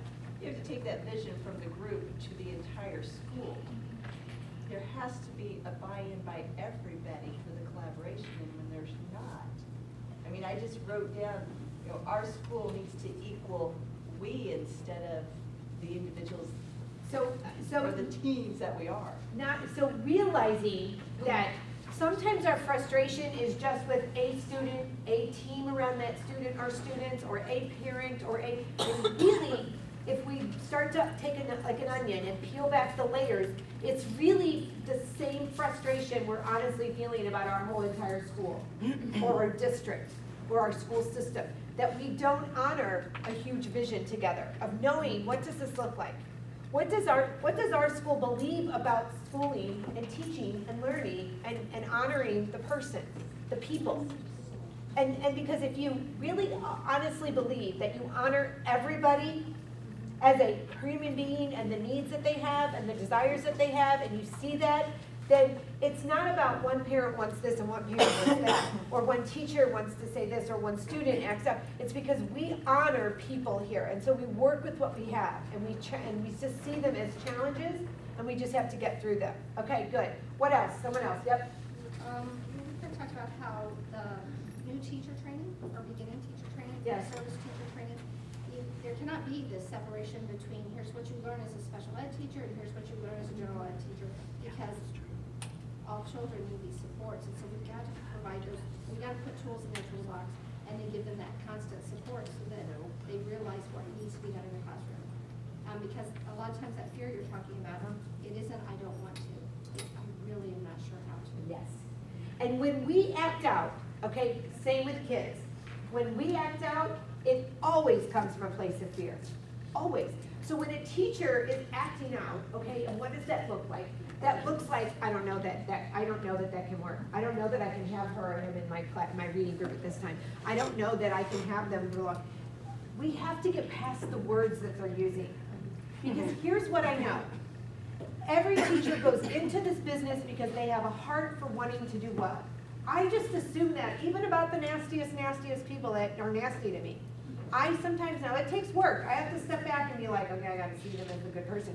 But I have to get to a place where I honor people. And if I honor people, okay, then I understand everyone's trying to do their best and everyone's trying to do good. And I have to take that teacher and peel back the words that they're using to know it is from a place of fear. Because here's the reality. No one teaches them how to do this. Unless we have more and more in-services that teach them directly how to do it, and even that I'm going to say, that's not the answer. Because we can't teach you. I cannot stand up here and teach you everything you need to know about working with kids with Down syndrome. It doesn't work. There's too many things that we need to think about. I can teach you basic things, and then I have to have you to go out. I have to be able to get you to a spot where you're willing to take risks, you're willing to dabble in things, you're willing to take and look at different things and try different things, but you also have to be willing to talk about your differences. And we're not always comfortable to talk about, I don't really know how to do that. I'm so open about saying I don't know how to do that. And my husband will say, oh, you're so negative. No, I don't know how to do that. And here's an example, okay, silly little topic between us, the money thing. I keep telling them, I don't know how to do a budget. I don't get it. you tell me we only have this much money, but I keep telling you we need this. And he's like, you're just being negative. No, I really don't. My mind and my brain in that capacity does not work. That is how our kids are too. That's also how our teachers are and our parents are. If you don't know how to do it, then when someone's all of a sudden sharing things and you think, I have no idea what that looks like to have 22 kids in my classroom, and now you're telling me that the state standards are saying I have to do this and I have to give this and this is what it's going to assess me on, and now I have evaluation tools that are linked to that, but oh my gosh, now you're telling me I also have to supply this? And what if this one uses an iPad, then everyone's going to want an iPad? And what if I allow this one to scream and shout out and lay on the floor, but then everyone's going to want to scream and shout out and lay on the floor? And those are often what we feel, because the teacher operates from a place of fear. Like, I don't know how to do this. No one ever taught me. I don't know what this looks like, and I don't know how this works. And we're not nice, really, in education. So we don't say, it's okay, I'll show you. It's okay, we'll work through it together. It's okay, we'll figure it out along the way. We don't say that. We say it needs to be in place tomorrow. And we often, nothing against it, but we often use things like, it's the law. Because it's our fallback. Sort of like a parent that says, if you don't do what I say, you go to bed early. Or if you don't do what I say, you don't get the ice cream. It's the same thing. So we have to challenge ourselves to get out of our comfort level and to be able to really open up to what does need to be. Anybody else have a barrier to share? Yes. I don't necessarily think it means like full inclusion. I think there's still going to be a place to teach us like full acceptance. Like, I don't care if they're included for everything, but I want them to be accepted for everything if that's what we see to be what's needed for them to get where they need to go. Yes. So again, the myth is, and also the non-truth that we believe is truth, is that it has to look a certain way. That because we have kids sitting in classrooms learning this way, that it has to look that way for everyone. When the reality is, if you walk into a building at any one time, everybody's doing something different. My daughter has to have speech. Well, I'm sorry, but the reality is, okay, would I love for her to get the speech in the classroom? I don't know. Not really, because it's not going to help her learn the R if she's also worried about her friends looking at her, and she's worried about this, and she's worried about that. I almost want her to go outside of the classroom for a short snippet, get that R, get that good technique, have them tell me what to do at home so we can also work on it, and then send her back in. I'm okay with that. But see, I'm weird. I get that piece. But I also understand that schooling is not everybody gets the same thing. I have 4 kids. My kids are like, that's not fair, that's not fair. I said, listen, fair is a place you go to ride rides and eat cotton candy. And we don't even like cotton candy in our house. Well, they do, but we don't. But I said, fair is not everybody gets the same thing. Fair is everybody gets what they need. And in this household, everybody's getting what they need. Of course, the 9-year-old daughter wants a cell phone, but that's not what she needs. She thinks she does, but she doesn't. But you get my point. Like, it's about giving what everybody needs. And sometimes we have to, yes, inclusion is not, this is the way it looks. It's, I utilize the general ed world. I utilize school and all that school can offer to be able to walk in and say, how can this look? And if I'm open to that kind of thinking, then the world of possibilities is endless in terms of how can we instruct. Does it mean, though, that I want them always outside of a connected group? No. And it also doesn't mean that I need the connected group, or the connected group should always look like people like them. That's not going to serve them well either. Remember, we don't go to different McDonald's. We don't go to different churches. So I need everybody to learn how to interact. What I love about my 2 older boys is that they've had so much experience with kids with disabilities that they have no fear to it. To this day, when MK sees Gary, he embraces him, and he'll walk up and he knows exactly to this day how to get his attention and make him giggle, the same as he did back in 4th grade. When my second son sees his friend, he knows exactly how to go up and give him a handshake that works. It's their signal. It's the way they do it. Nothing is different. My daughter has been in class for a couple years now with a little girl with Down syndrome, and she knows exactly. And sometimes she'll go, that Morgan just irritates me. And I'm like, why? Well, sometimes she does that, and I know it's part of her, but it just really bothers me. Well, she also says the exact same thing about other girls, too. So, but if I'm operating from a place where I feel like me and my child don't belong, then when I hear that, I think it means this. when reality is, all kids talk like that. And if you know anything about girls in 3, 4, and 5, they all are nasty. So they're all gonna be nasty to one another, because I just don't get young girls. It blows my mind. So we have to think that way. And sometimes people get irritated at me in social groups because I'll say, all kids are like that. All kids talk nasty to each other. If you look at that Instagram stuff, they're all talking nasty. We have to teach them better ways of doing it. And we have to be open to not just singling out and seeing it as a small unit and really looking at that big picture, because that's really where it's at. Anything else? I just wanted to build on what she was saying about Yep. giving the teachers the tools to deal with that. Absolutely. Because I think because I'm a parent, and the general ed teachers are not taking the ownership of the child and the responsibility of the child. They're relying on, it's the parent's responsibility, and the parent deals with that kid, and we deal with all the other kids. So it's a matter, and I So think it's it's because changing they just that don't know what to mindset. do. And sometimes I think they do know what to do, but they're scared. And let me Right. give you an example. One of the years that I taught third grade, there was this little boy who came in the middle of the year, and his story was that he had a lot of stuff. He was an adopted child with this family, and he had a lot of history, and it wasn't the best. And so he was in what we used to call the self-contained buildings, rooms. I think it was a building, and then he went into a self-contained room within another building. And then he was coming to my room, third grade classroom. And so I was like, okay, whatever, done it all, no problem. Well, when we met, the parents were adamant about, they did not want him to use the PEX system. Does anybody not know what that is? So you all, it's like a picture system for communicating. And I was looking at him like, okay, well, what are we gonna use? We're gonna talk. Okay, is he talking yet? Not really. So he's nonverbal. Yeah. And why would we not be using? See, I was very mouthy back then too, even probably worse than I am now. I've learned a little respect lately, but I was like, okay, what am I supposed to use? Well, we're gonna work on, we want him to talk. Okay, I get that you want him to talk, okay. And then the special ed teacher and the administrators were looking at me like, enough. Because this is what they want, this is what we're gonna do. We've had these conversations, they won't budge. I said, okay.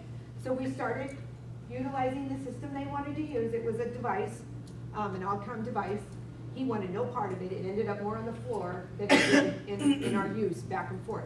So I gave it a couple weeks until the moment when I was about ready to pull my hair out. Now here's what would happen.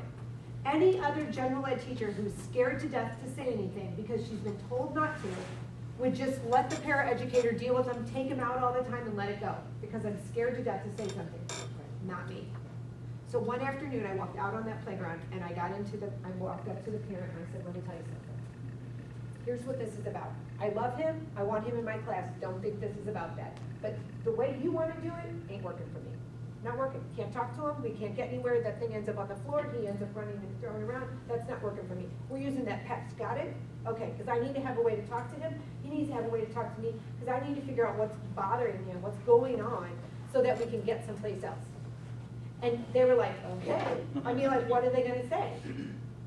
So you have to have courage enough to also stand up for people and say, no, that's not working. We have to have certain things in our classroom. And in my classroom, communication was big.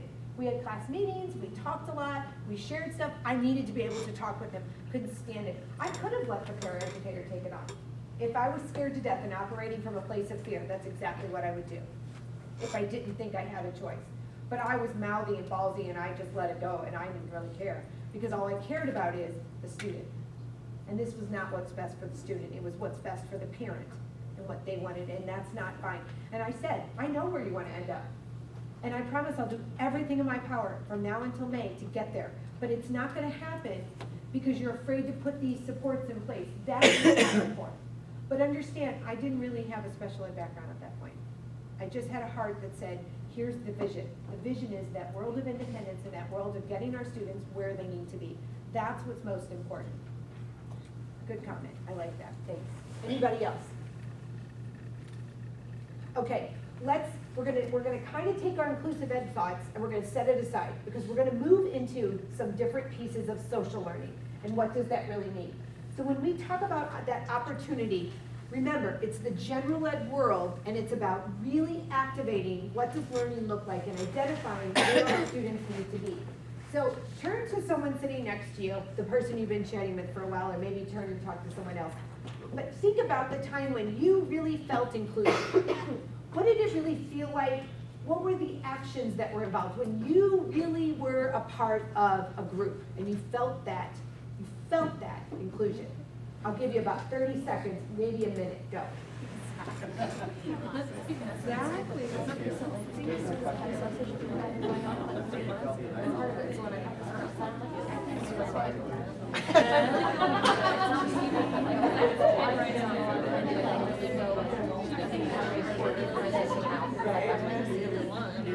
So that kind of reminded me of talking about the tickets and whatever. Oh, yeah. Because I don't have a ticket, but then I got it. I know, I'm so upset I'm not going to the first time. Yeah, because exactly right. So we kind of have the same thing for our first term. Like a late celebrity, I want to be part of, and put all this stuff out there. Okay, on the flip side, talk about when you felt excluded from a group or a bunch of people or an organization. What did that feel like? What was that language like? Whatever. So we can use well, things that you can't say that yeah, but we're just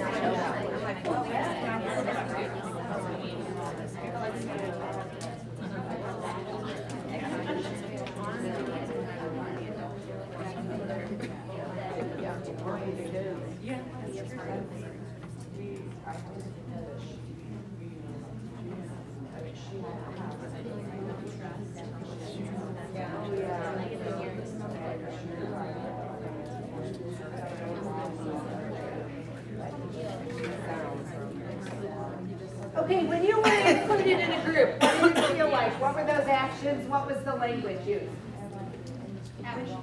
Okay, so people felt happy, smiles on their faces, maybe the actions of hand clapping or, you know, that camaraderie kind of stuff we talked about. What else? Felt like we could be ourselves and didn't have to kind of filter facade or filter.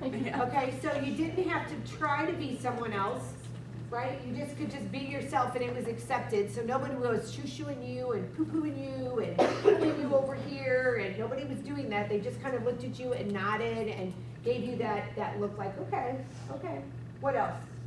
Valued as a part of the group. Okay, so you felt like if you said something, people listened and they heard you and you had something to offer. Okay, what else? Motivated. Okay, so you had some enthusiasm and excitement to actually take part. So if the group went here, you followed. If the group went here, you followed. You wanted to join in on the things that were going on. Anybody else? What about when you weren't excluded? What did that feel like? Terrible. So when you were excluded? When you were excluded. Terrible. Okay, so that yucky feeling. Maybe like the icky in your belly feeling that you get, or the palms sweating, or I just sometimes start just kind of just tightening up. I can feel different parts of my body tightening up, mostly in my shoulders, because I'm like, what else? It's frustrating. Okay, so there's a blockage. You almost can't think straight, you almost don't know what you're doing. What else? Look for ways to escape. Yeah, you look for, and as adults, we find ways. Oh, I'm sorry, I have to go pick so-and-so up. Oh, I have to go. Oh, I'm sorry, I have to blah, blah, blah, blah, blah. Okay. What else? Inferior. You feel inferior? Okay, so that's a feeling again that you don't measure up. So what happens is your inner story starts to change. And you start to tell yourself, I'm not good enough, I don't matter, something's wrong with me, and it's your inner story. And then when your inner story changes, you begin to act upon those things because that's your belief system. Anything else? You kind of start misinterpreting things. Yeah, you become so sensitive. About you or whatever. Yes. Or you feel like even in a conversation you have nothing to offer. You don't even know what to say, even though you do, because they'll all just kind of look at you like, yeah. Sometimes lately, I told you I had 4 kids, so I have the high schooler, the middle schooler, and then I have twins. And I'll go to this, the twin group, not the twin group, but let's start that. So the example, when the twins were little, everyone would say, oh, you gotta join the twin group. You gotta join the twin group.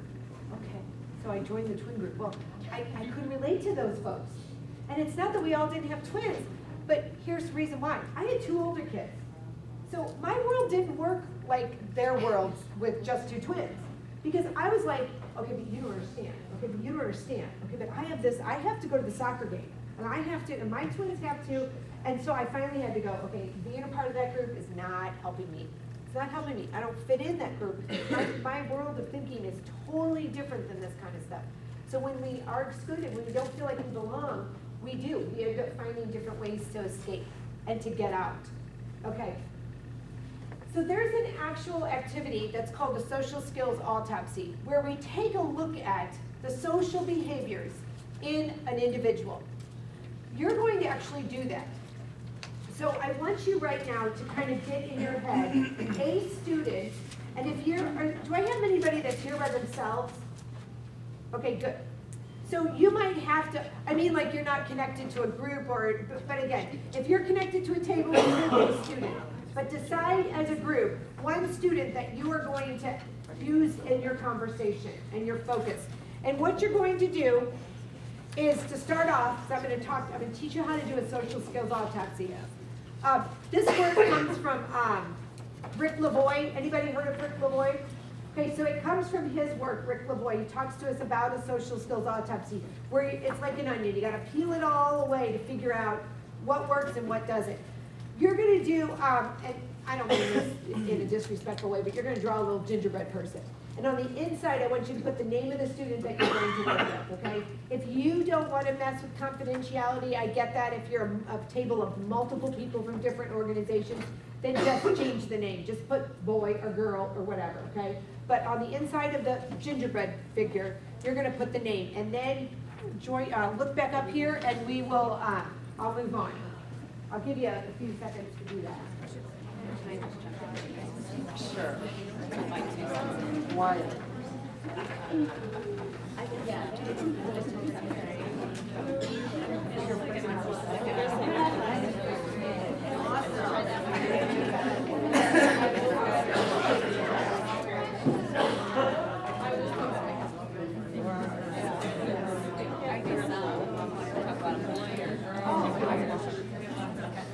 Okay, on the inside of your gingerbread figure, okay, on the inside, what I want you to do is talk about the things that that student is good at. Their strengths, their likes, their interests, the things that they can do already, the things that they are good at. On the outside of that gingerbread, you don't get hurt by pens. On the outside of that gingerbread figure, you're going to list the things that they haven't learned yet that they need, the things they're not good at, the things they fail at, their weaknesses, okay? Understand? So the inside are the strengths and the things that they're good at. On the outside are the things that they're not so good at, okay? I'll give you a little bit to do that. Go.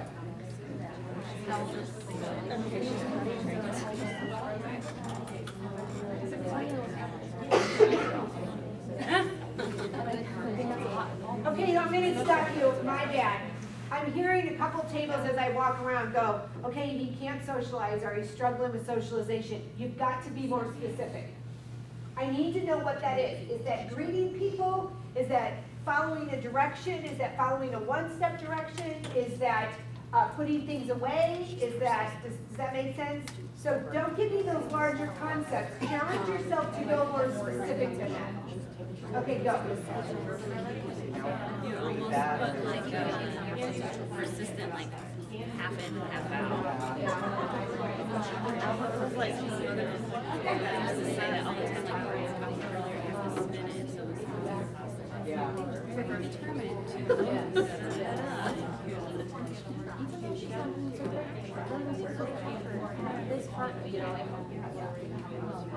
so what, like with the new people, so would you say she's like started to warm up to new situations and new people? Like she was terrified. She was terrified of being here. Yeah. Well, that's hard too. She's slow to warm.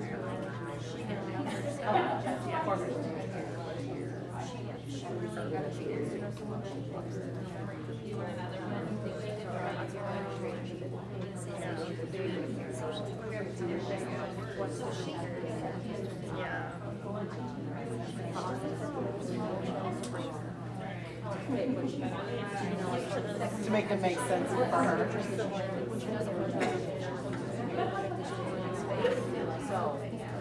And she has a good enough memory to recognize, oh, when I'm done with art, I just have to go to science and I need something, so I'm gonna take as long as I can with art, or I'm just gonna leave my stuff up.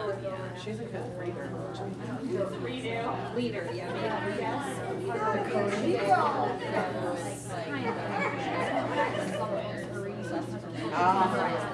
So for me, it's always remember, it's practice on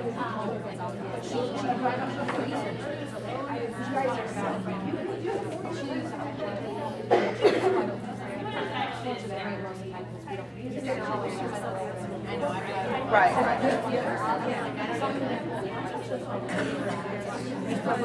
yeah. She has a very good family.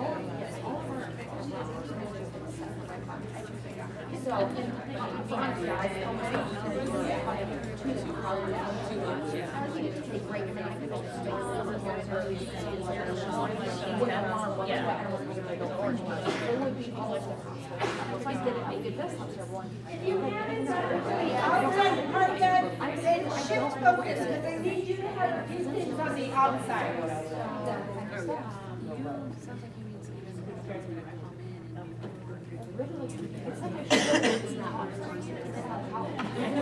Yeah. Sorry, I didn't mean that, but that's what I feel like all the time. Like I want to go to college. And say, okay, this is what I need right now. I want to go back to those first few years of teaching and redo for all those kids everything I messed up on, because I didn't know. I know. Okay, go ahead and wrap that up and come back here. I feel like we have a few things on the outside and a few things on the inside. Why is having a social skills autopsy important? One of the things is that we have to take that view of a student. Remember that value of a perspective. We have to be able to isolate. What are the things they can do and what are the things that we need to work on? And remember the concept of yet. It comes from that book mindset. Those things on the outside of your little gingerbread figure are the things they just haven't mastered yet. Those are the things that we are working on. The things that are on the inside are the things that we're going to continue to strengthen and build upon. Those are those positive things. We sometimes get caught up on everything they can't do, and we forget about the things that they are doing, that they can do, and those things move us farther on the continuum of being independent. So we're not stuck in those bad places. We are actually creating movement. So a lot of the skills that we look at that our students often fail with are things like, and here is a bunch of them. This comes from what we know when we have our students with disabilities become adults. These are the exact things they lose their jobs over. And the reasons why they can't maintain some kind of an adult purpose, some part of being a citizen in the community, these are the very things. I don't mean that inclusive practices has to be only focusing on these. These are just going to be threads within the manufacturing of what an entire educational experience can look like. We also want to think about what are some of the strategies. This comes from Robbie Kronberg's work and called Creating a Classroom Community. Some things that I can do. And again, when I'm talking, you're going to find value in, I'm talking about a whole community, but we can isolate some of these kinds of strategies and techniques into really valuing our kids with disabilities in our classrooms. So we want to find and model our own self ways of interacting. So for instance, and I know this is going to wrestle with a lot of you. When we have our students who enter our room and exit their room, I am looking for how does that teacher model interactive, positive, productive, respectful ways of interacting with our students with Down syndrome or students with disabilities, period. So does this teacher just continually do her stuff and the paraeducator walks in with the student, pops down, and we never say, hey, hi, I'm glad you're back. I'm looking for that. Why do I want you to act like that as a teacher? Because you're modeling for the rest of them how to do it. You're modeling that there's no barrier between us and that we can interact together. That's what you're modeling. You're also modeling for all the other people in the building that are gonna listen and hear you. So we're looking for that. We're looking for, if let's say I have a student walk in and the paraeducator, do I talk to the student or do I talk to the paraeducator about the student? Because then again, what are my students, my other students in the classroom going to see? Then this is how they're gonna act. They're gonna go up to the paraeducator and go, does Tommy like to swing? Because that's exactly what they see the adults in the building doing. So the adults in the building have to model these appropriate ways of interacting. We know this stuff. I'm looking for how do we highlight this thing? Again, a good, effective classroom community highlights everybody's similarities. Here's the way we're all alike. I can tell with my own kids when they have come in from situations where people have done that. Here's an example. My daughter's in 4th grade and she went to a Girl Scout, one of her Girl Scout meetings, and they were actually working on their disability badge. And so she said, Mom, did you know that so-and-so has a disability? And I kind of do, because I have had conversations with the mom, but I never said anything to my daughter because it's not a big business in our household to know that. We don't even think that way. So I never said anything. I said, really? How do you know that? She said, well, you know, when Mrs. So-and-so said you're supposed to ask us who came to our meeting, well, that's who came to our meeting. It's another girl in their grade level and her mom. My daughter knows them, has been in class with them before, has done things with her in Girl Scouts before. She's like, I never knew it. And her mom talked about when she was a baby, her brain did it like this and worked like this, and now she has to go do all this to talk. And she was fascinated to even learn that. She goes, I just don't see that every day. So it was just, again, highlighting ways that you're alike and ways that you're different helps. You have to know the differences. And you have to point out, has anyone ever heard of or done ability awarenesses in your classroom? Okay, there's value. Tell me how you've used that. Well, and I struggle with it because right now, being in front of disability awareness. Yeah, because we have it as a month. Exactly. Yeah, because it only happens in that month. Don't ever talk about it outside. Well, we tried to turn it around and make it more abilities awareness. So we opened up forum to the entire building and said, make a poster celebrating your differences, your uniqueness, your whatever. Right. And I struggle with it because that's not really what the purpose ever was. We've gotten into some, right. Yeah. And so the kind of driving force behind it were some of our families that had certainly significant disabilities. They almost wanted that highlight status. And so I'm looking like, you know, in the classroom community, in 3rd grade, I think my students' peers understand and know that she has Down syndrome, no big deal. And I think the parent did a very good job of highlighting not only her similarities, her differences, but the similarities. Yes. She said, hey, you know, extra chromosome, no big deal. This is just, she learns differently, she wants to have friends, she plays soccer, she does all the same things as you. But I'm still kind of looking at the, you know, I don't highlight the fact that today I have wild, crazy, curly hair, and tomorrow my hair's gonna be straight. Right. I mean, all of my friends will say, whoa, your hair's wild today, tomorrow's gonna be straight.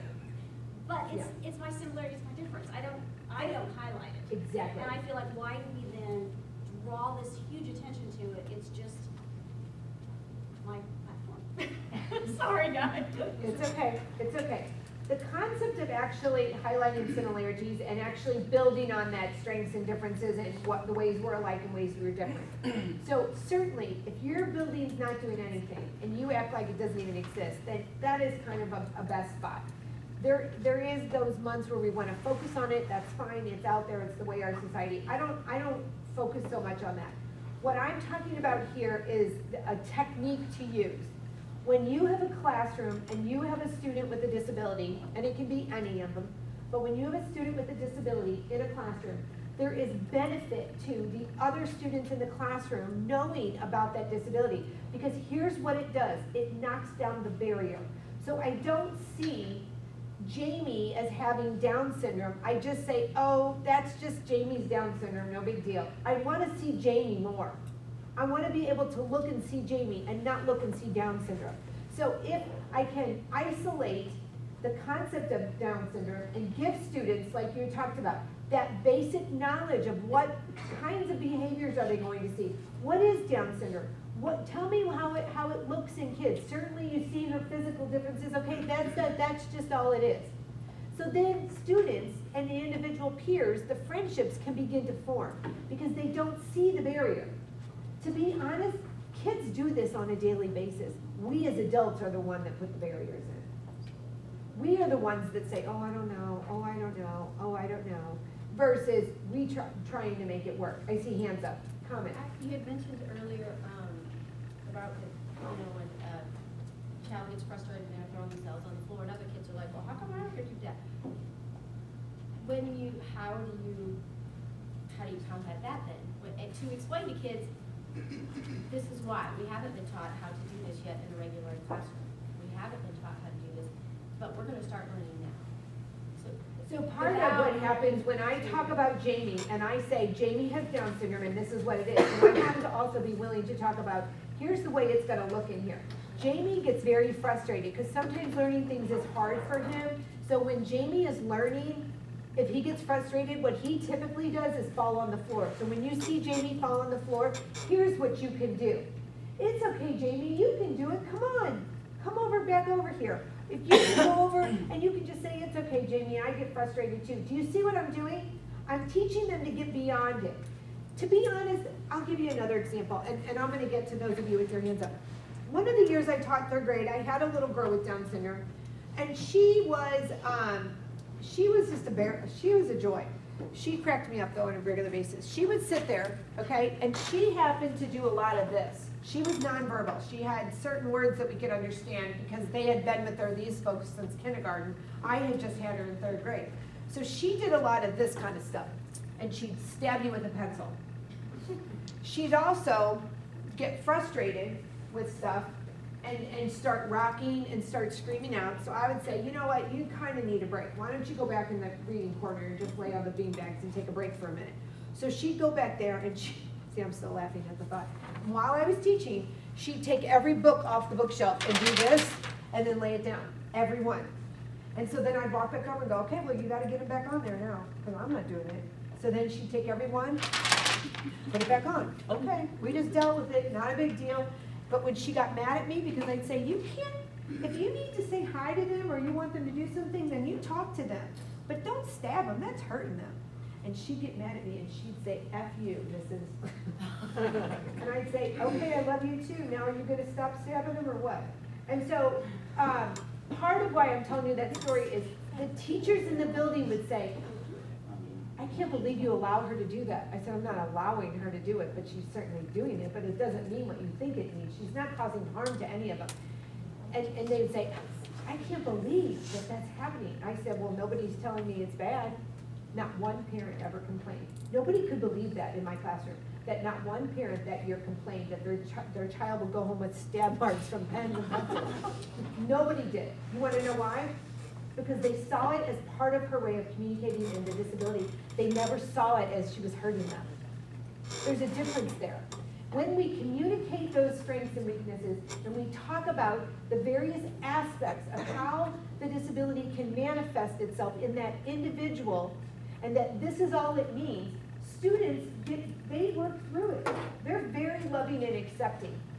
It's the adults that want to put the label on it. So part of what I did was just begin to advocate for, nobody's having a problem here. So we got a couple little stab marks on our hands, not a big deal. Nobody cried. And they were like, because these adults could not believe that we let it go on. And it wasn't like we were working through it. But it was her way of communicating. It was not that she was intentionally, and I can't put that label that she was trying to be mean. That's not what she was doing. She just did not have the language for, here's how it sounded. So that's what we began to work on. So part of what you're doing is when you look at your behaviors on the outside, those social behaviors on the outside, you have to realize that's a skill that has to be learned. And if they handle that skill in a way that's maybe not socially appropriate, we have to look at what does that behavior mean.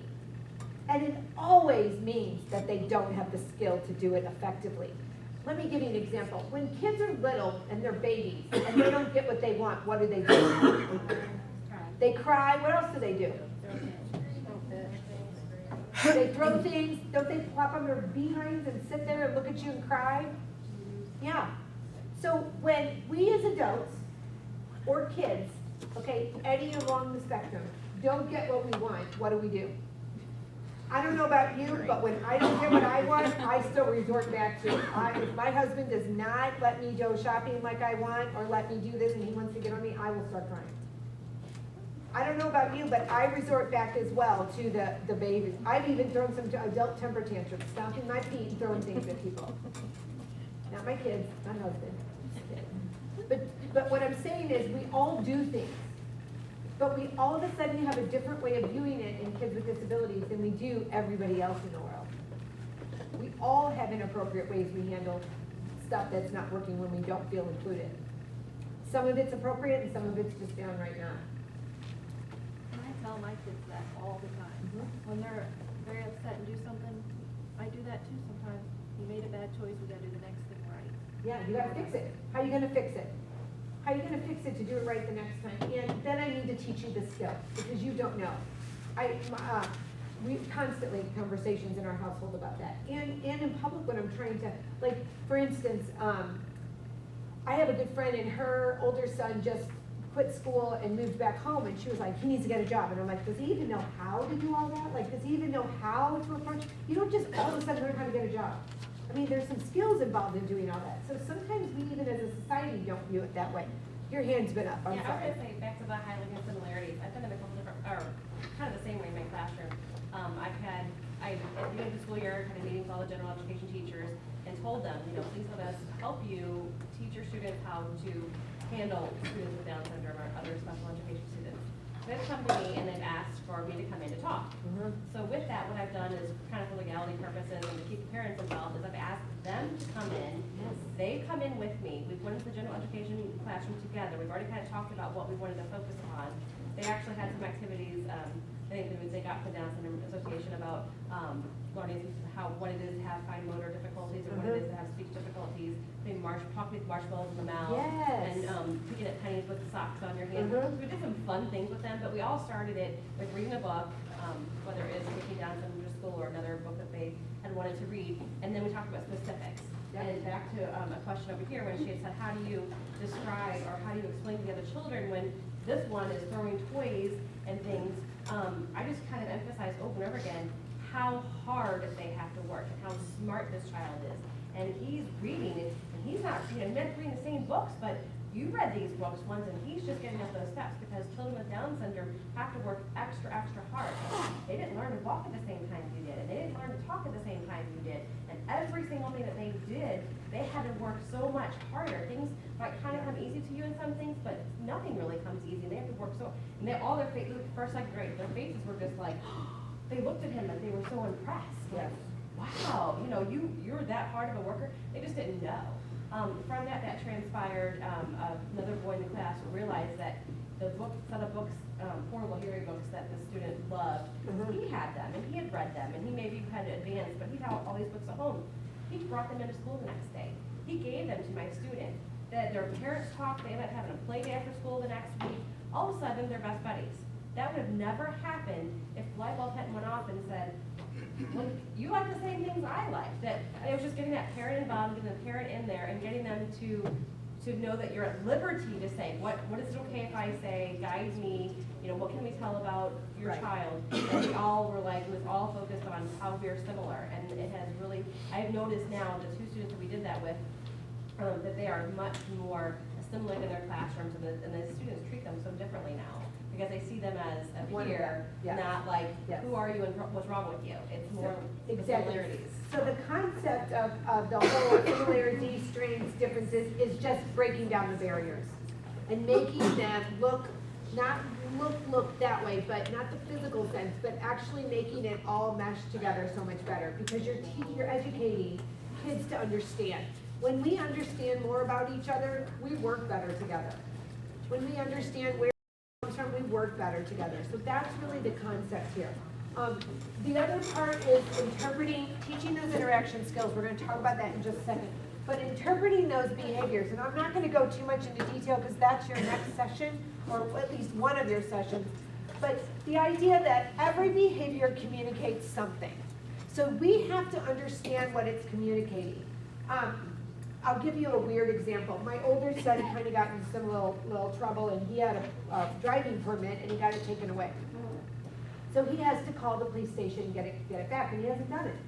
And my husband is just like flabbergasted, and I'm like, it has to be the fact that he's not doing it, because let me tell you, this kid, when he wants something, he'll do it. So you have to look at behaviors that people do, and again, there's all kinds of behaviors. The shouting out behavior, the sitting down and refusing to work behavior, the throwing things on the floor behavior, the getting up and running behavior. All of those behaviors mean something. You have to figure out what it means, and we have to be very cautious not to put our own label or our own understanding on it. Yes, when I see someone with something stab someone else, okay, and actually make a mark, part of me says, okay, that's violence. It hurts someone else, right? And when I see someone hurt someone else, what do I think? Okay, they need to be punished. They're just being mean. They're mad about something, right? They just want to hurt and lash out, right? May not mean that. And in this situation, it was definitely, she didn't know how to say, hi, I want you to come over here, or hi, I wanted you to be my partner, or hi, I want you. So again, you have to isolate what exactly does it mean. If I went with she's being violent, it would have transposed into a whole gamut of stuff that didn't really, was unrelated. And we don't move students forward learning to their truest potential, very purposeful, mindfully moving towards that level of independence when I put those behaviors, labeling those in that way. So I have to be very cautious not to do it and to just constantly look for the pattern.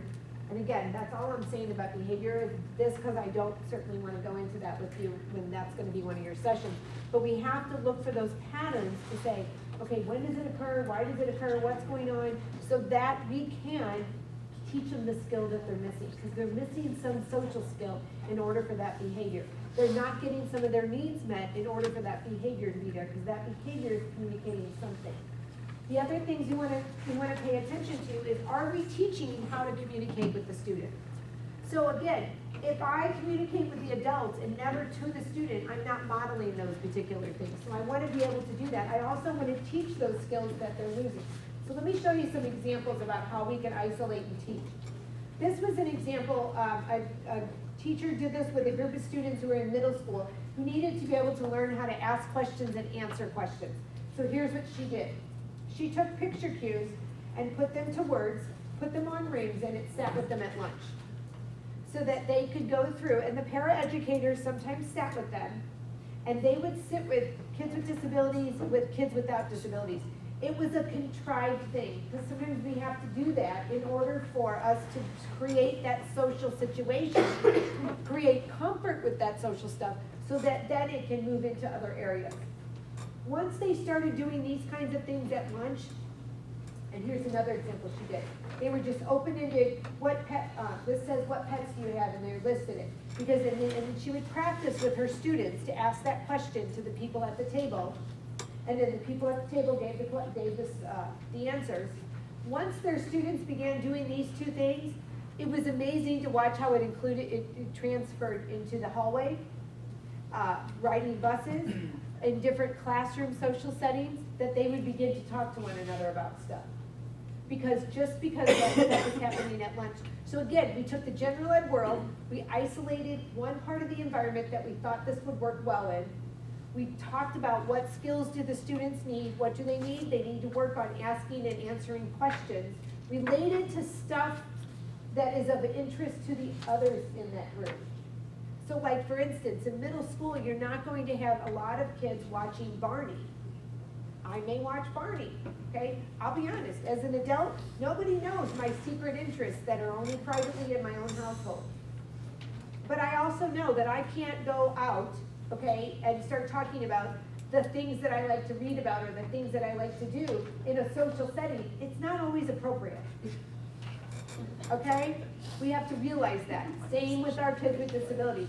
So we have to teach, while you may be an 8th grader who loves to watch Barney, okay, I love watching the Disney Channel. I love it. I mean, sometimes nobody's at home, my husband and I are still watching the Disney shows because we so love like Kim Possible and some of those shows. But I can't go to a social function and be like, oh my gosh, did you watch Slither and Kim Possible the other day? Okay, I'm sorry, but the people my husband works with in the big business world would look at me like there's something that's not what adults do. I'm not saying it's right or wrong, it's not the point. And if we focus on, oh my gosh, that they should accept you for who you are, that's not about it. There's just stuff in the social world that's not acceptable, not readily looked upon. So what we have to do is teach how to what's called code switch. Thank you. You're so using, I love this lady. She's so like my back room, my mind goes everywhere. We have to learn how to code switch. We have to learn how to utilize that what I know in one situation may not work in another situation. Code switching comes from Lisa Delpit's work, and it's about, it was actually in the African American world that she did most of her research and wrote about code switching. And what she noticed is that when we are with our comfort level, okay, our friends, our family, we have a certain language that we use. We have a certain way of communicating. But when we are in what's called the business world, the business sense, society, we have to utilize a different way of talking. I'll give you an example. In my family, when I go home for Thanksgiving or some of those things, we use ain't, we use double negatives, and we don't talk right. According to my husband, we don't talk right. And I'm fine with that, because you know what? We have a good time, we laugh, we're comfortable, we can be ourselves, I don't have to worry about it. But when I go into a situation in a school and work with folks like you all, I have to have a different way of talking. It is not gonna work for me to talk like I talk with my family. It's not gonna work. So I have to learn the art of code switching. And if you can learn the art of code switching, then you can be successful in our society. Holding a job, holding a part of being a citizen within a community sense. And so we have to teach our students how to do that as well. Okay? So we're not saying don't have your likes, don't have your stuff. We're teaching them how to code switch so that they can be successful and actually do to be independent and hold a job. Okay, so I'm gonna show you a couple other things. This comes from work called Conscious Management. Grace Dearborn and Rick Smith wrote that book. And what they've done is they realized that, again, remember me talking about that our students take in visual snapshots. That's kind of the way their brains are wired right now because we are in such an age of technology, and that's the best way to teach routines and procedures. When you look at some of the skills that your student needs, part of the way to address the social learning is to think of it in terms of the skill, but isolating the steps within that skill so that it can be taught. And sometimes it helps to show visual images and letting, again, that cognitive piece set in and to have them do the problem solving to figure it out. So if I show students, here's an example, here's a non-example. We need to work on the example. The other thing I might show is a student's desk totally cleared and say, this is the way your desk needs to be, what do you need to do? And letting them sort of wrestle and struggle and challenge with it so that they can figure it out. So here's what you're going to do right now.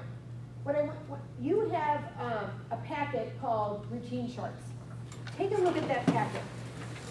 All this is some different examples about how they take visual images and separate it out to teach a skill. I've given you some that my kids have used along the way, the scout groups have used along the way when we've been building in, meeting everybody's needs. Some of them are things that schools have used before to, again, isolate. But what I want you to do, and we're going to build in our break along with this, but what I want you to do is to isolate one of the skills that you determine that your student needs to work on, okay? And you're going to take one of these, you're going to use these as just an example. And you're going to take another one of those colored pieces of paper, and I want you to take the skill that they need to work on. Like, let's say it's greeting people. And you're going to isolate what are all the steps involved in greeting people. And then I want you to think about what kind of a visual image can I put with it? Is my student at a concrete level to where I might need the exact object? Is my student at a level that they can handle photographs of themselves doing it or someone else doing it? Or are they at the abstract level where I can just give one of these little picture images to associate with it? And what you're going to do is isolate the skill, pull out the steps. What are all the steps involved in getting that skill taught? And you're going to create this routine chart. And we're going to talk about it after I'm going to give you a little bit of time to do this along with a break. So I have that it is let me make sure this is okay. Okay, I have 2:17. We're going to pull back together at 2:25. That's 8 minutes to take a break and 8 minutes for you to kind of create a routine chart. Isolating a skill, draw out the steps, and then determine what kind of picture cue your student needs. And then we're going to pull back together and talk about how do you use that. Okay, go. I was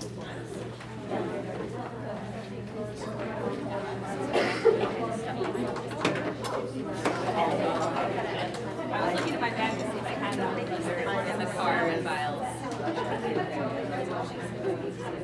All day long.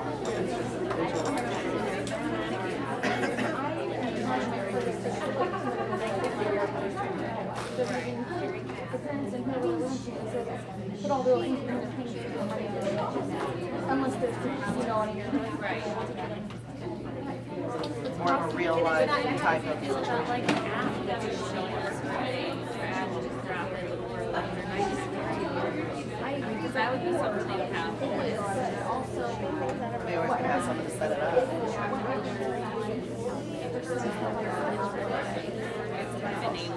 Like real life.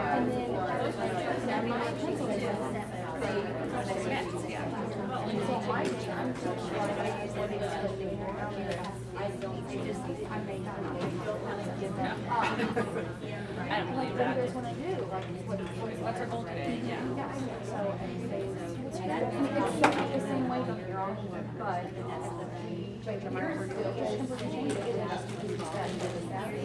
Or finding. Or he said that they tried to never and now it's like, okay.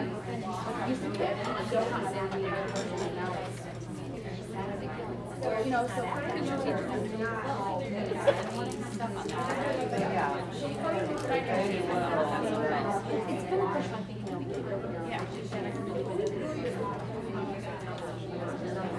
Right. I struggle with that. I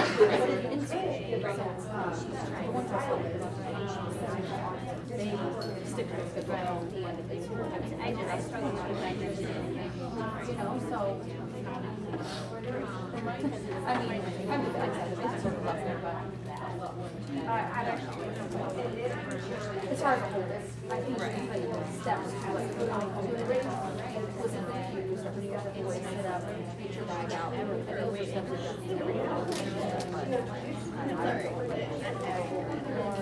Claire, I just got one practice scores for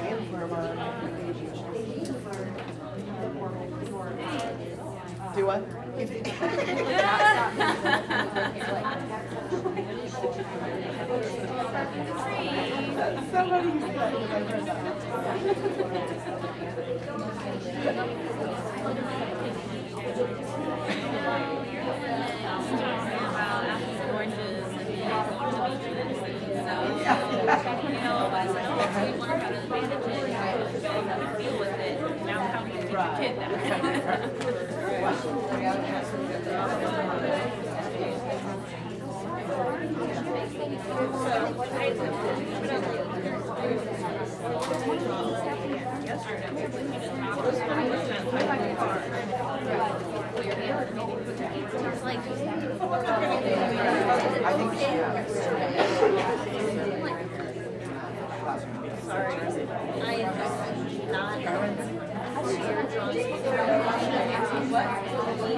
And guess what? That's really not why it's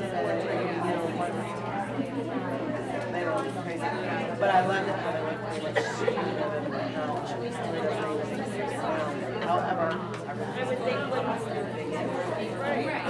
It should be focused on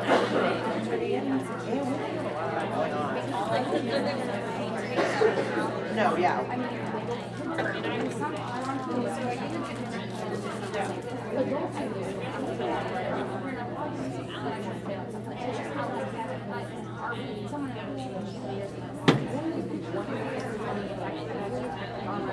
It's chronic.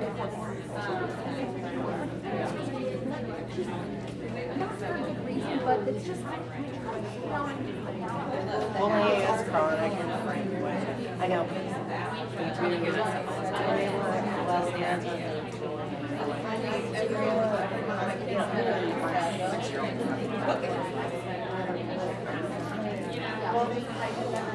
Those are two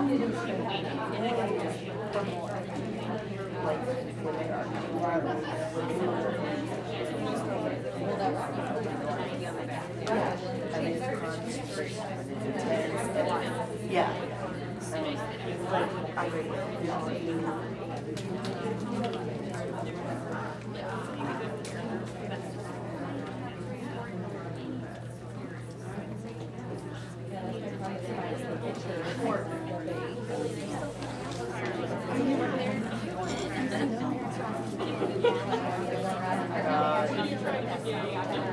Right? Yeah.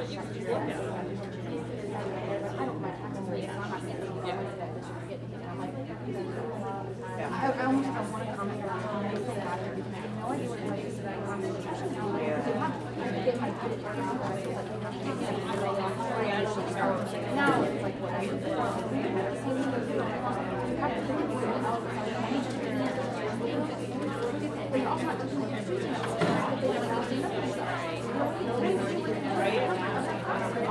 you know,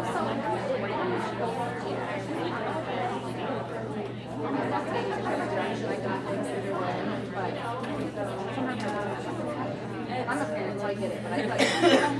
Oh, I know. It's Well, funny because I say like, I don't like the reason for it, so I work.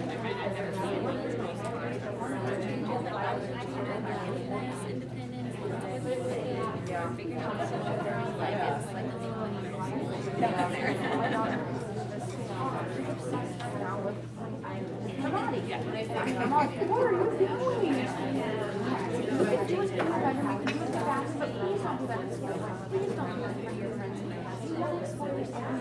Right. I go back and forth to right. You know what I mean? I read a book about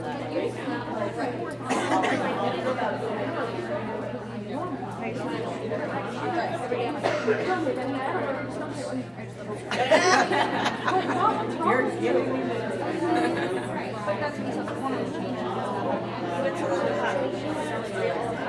as an educator, I feel like I get I don't want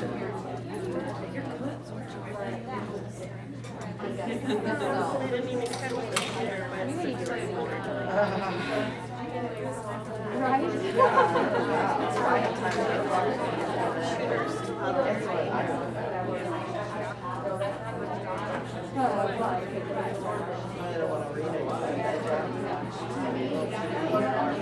it.